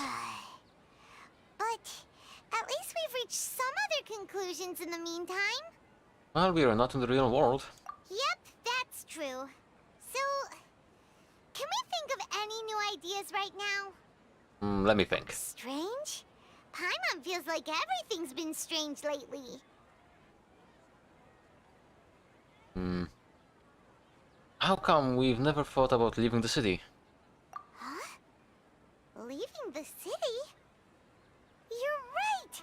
It's really strange how we never thought of such a simple solution! Many things should become clear if we can confirm the flow of time outside of the city. Paimon can't believe it! Did we miss this because we're tunnel visioning too hard on our other theories? Or because we're just too tired? It is really strange. How about we go back and ask Nahida? Maybe we've forgotten something about leaving the city.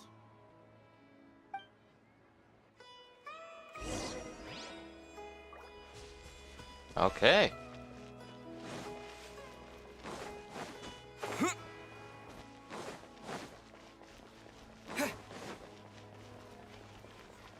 I'm back. Nahida, we're back! You're back early today. Did you find something new? Sort of. We're mostly sure now that we're not in a time loop. And we also aren't in the real world. But at the same time, we have a new question. Have we ever tried leaving the city? Leaving the city. As far as I remember, you've mentioned your plans to do that twice before. We did? But we don't remember anything. What happened after we talked about those plans? What did we say when we got back? Let me think. I don't think you ever actually told me what the outcome was. Oh, it's probably more accurate to say that both times you never came back the whole night. But you two sometimes stay out the entire night anyway, so at the time, I didn't think too much about it. It is true that sometimes we lose track of time during our investigations. Before we know it, it'll already be the next day. But still, neither of us remember anything about leaving town. Really? That's kinda strange. In theory, I should have already awakened all your memories. Maybe this is the key? Yep, something here's definitely fishy. Let's get to the bottom of this tomorrow. And there's the beep again.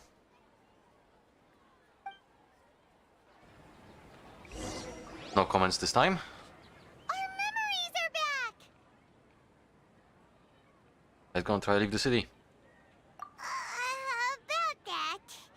Well, where should Paimon begin? What do you mean? Traveler, aside from your memories that were just restored, I have another message for you. Another message? From who? Listen to it and you'll understand. Can't go back. There are countless spaces here. Our Sub-Zeru's festival in Sumeru City is just one of them. Okay, that's my own voice. Traveler, you should be missing 2 days worth of memories. Paimon will fill you in. It's time to carry out our plan from yesterday. Let's go and try to leave the city today. Okay, let's go.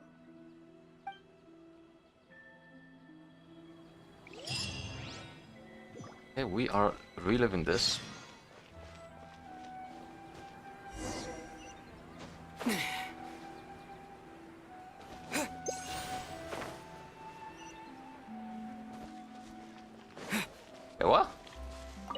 Okay. Why can't we leave the city? What is the academia up to now? Don't ask me. It's not like I can tell you anything. This is a direct order from the Grand Sage. Just wait until tomorrow. I have a real emergency. My goods have already arrived at Port Ormos. If I don't hurry, they'll be stolen. That's your problem. Make sure you make a request in advance next time. But it's not like you can just predict business matters in advance. I don't know, we'll see. The Academia already announced a lockdown for Sumeru City today. How completely unsurprising. Let's go and question them. Hello, sir. Why can't we leave the city today? Here we go again. Don't ask me. I don't know either.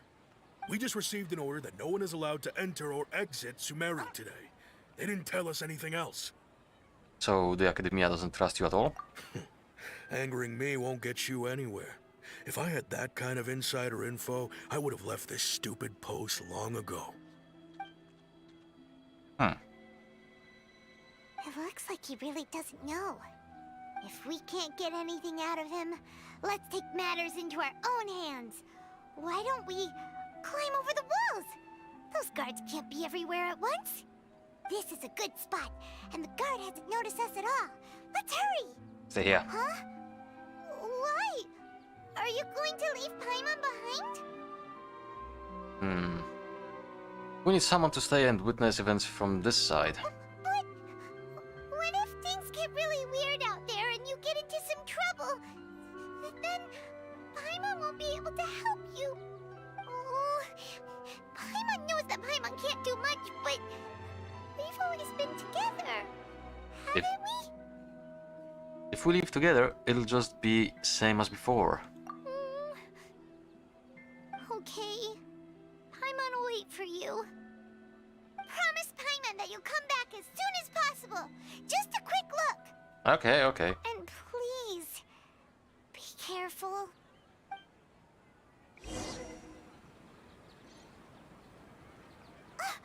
Memories!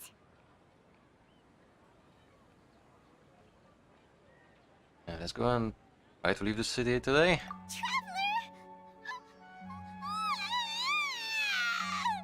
Okay. What's wrong? Paimon would never see you again. You just disappeared. Paimon waited for you for hours and hours at the city wall, and you never came back. You promised Paimon that you were only taking a quick look. What did they promise? Paimon, calm down. He's here now. I don't think he understood what you were saying. Paimon doesn't care. Paimon wanted to go look for you, but you also said that Paimon should stay. Paimon was so worried and so scared the entire day. Although I don't remember doing any of this, still, sorry, Paimon. I won't leave you behind. Okay. For now. Paimon will forgive you. The most important thing is that you didn't actually disappear. Oh, Paimon was so scared that you had gone into another world. Okay, Paimon, can you tell us your perspective of what really happened yesterday? I see. Using two people's different perspectives. After that, you left the city. Paimon kept her eyes on you the whole time, but then you disappeared in an instant. You sure that's what you saw? You weren't zoning out or anything? No way! Paimon was watching you with the fullest attention. What's your perspective, Traveler? You sure you don't have any memory of this? Yes, I don't even know that yesterday existed. I guess that explains everything. You also lost your memories the last 2 times you tried to leave the city. Those days' memories can't be awoken. So, if we leave the city, our memories will be completely erased?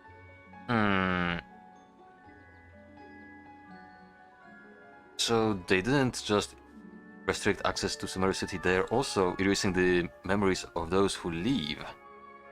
It really sounds like something big outside of the city is being hidden on purpose. But this way, we'll also never discover what's outside. Can we leave behind something other than memories? Something like a message? But how can we send it back? Don't look at me like that. I'm not used to being stared at.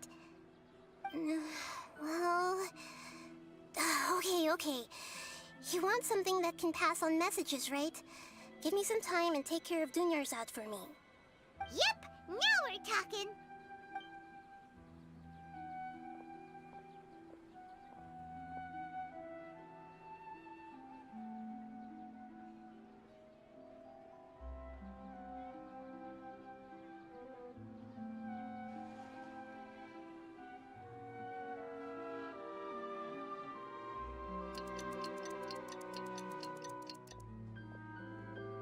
And she's back. I'm done. Here you go. What? Isn't this just an Akasha terminal? I made some little changes. Akasha terminals are already capable of sending messages. I just tweaked it so that it could connect to any node. To make something like this? Nahida, you really know the Akasha like the back of your hand.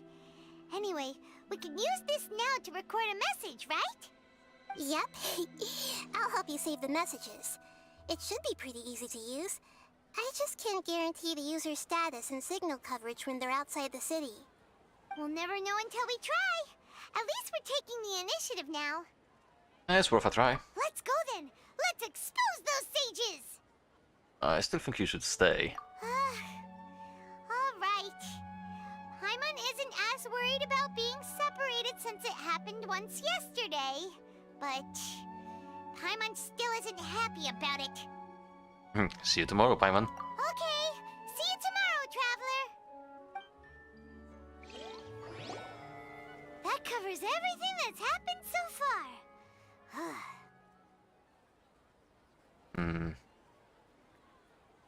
Was what I left for myself when I left the city? Yes. Although the signal was choppy and had some interference, we still managed to receive 2 messages from you when you were outside. Okay, now that you understand what's going on, let's hear the messages together.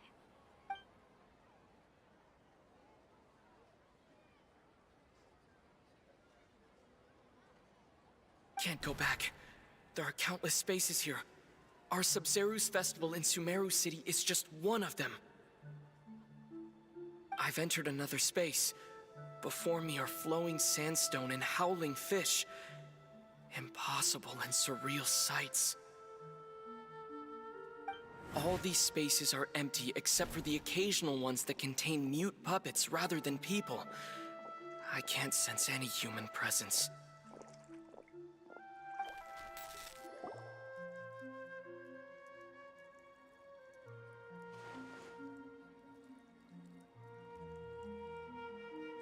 That's one heck of an info dump. It sounds like you left the Sumeru city space when you set foot outside of the walls. But everything looked completely normal when Paimon was looking out from the inside. That's unbelievable. And if we take your word for it, the other spaces all had very weird contents. Well, the chasm was, I think, a little bit different because there was a whole new dimension and not this thing that looks like a virtual reality network or something like that. There's another part here. I only received it last night. These spaces have been disappearing one after the other, absorbed by something like a sun in the sky. And now, even the final space has also disappeared. Behind me, a lot of spaces just appeared again from thin air. I get it now! Those spaces are actually...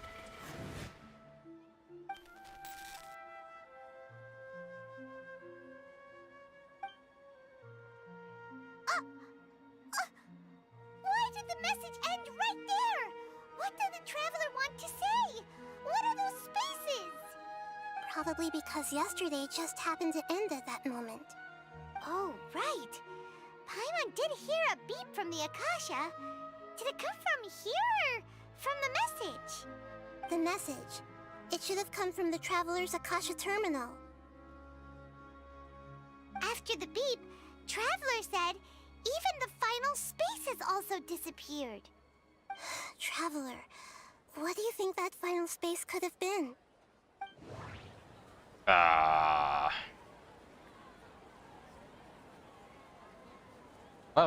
let's listen. Was that space actually the real world? But wouldn't a real space just randomly disappearing like that be catastrophic? This is my guess, actually. All the bizarre spaces I saw outside the city had one thing in common: a lack of human presence. My impression is that each day in this samsara only ends at the sound of that beep from the Akasha. Okay, let's see if I was correct. That doesn't sound right. I was wrong. I need to carefully think things through. So it's gonna be this one. Okay. That doesn't sound right. Really? I need to carefully think things through. Seriously? Oh my goodness, I've never been that wrong. Oh, so that's what it is! After the sound of the beep, the final space, the Sub-Zero's festival, also disappears, and we're taken to the next day. Later on, Traveler also mentioned a bunch of new spaces materializing behind them. Do lots of new spaces appear every day? Paimon's head is spinning. Just what are these spaces anyhow? Well, consider this. For all the horrors of the Archon War, at its heart, it was just a game where a bunch of gods fought over 7 seats. So no matter how strange or spooky things may look on the surface, maybe all they point to in the end is a small and simple secret. Wow, the Archon War, huh? That's an analogy and a half. A secret, eh?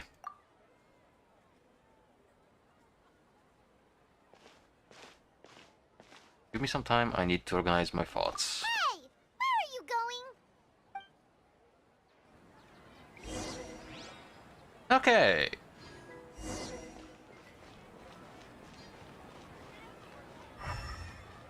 I need to wait. Okay. 1800. Oh. Interesting. I need to go, apparently, to sit on a bench before that. Could be. Could be that Fury.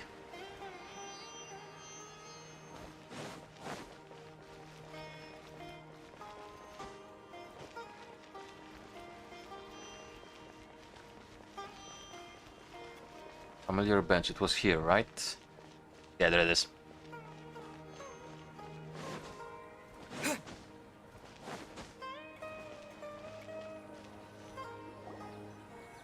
Do you want some alone time to think? Alright then, Paimon won't disturb you.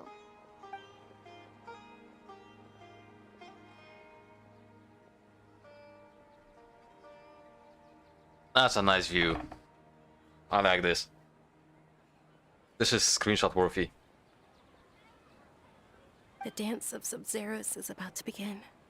I'm going to go watch it. The dance of Sub-Zeros.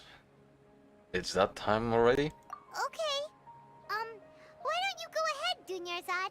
We still have some other stuff to do first. Okay then. See you later. Have you figured it out yet, Traveler? Time is ticking away. Well, apparently my character knows the answer now. I for once have no fucking idea what's happening. Awesome! What is it? Paimon wants to know. Oh, wait, no. Let's meet up with Nahida first. You can tell us both together. This time, we're gonna get to the truth. This is such an odd story.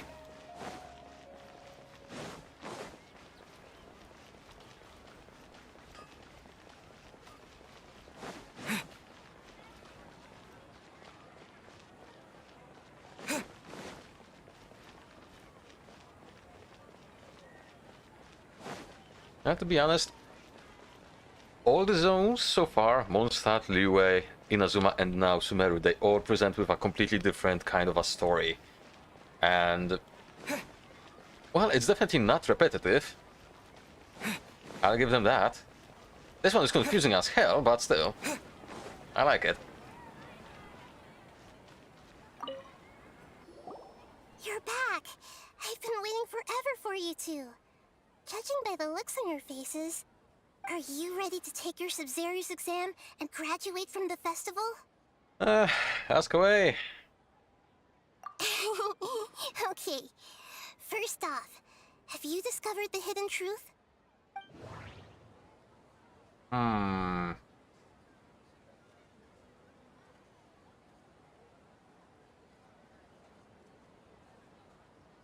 Okay, let's see. Let's interpret first. Okay, Nahida said... Yeah, we heard that. We've already experienced... I'm looking for any kind of connections. People in Sumeru don't dream. What a strange phenomenon. We have a connection with something. The moon, illusions, and lies. What are they all... All the bizarre spaces I saw outside the city had one thing in common. A lack of human presence. Those spaces remind me of... dreams.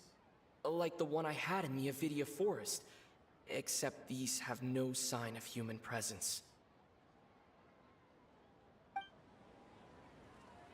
Maybe this.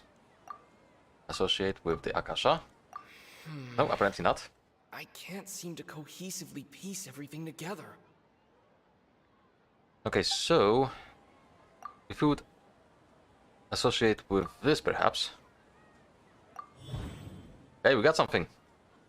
The truth behind dreams. We are all in a dream. It isn't that the people of Sumeru don't dream. Rather, the Akasha is taking their dreams from them. Ooh. Okay.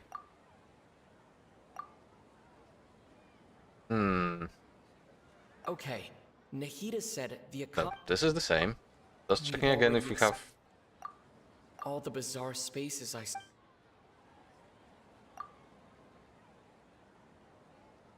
Wait, no, it wants me to submit now, I'm guessing. Let's go. People in Sumeru think they don't dream, but the truth is the Akasha steals their dreams without them knowing it. And those spaces with no human presence are stolen dreams without their host. That would explain why they sounded so weird when he was trying to describe them. Huh. So people in Sumeru do dream after all. In fact, we're all in one big dream together right now. Correct answer. Now, how did you conclude that the Akasha is capable of this? The ability to transfer info and the noses, probably. Okay, let's see what we get, actually. The Akasha relies on the power of a gnosis to operate. It is the manifestation of the God of Wisdom's power. It compiles the wisdom of the entire populace. And it grants knowledge to the people. Oh, it's all of them, isn't it? It's just one option here. Just one huge option. Let's try it out. That doesn't sound Okay, right. I was wrong. Again. Okay, so we're looking for a proper answer. It compiles with the wisdom of the entire populace. That doesn't sound No? right. I need to carefully think things through. Okay then. This option.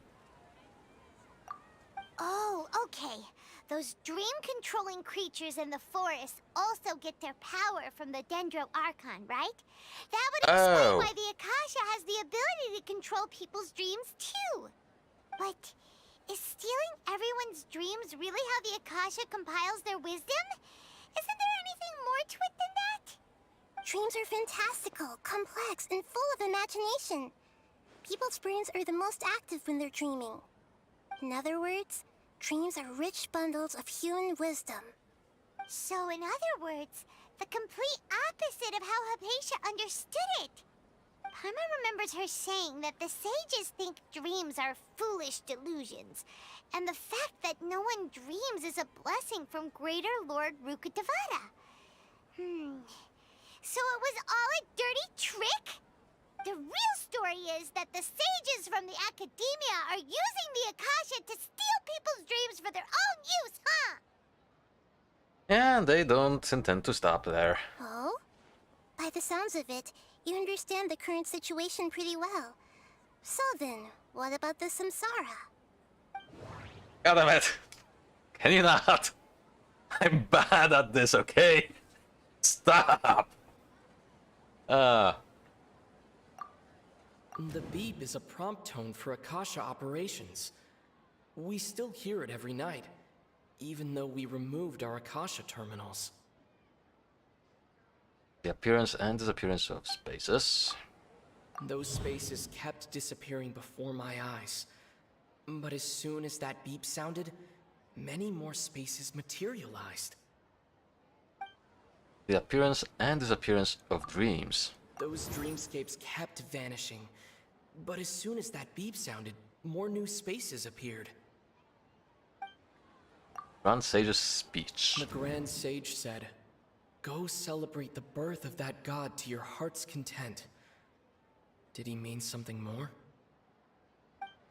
This is probably gonna be also old. My mind feels yep, it is. We've already okay. The appearance and disappearance of dreams associate with probably the Akasha sound.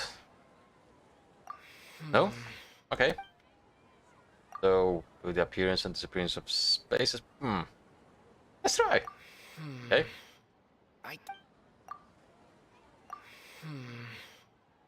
Okay, so it's gonna be this one.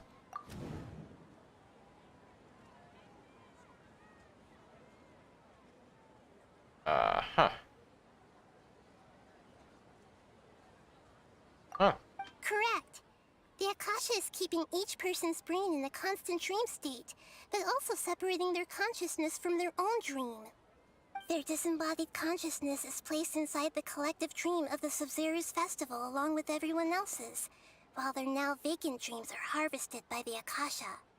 No one is any the wiser as another day passes in the dream, and so begins another samsara cycle. People wake up to yet another dream about the Sumeru's festival. The dreams that belong to them are once again harvested by the Akasha, and so it continues. That's rude. So, this is like a dream factory, and the Akasha is a dream harvesting machine. Did Paimon get that analogy right? Very good, Paimon. Using analogies well is an excellent habit to get into. Okay, so that beep we keep hearing is actually from our real-life Akasha terminals. Taking off our terminals in this dream doesn't do anything. Alright, last question. Who am I? Well, you're probably the Dendro Archon. Well, you introduced yourself as the moon. They say that alchemical divination is the Dendro Archon's divine revelation. So then, if Nahida has referred to herself as the moon... That's a good question, actually. Now that The muscle I one, I think mean. about it, wasn't illusions a hint that we're all dreaming? Now that I think about it, wasn't illusions hinting at the... Okay, so they have the same conclusion, so I'm gonna guess with this. So you noticed.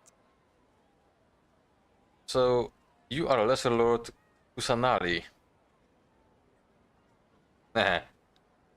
Kusaloli. I thought that one would be the hardest question. That's why I put it last. That wasn't hard at all. Even Paimon guessed that. Everything about you is different. We just didn't want to expose you is all. Now that you mention it, Nahida, you've been hinting to us since the very beginning. It's funny. Thinking back to when we were asking all over the place for info about Lesser Lord Kusanali. Kusaloli. Paimon didn't expect to meet you like this. Well, this doesn't seem like a good time. Yes, those can wait until we're back in real life. On the other hand, I'd be happy to answer any more questions you have about here and now. How do we leave?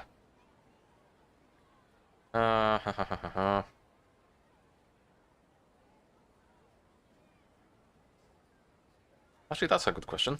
I know, right? Why did they have to base this dream on my birthday? Could it really just be a coincidence?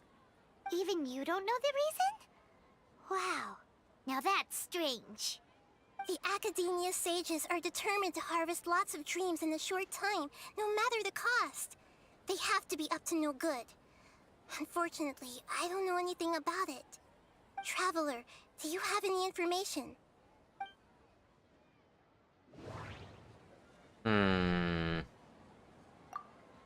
Those spaces remind me Okay, of... we already seen that.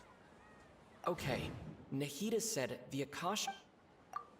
The Grand Sage said, go celebrate the birth of that god to your heart's Maybe this one.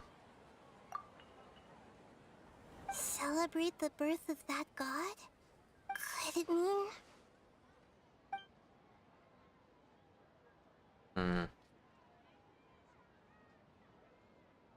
Well, I guess that's all we Saving the actually people want of to ask. Sumeru with no regard for their safety. No matter what they're trying to do, this is unforgivable.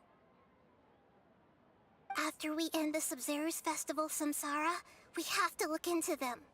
How can the sages of the Academia do this behind their Archon's back? This is ridiculous!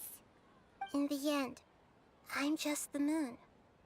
The real sun is long gone. A sun and a moon? Nahida's talking in riddles again. And beep. Oh, we're out of time today. I'll tell you how to break free of the samsara tomorrow. See you then. Wait, couldn't she tell us before?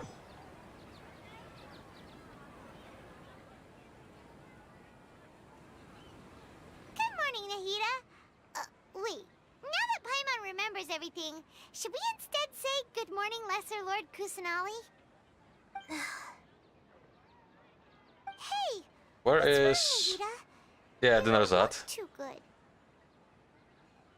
I'm afraid that what you're thinking right now is correct.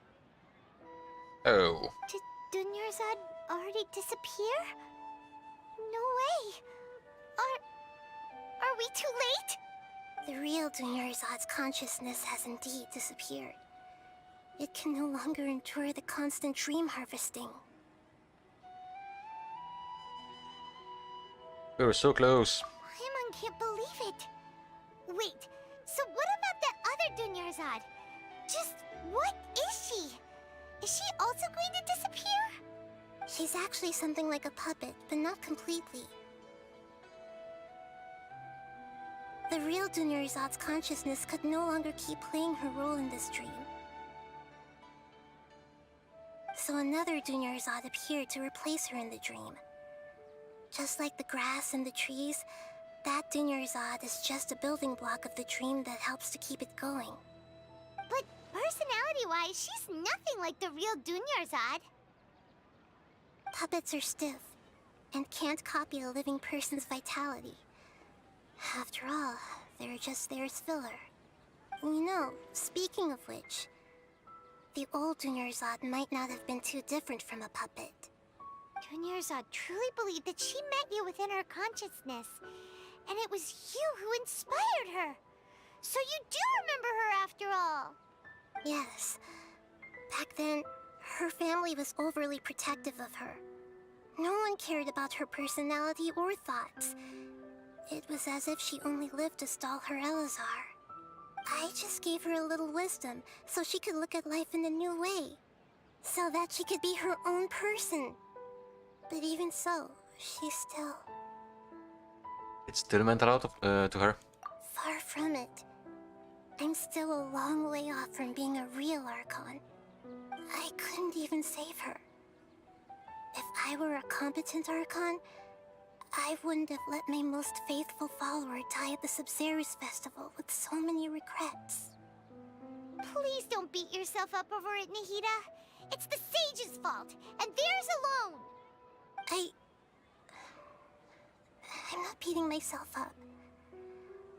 All I did was to rationally observe the distance between myself and a real Archon. Don't be like that, Nahida. Even real Archons are still allowed to be sad.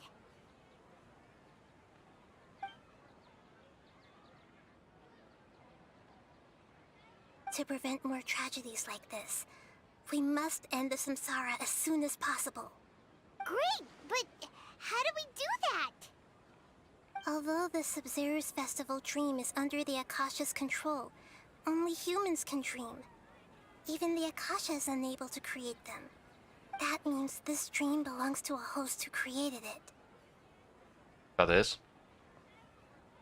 Oh, the dancer, is it? Huh? So, how should we find that person?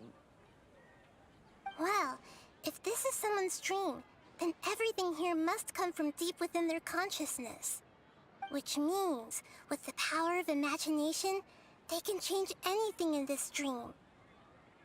Imagination? What do you mean by that? The power to imagine Imagination things. means breaking through what you perceive as normal. Like when a server at a tavern brings a plate to you, you'd naturally assume that food is on it. However, if you're the dream's host and you become aware that you're dreaming, when you imagine gold and more on the plate, the dream will respond in kind, and the server really will bring you gold and mora. But right now, our host is unaware that this is a dream. No matter how many times they're served, it will always be food. So we find the host, then what? Find some way to make that person realize that they're dreaming. Usually, once that happens, the person will wake up and the dream samsara will be broken. How are we going to find them, though? If it could be anyone, it'd be like looking for a needle in a haystack. And even if we did find them, how are we supposed to make them realize they're dreaming? After all, like you said, don't wake a sleepwalker. It's extremely difficult, yes. But the only ones who can do it are you two. Remember, everything you've achieved up to this point has all been for the sake of finding the host and ending the samsara. As for me, during this time, I'll be out of town. Out of town? Are you going to that place full of dreams where the Traveler went? Yes. I want to try something. There must still be a small wisp of possibility. Hurry and go. Dreams are supposed to be fantastical, romantic, and full of pleasant surprises. Unnecessary things like this samsara need to end. Paimon's still a little upset that we've come this far only for Dunyarzad to... She was such a good person, with such a simple wish. But fate was against her. Well, apparently the traveler feels demoralized. Yeah. Saving Dunyarzad is what kept us going this whole time. But we mustn't lose hope, Traveler. Dunyarzad would definitely want to see us save everyone else. So let's break the samsara for her sake. Paimon's wondering, do you think the sages would get one of their own to be the host of this stream? Feels like it would be easier to control it that way, no? Unlikely. Knowing the plan, they'd probably become aware that they were dreaming. An unsuspecting host would be less likely to realize this is a dream. Huh. That's true. Plus, the sages probably weren't counting on there being other factors beyond their control. Like Nahida and us. So, who do you think the host of the dream is?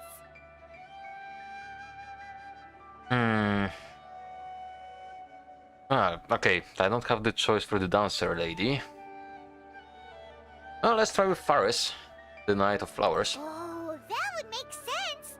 Faris, the Knight of Flowers, is a symbol of the whole Sub-Zero's festival, right? Pretty core character. Let's go ask him some questions, shall we?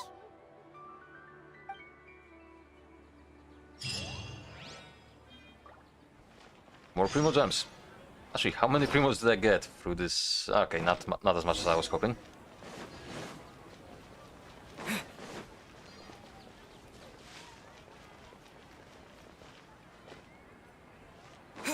Just start shaking. Wake up, bitch! Slap.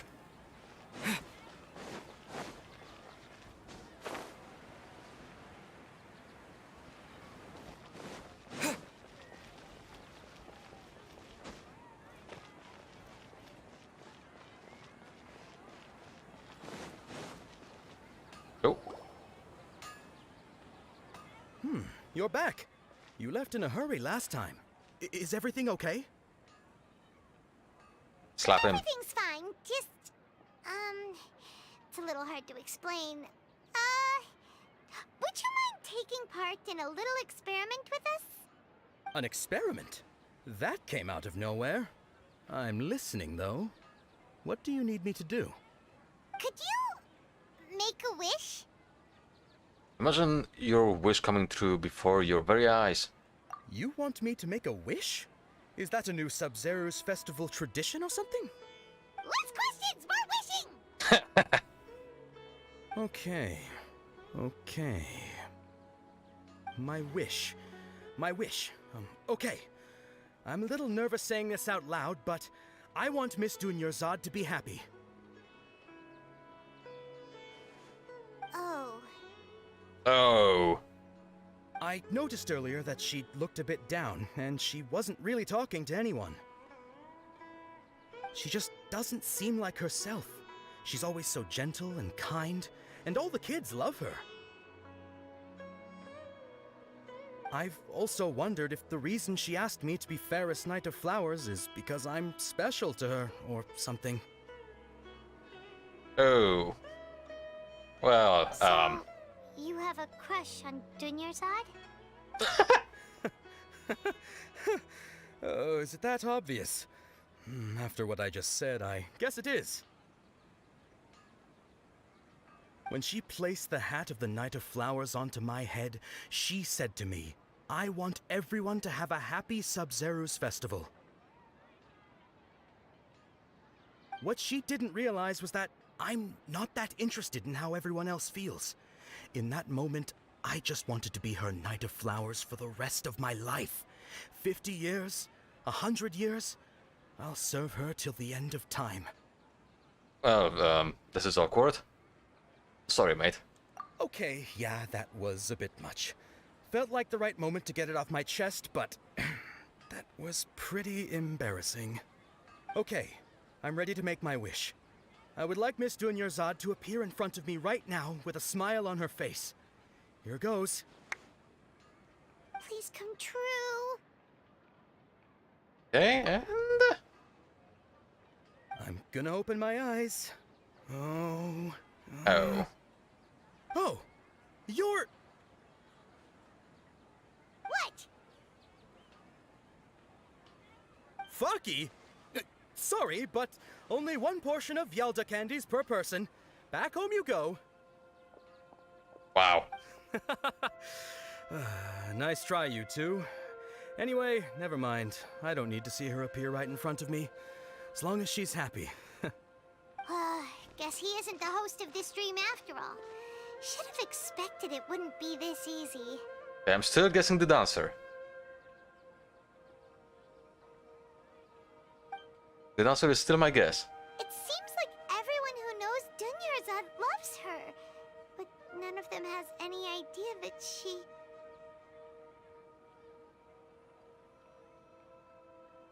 My lady, step back. Or... That sounds like Dia!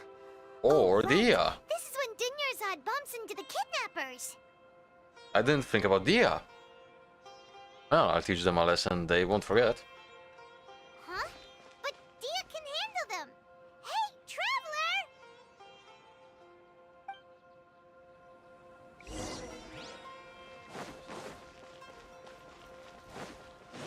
Wait, no, this way. Yeah, I didn't think about Dia at all. That could be it.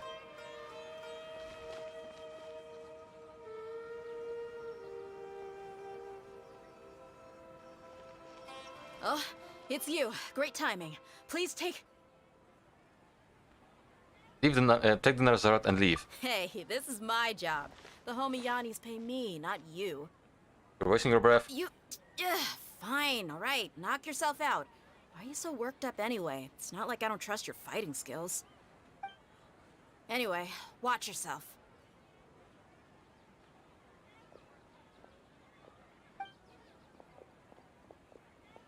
So you got yourself some backup. Suit yourself. You're going down. Ah, we shall see. I need some combat. Wait, only 3? Really?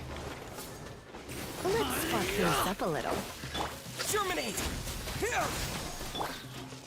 No escape!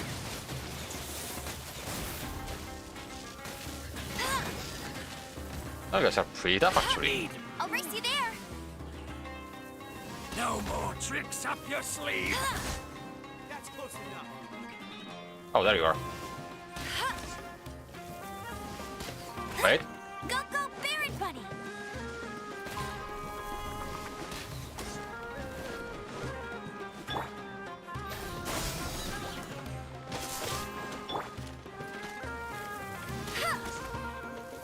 Bye. Oh. You sneaky bugger.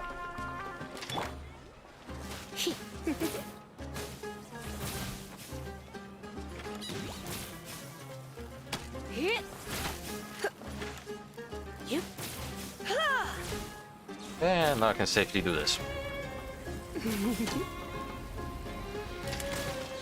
Ah, not a crit. That's a shame.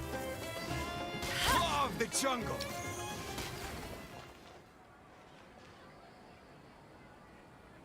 Oh. Hi. I guess he reset. Scatter! Do not reset.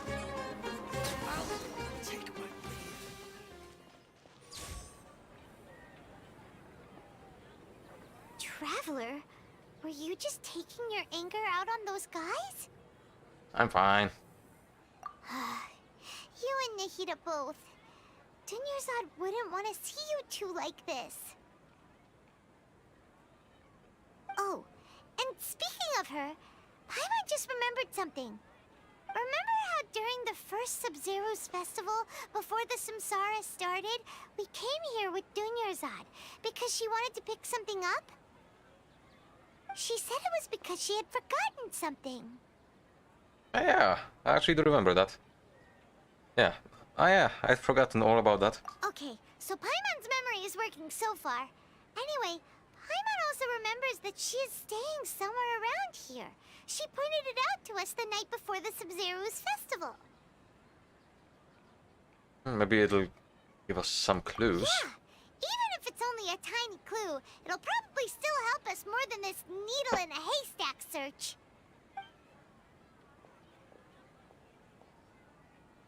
This is the place. It's rude to enter other people's spaces without permission, but desperate times call for desperate measures. Kick. Hey, the windows are Oh, unlocked. or that. Okay. Paimon's gonna take a peek inside.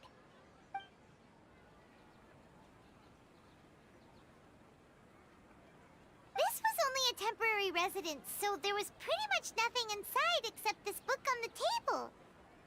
Should we open it? Do it. Oh no, it's... So almost 16 days, I was finally able to get these notes written before the Sub-Zero's festival. Once the festival ends, you and Paimon will probably continue your journey immediately, so I was hoping that I'd be able to give this to you before that. This is a compilation of folk legends concerning Lesser Lord Kusanali, Kusaloli, created from a series of interviews that I conducted in succession and wrote down. I interviewed so many people, but I'm afraid that there are very few who know much about her. Still, I hope that this will be of use to you in your search for her. Gandharva Vial's water supply was once contaminated, forcing everyone to go very far out to get water. But one day, people suddenly found that the water was drinkable again, and some said that a green light was seen near the water source the previous night. Everyone believes that this was the divine power of Lesser Lord Kusanali's artwork. I wanted to say artwork for some reason. This sounds quite possible. The contamination of water source via natural means probably takes ages. Did Lesser Lord Kusanali appear in Gandharva via then? Those names, tongue twisters. After Mama passed away, I was super afraid of the dark and couldn't sleep. But from one day on, I would hear a voice that would chat with me till I fell asleep. A nice lady told me that Lesser Lord Kusanali must have been watching over me. Poor child. I hope that the Sub-Zero's festival makes him a little happier. This is quite similar to something I experienced back then as well. She is indeed a gentle god. There was this one time when I'd had a wee bit too much to drink and couldn't find my way home to save my life. Then, when I turned a corner, I could have sworn I saw Lesser Lord Kusanali. She was very tall and had the most muscular arms, and she caught me when I slipped and fell. The next morning, I found myself sleeping under a tree. I reckon that must have been her looking out for me. I'm not sure. This one has that much value as a reference. That was probably just a tree, right? These folk records appended with Dinnersart's references and opinions leave every page densely packed, reading hard. Wow. Dunyarzad wrote all of this. Sounds like she was always thinking of us even while we were away. Even though she was also busy preparing for the Sub-Zero's festival and had all her health problems to worry about. She must have wanted to give this to us as a gift on the day of the Sub-Zero's festival, right? Probably. If we hadn't found this book, we never would have known. But now that we know, we can't even thank her.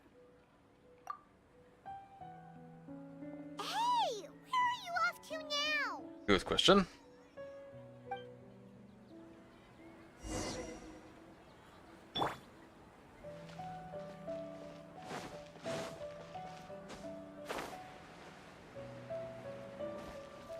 Oh, the soft music.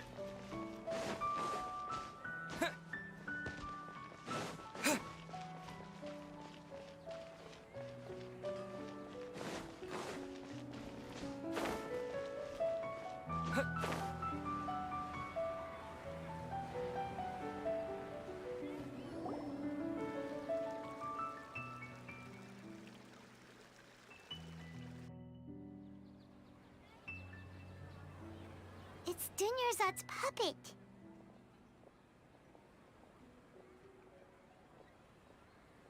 I feel better if I say this out loud. Voice actor? Thank you. Oh, no voice actors. You must be exhausted. Come to think of it, we've been stuck in this place for a really, really long time. Heck, even the last time we were chatting happily with Dunyarzad feels like an eternity ago.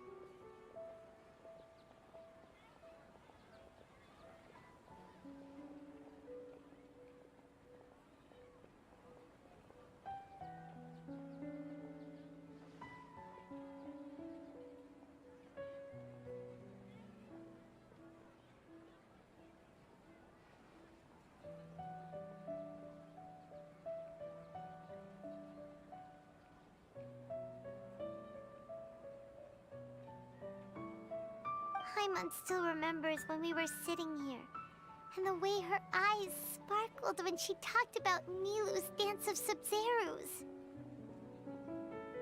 This music and this flashback. Genius. I can imagine many people just have their eyes just tearing up. This is perfect. There will always be frustrations in life, but I know that the point of living is not to leave behind any regrets.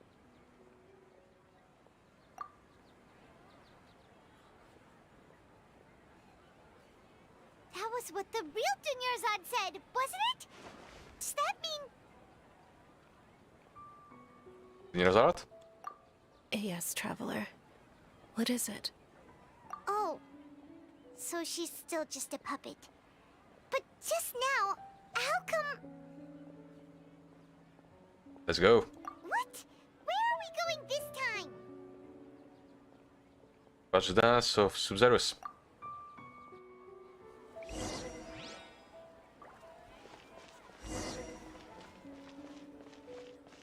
This is a really great way to actually build the whole atmosphere, the whole sadness. And this is something I've been missing for most of the games lately. The stories are so bland, so boring, so without emotions, anything. For example, I'm a World of Warcraft player, for example, right? Quests, the stories are just... they just exist. No emotions, no investment into the story. Here, this is what games need more. This is what so little MMOs do. I mean, only Final Fantasy and probably Guild Wars 2 do that. Other games, not a little bit.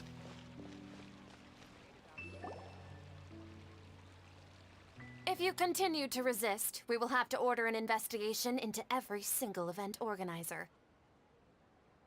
The Grand Sage has already granted you much leniency. I advise that you exercise tact. How did things turn out like this? It's her dream, isn't it? It's her dream.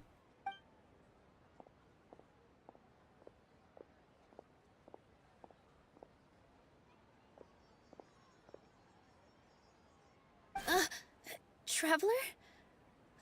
You don't have to get involved. He's a sage from the Academia. I don't want to drag you into this. Traveler? Traveler? What the heck are you doing? If you get arrested by the Academia, that's another day gone to waste!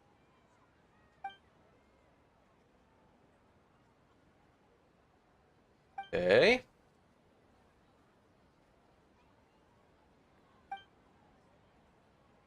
Wait, they're not reacting. Have they been scared stiff? They're puppets. Okay. Oh, of course! If this is the Sage's plan, they wouldn't put themselves through this. So they're just substitutes. What is this? What happened to the Grand Sage and his entourage? What's up with those flowers?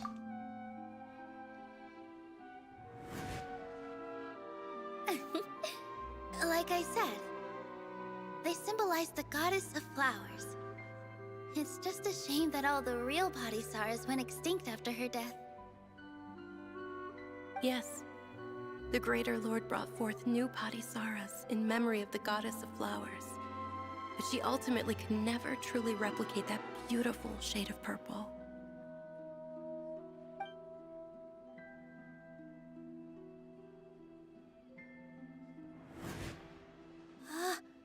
That beautiful shade of purple. Aren't these flowers real Padhisaras? Just like the ones from the legend? I didn't even notice. Dunyarzad, did you find these? But didn't you just say all the real flowers went extinct after the goddess of flowers passed away? So, how? Yeah. What's going on here? It's her dream after all, okay. Close your eyes. Huh?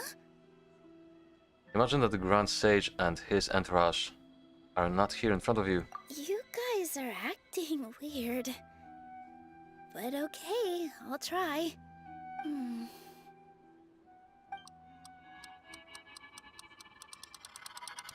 Hey!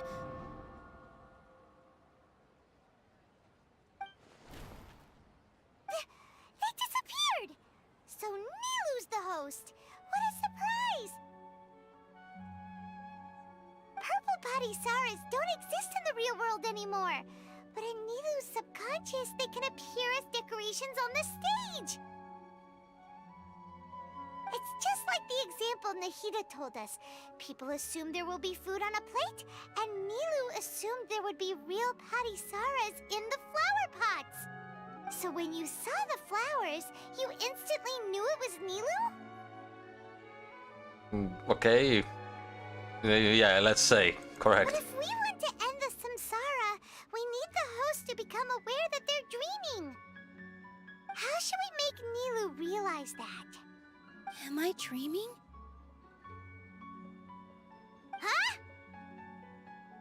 How did you come to that conclusion? So I'm right. Is this Lesser Lord Kusanali responding to our celebration of the Sabzeruz festival? Wrong guess, but you aren't completely wrong either. The point is, what made you think this is a dream? As far as you know, people in Sumeru don't dream, right?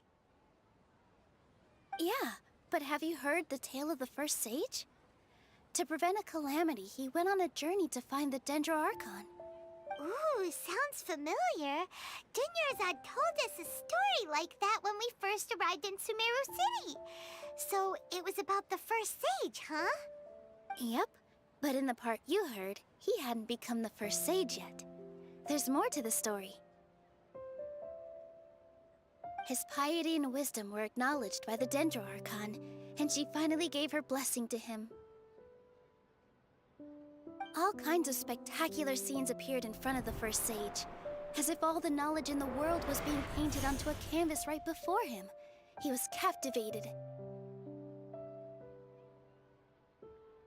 After who knows how long, he mastered all the knowledge he could comprehend. Afterward, he said to the Dendro Archon, "I miss my parents, my wife, and my children. I've been away from home for far too long. They must be worried." The Dendro Archon smiled. The next second, the sage found himself lying in his bed, as if he had just woken up from a dream. His wife, lying next to him, said, "You're off to search for the Dendro Archon today, aren't you? Have a safe journey, my love." In the end, the first sage took care of many disasters in Sumeru City and founded the Academia. What a happy ending. Yeah, but this is not. The first sage was dreaming ever since the beginning of the story? He never went on his journey? Yes, but his faith and determination were conveyed to the Dendro Archon, so she blessed him in the form of a dream. Paimon understands where you're coming from now. That's a really interesting connection. But we really gotta wake up soon, like the sage in the story. Now that Nilo is aware of it, this dream should be over soon. I see. Well, it just so happens that today's Sabzeruz festival is almost over too.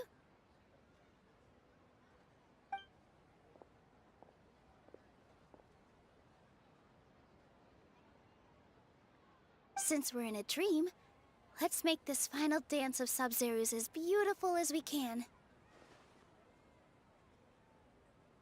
Please dance your heart out. Oh.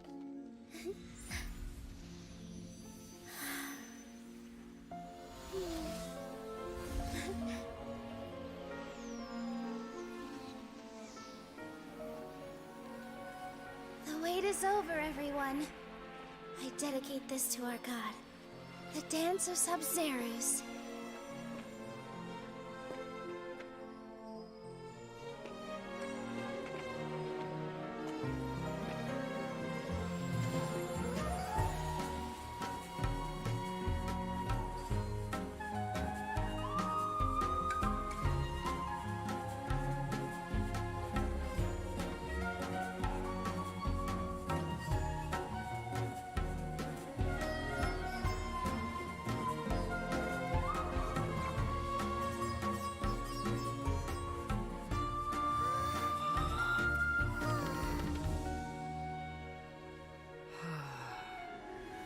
I'd be lying if I said I had no regrets. I would have loved to see Nilu's dance.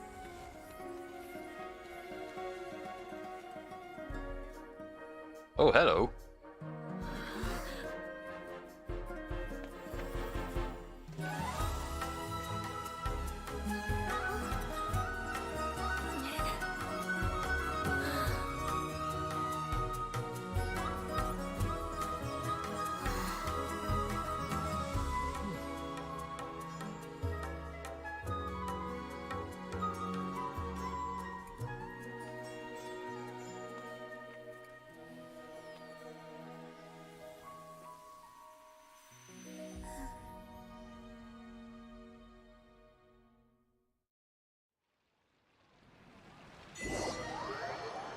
Ooh, holy crap. That was a long sequence. All of those quests, it's 5 hours. Traveler. Oh, Paimon feels like she's been asleep for the longest time. Good morning, Paimon. Paimon's head feels super heavy. Did we oversleep? Do you even remember going to sleep last night? Paimon thinks it was after the Sumeru's festival. The Sumeru's festival! Have we finally escaped from the Sumeru Samsara? I remember now. Quick, take up your Akasha terminal! The Narazad's probably gone, so... At the end of the dance of Sub-Zero, I think I saw... Oh, it's probably just connecting to each other.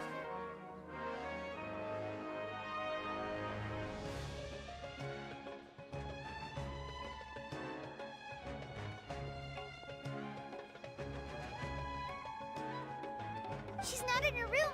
What happened? Let's go to the usual spot. Huh? What usual spot?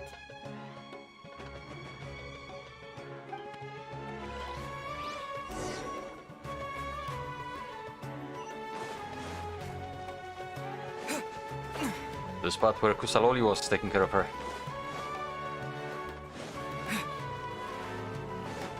Catherine? Well done, Traveler and Paimon. Where? And thank you, Dunyarzad, for organizing the Sub-Zero's festival for me. I'm sorry, who are... Dunyarzad! You're okay! Oh, don't scare us like that! Oh, Traveler Paimon. I have something amazing to tell you. I just had a dream, and I saw Nilou performing the dance of Sub-Zero's. Oh, nice.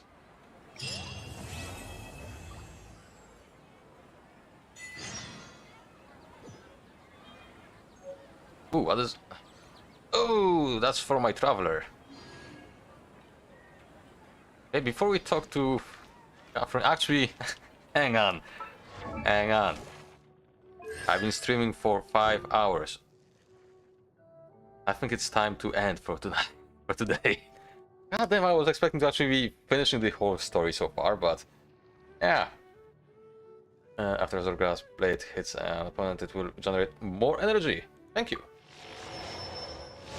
But actually, before we actually finish, let's talk with her. You're actually Nahida, aren't you? Paimon felt like Catherine was acting weird when we met at the Sub-Zero's festival. And Dunyarzad, did you save her? It's a really long story. We shouldn't disturb her.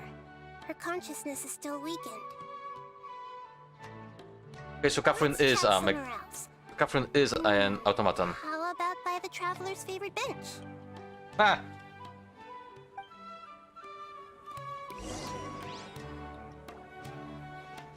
Curious. Oh. What's going on? Why are you two so excited to see me? Hasn't it only been a night? It's actually I'm gonna be ending soon. much longer than that. Oh? Strange. Was I really asleep that long? No wonder I have such a headache. Ah, okay. So she's fine. Let's see what Kusaloli wants to talk with us about. So yeah, after that we'll probably end, because I'm gonna be playing with a couple of friends soon in WoW.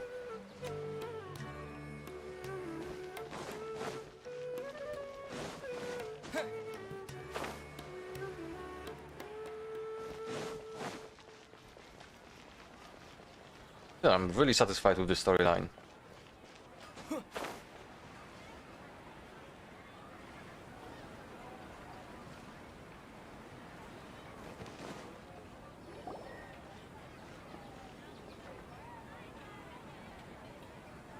Let's talk about Dunyarzad first.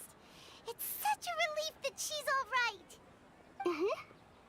After we parted on the last day of the Sumeru's festival, I left the city and saw what the traveler had described. Among the countless dreams, I found one that was growing fainter and fainter. This proved my suspicion. Once Dunyarzad could no longer bear the Akasha harvesting her dreams, her consciousness began to dissipate. But this also meant it escaped the Akasha's control. Such a small fragment of consciousness can't last for very long, though. It will return to its original dream, where both will gradually fade until they completely disappear. I used all the power I had to keep her dying dream alive as long as possible, but it still wouldn't have lasted for much longer if it hadn't been for you two breaking the samsara. So it looks like we did manage to save Dunyarzad in the end, and not a moment too soon. Very happy ending. Huh? Why are you two smiling so happily? I thought you'd be so moved that you'd start crying. I need to spend more time observing human emotions. Both are fine. Everyone reacts differently. All right. You two must have a lot of other questions for me, right? After all, you saved my faithful believer. As your reward, I will answer any and all questions. About what I saw in the dream at the Avidia forest. At the Avidia forest, there was this incense that made the traveler fall unconscious and dream of a huge tree and a red sky. You also heard someone's voice, right? It said world and forget me. Yeah, so you do know! We've been wanting to ask you what that was about, and if the red sky was related to Conria. It seems like the traveler established a connection to Irminsul. That was a message left by Greater Lord Rukkhadevata's residual consciousness in Irminsul. Perhaps her last memory before she died. As you two probably know, Greater Lord Rukkhadevata disappeared after the disaster in Conria. The timings of these events do line up, so your suspicions are reasonable. A message from Greater Lord Rukkhadevata? We thought it was from the Scarlet King. The Scarlet King? That god who died even longer ago? Some present-day desert dwellers still worship him. You probably just heard some of their conspiracies. Okay, so what does the message mean?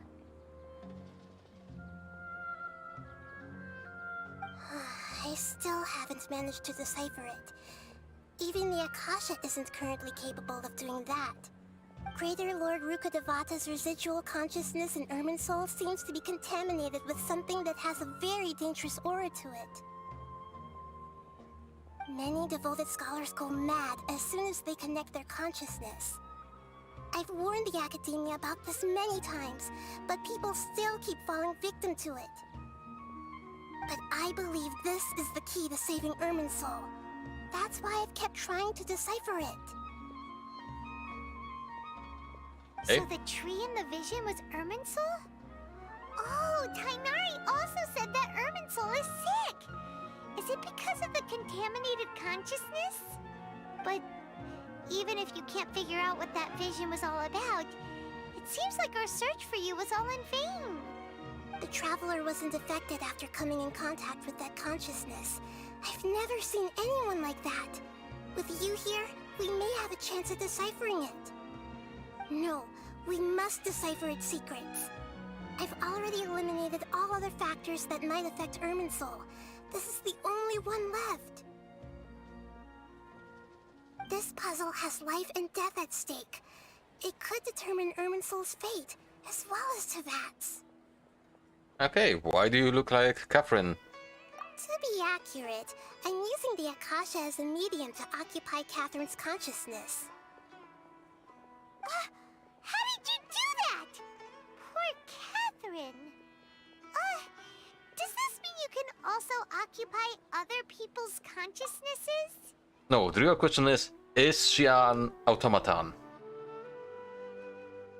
Theoretically, I can enter anyone's mind as long as they're wearing their Akasha terminal. The Akasha is the legacy of Greater Lord Rukkhadevata.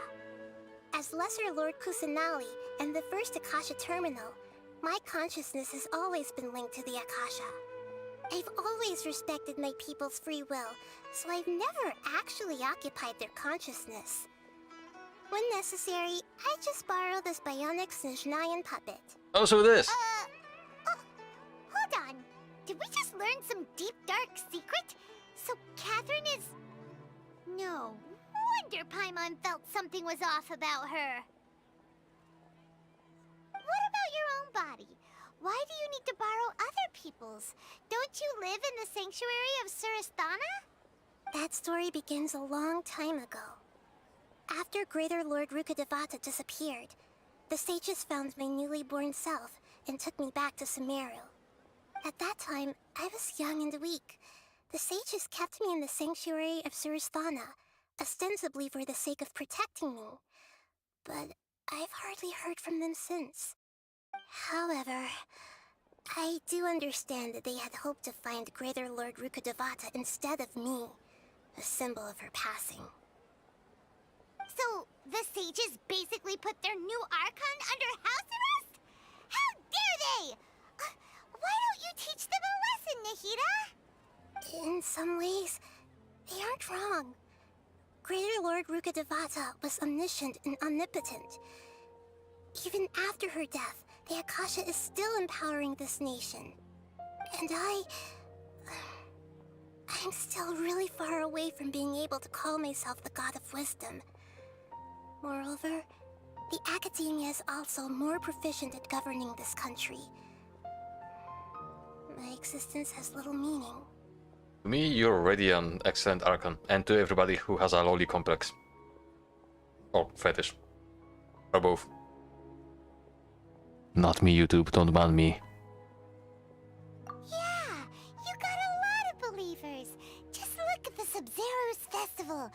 Everyone who showed up truly loves you. Thank you for the kind words. But I honestly don't need physical freedom as long as I can connect my consciousness to the Akasha. Trying to find a way to save Irminsul is my life's mission and top priority. I will work on that, and try to live up to being a deity in the meantime. Every once in a while, I will also take up the duties of the God of Wisdom and enlighten a lost soul here and there. Doing all that should be enough. Okay, so about the Sage's plan. There's never been any big problems with the Academia's governance of Sumeru. This is the first time I've seen them step out of line. I wonder what caused them to go down this path, and what they hope to achieve. Even though the city's residents haven't noticed anything strange, if the Traveler hadn't broken the Sub-Zero's samsara, the situation could have become dire. I tried to do some investigating in the Akasha, but I couldn't find anything suspicious, and all the people of interest seem to purposely avoid wearing their Akasha terminals. I think they're deliberately trying to hide something. Oh, that reminds Paimon. In Gandharvaville, there was a sage who had invited Tainari to join some kind of project. Could it be related? Regardless, I need to first investigate the sage's motives, make things right, and punish them if needed. But I'll have to be discreet, or they'll see me coming. So, no one has realized the issue with the Akasha? You mean how the Akasha stops you from having dreams? Yeah, it's been such a long time. No one's noticed something's up? It's not that no one noticed. It's more like no one cared. Ultimately, it's all rooted in the sage's misdirection. Misdirection? The sages convinced everyone to believe that being unable to dream is a sign of rationality and wisdom. Not dreaming is a badge of honor in Sumeru. Even if the truth is that their dreams are being reaped by the Akasha. With their propaganda in place, the sages can maximize their use of the Akasha to facilitate their research. Besides, Greater Lord Rukkhadevata must have created the Akasha in the hopes that it could be used to its full potential. That's why I've never come out strongly against this. Anyway, the perspective advocated by the sages drowned out any voices of doubt. By now, even those who never use Akasha terminals find it too shameful and embarrassing to talk about their dreams. Okay, that's all the questions I had. Got it. I hope my answers were satisfactory, seekers of knowledge. You're good. To be honest, maintaining Dunyarzad's fading dream took a lot of mental energy. I think I may need to rest for a while. Oh, and you don't need to worry too much about the sage's activities for now.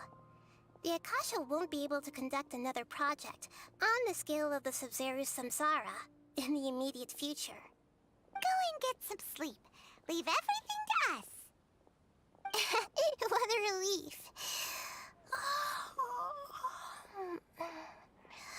This is truly the most exhausting birthday I've ever had. Traveler? Paimon? Why am I here? Do either of you know? Maybe you were sleepwalking. You know you can't wake up a sleepwalker. We happened to walk by, so we thought we'd wait for you to wake up. I see. Huh. I should visit my maintenance personnel sometime. Oh, I'm fine. I better go. Thank you.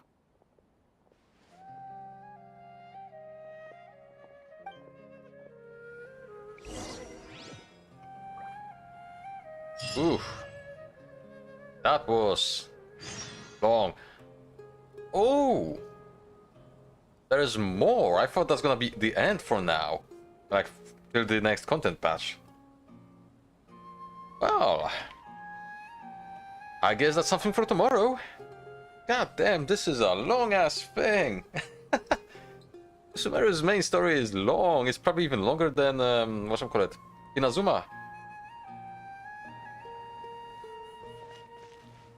And in both Inazuma and Liyue before, I did somewhat straight from the main path with side quests. Probably Liyue more, but still. This was very enjoyable. Odd, but enjoyable. I hope the next parts will be also enjoyable. And yeah, I probably should get some time and actually get some resources from my traveler to actually rank up some of his abilities. But yeah,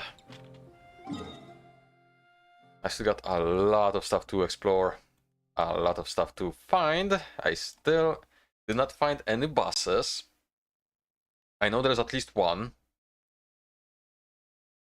but I have no idea how he'll be, you know, approached, because yeah, the only thing I know about the boss is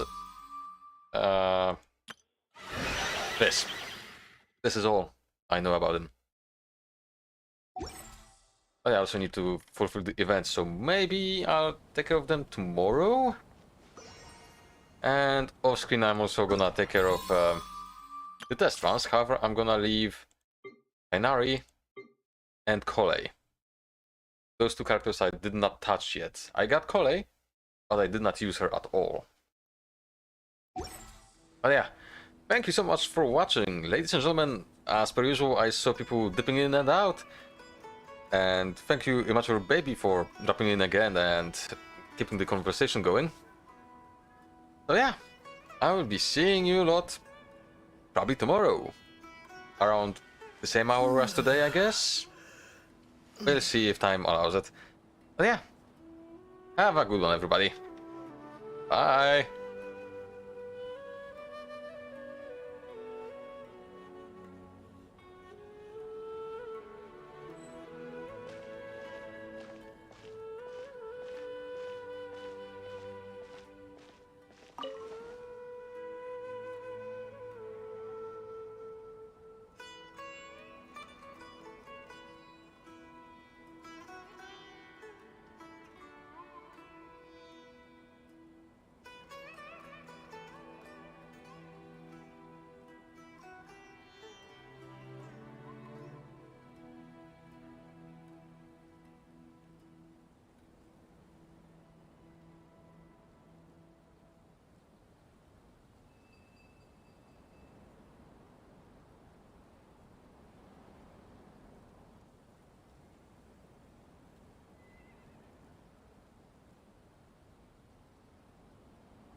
casualties